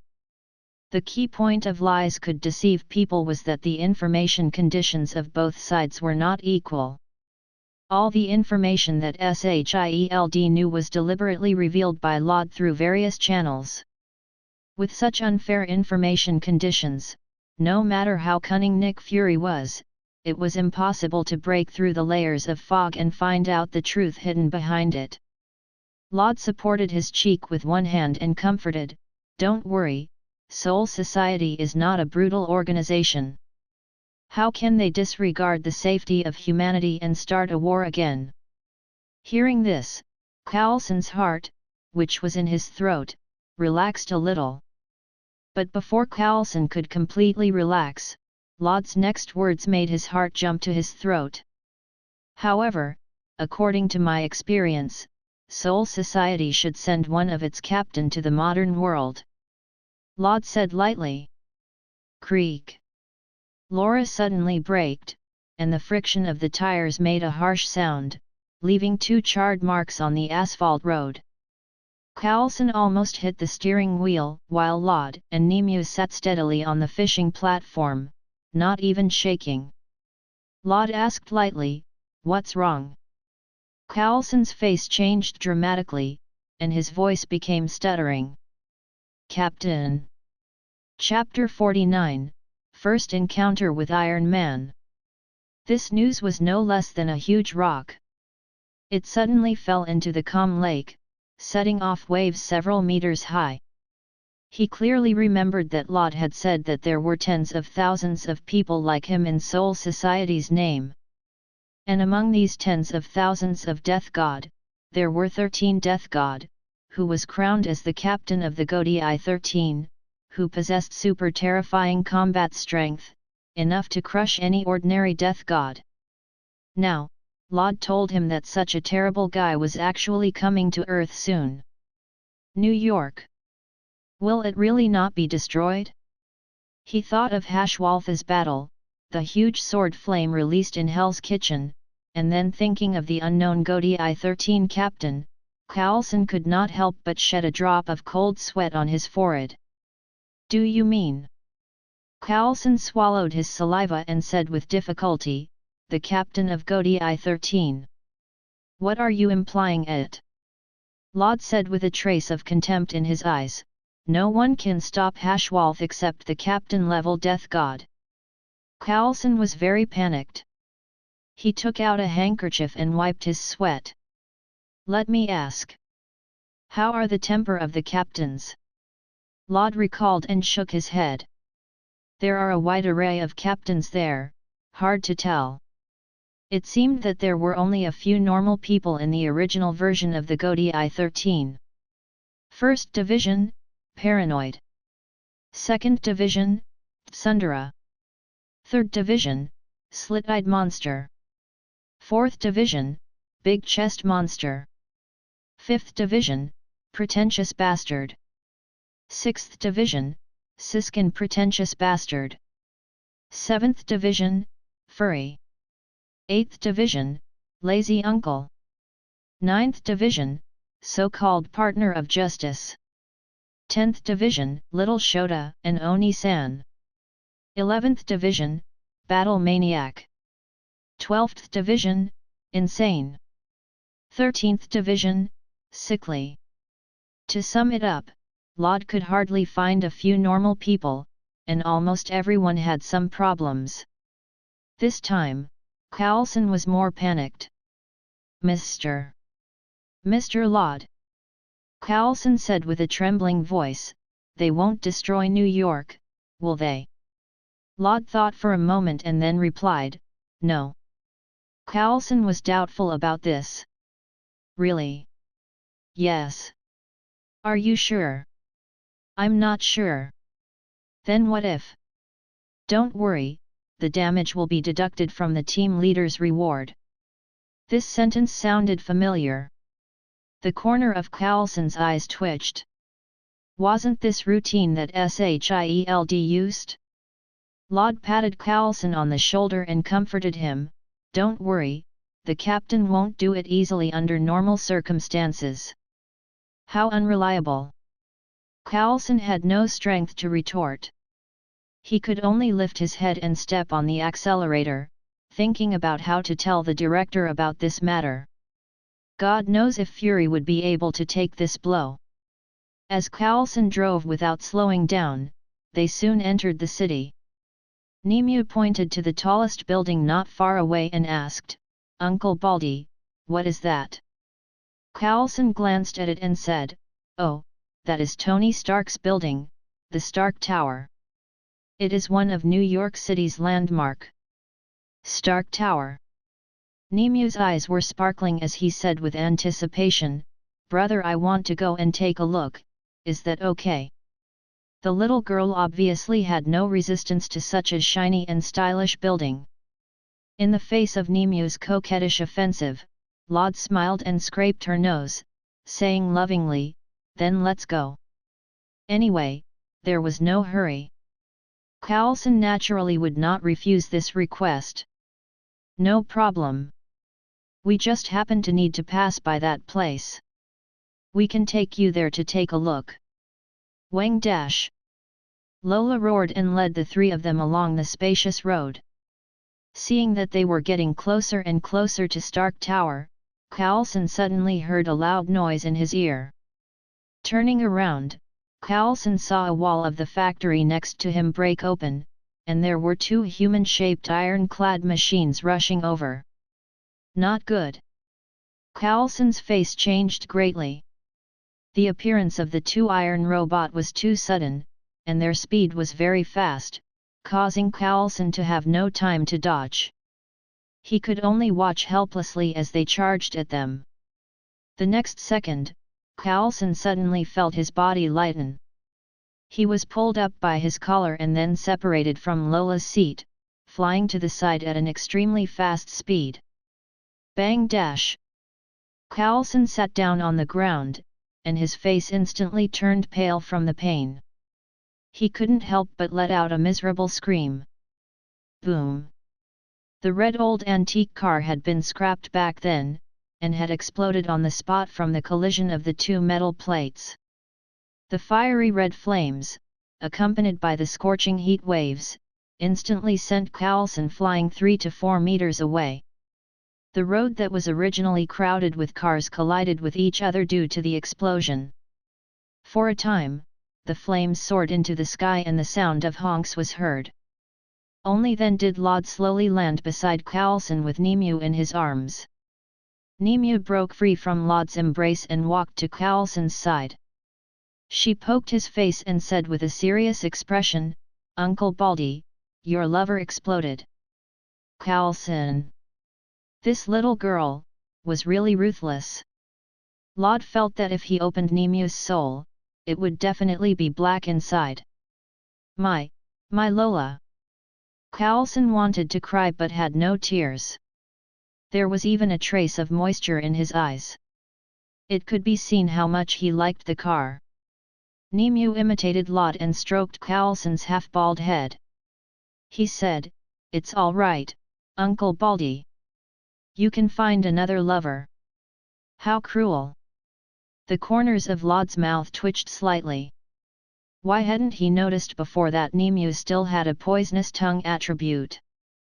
The corners of Coulson's eyes twitched violently a few times, and his chest heaved up and down continuously. He was crazily comforting himself in his heart. It doesn't matter. She is just a child who doesn't know anything. Don't be angry with a child. Stop messing around, Nemu. Lod held Nemu in his arms. If this little fellow continued to talk, Coulson might die of anger in advance. Coulson tried hard to calm down and glared at the human-shaped iron sheet. It was this damn thing that almost killed him just now. Ha ha ha. The huge silver robot got up and roared, "You're dead, Tony. Don't say it too early." Then a red robot with golden accent on its chest stood up, "Obadiah, it is not certain who will die." "Oh, a robot fight?" Lod suddenly became interested. It seemed that his luck was not bad. He just happened to encounter the first plot of Iron Man. However, the plot had obviously changed a little. Coulson, who should have gone to the factory to save Pepper Potts, was here. "Go to hell, Tony." Obadiah picked up a passing motorcycle and swung it at Tony. Bang! The huge force sent Tony flying in an instant. He slammed into the ground, creating a huge pit. Obadiah controlled the jet engine under his feet.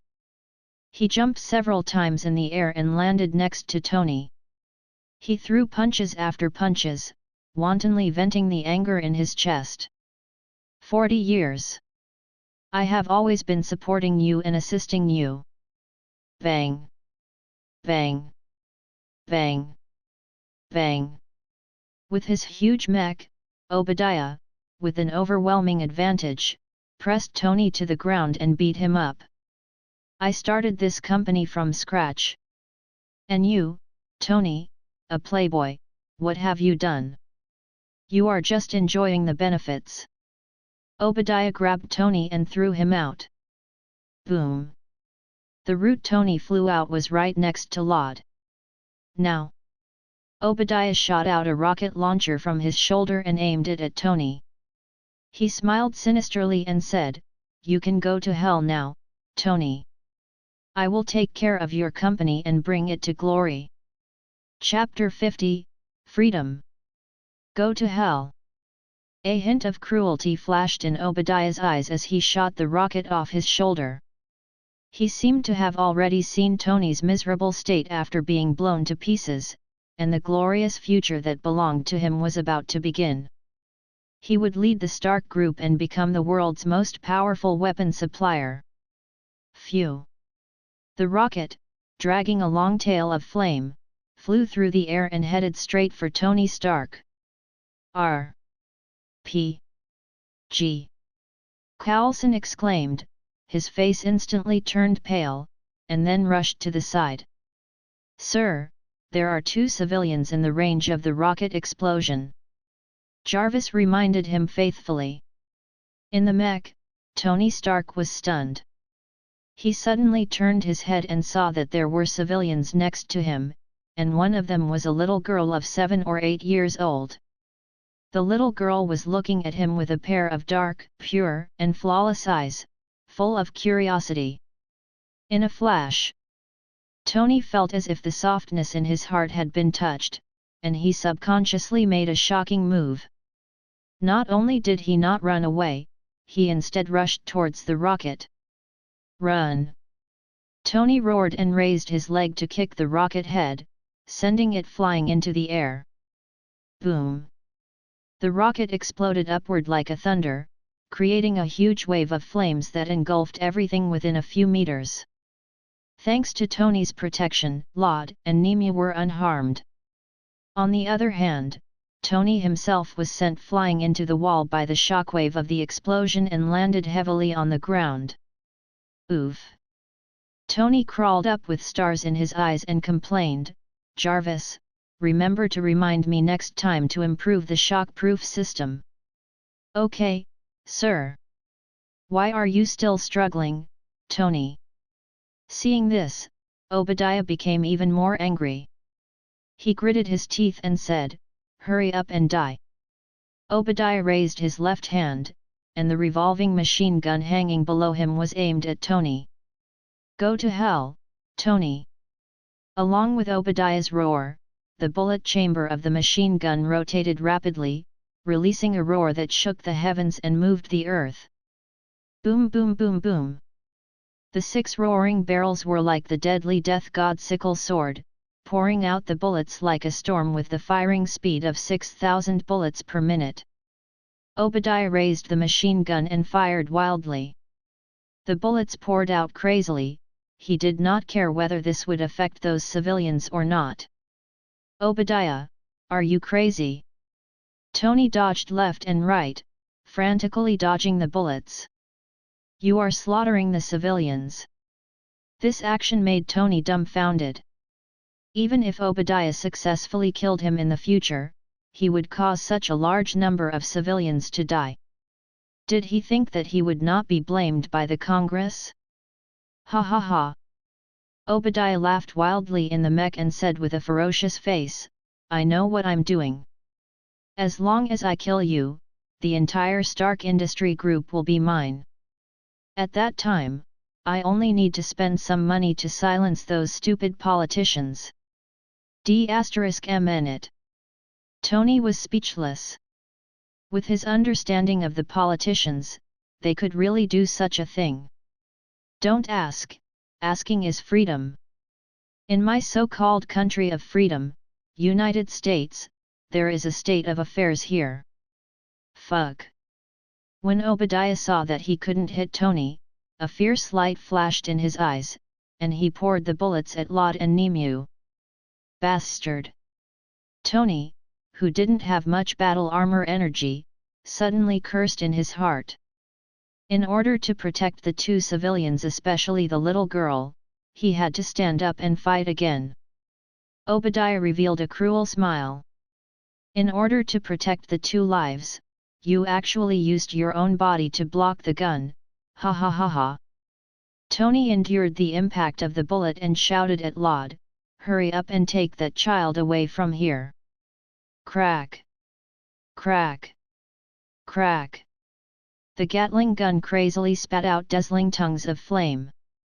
Under the dark night, a series of concentrated bullets continuously bombarded Tony's mech like a storm, shooting out dazzling sparks and starlight.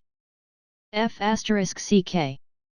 Looking at the red screen in front of him and the damage reports from all over the mech, Tony could not help but curse in his heart and order Jarvis, Jarvis, focus your energy on your chest. Sir, the remaining energy is only 5.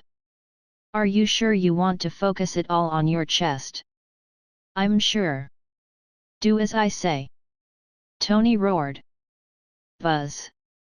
In front of the chest of the golden-red humanoid mech, the circular energy tank suddenly released a dazzling light. Shoot him! Seeing that the energy had been gathered, Tony impatiently shouted. Boom! A blinding light formed from pure energy shot out from his chest, instantly sending Obadiah's huge body flying. After losing the last bit of energy, the light from his eyes and chest immediately dimmed, completely turning into a pile of scrap metal. Ha ha ha ha! Obadiah laughed loudly and crawled out of the ruins again. Tony's desperate attack just now, other than making him a little dizzy, did not cause any substantial damage. You have no energy left, Tony. I can finally kill you with my own hands. Obadiah walked over step by step, his face filled with joy. Thump! Thump! Thump! Thump! The heavy footsteps of the mech were like a funeral bell that Death God was about to ring, ringing in Tony's heart one after another. The energy gauge decreased to 0, and the mech was a scrap metal. Tony's face was extremely pale, and he could not help but feel a trace of despair. Am I going to die?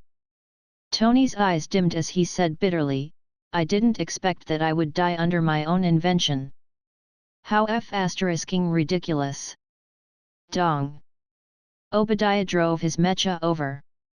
When he saw the little Nemu and Lod, he said disdainfully, 2 bugs, get out of my way, or I'll stomp you to death. I'm sorry, are you talking about me? Lod pointed at himself with a question mark. Damn yellow monkey, die with Tony. Obadiah was too lazy to talk nonsense with these two people. He impatiently raised his machine right arm and smashed it at Lod and Nemu. No. Obadiah. Seeing that the huge mechanical arm was about to fall, Tony cried out in alarm and closed his eyes. He seemed to have already seen the two people being smashed into a pile of mud by Obadiah. Akoros, Shinso.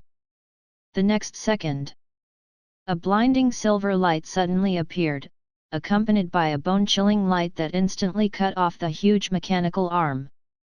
The mechanical arm fell to the ground, and sparks flew out from the cracks. Lod narrowed his eyes into a line, and the corners of his lips curved into a fatal arc. What did you say just now? Can you repeat it?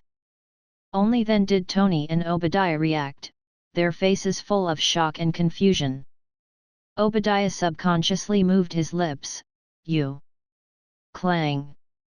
A dazzling light shot out from sword, and the mech was instantly split into 2 from the outside to the inside.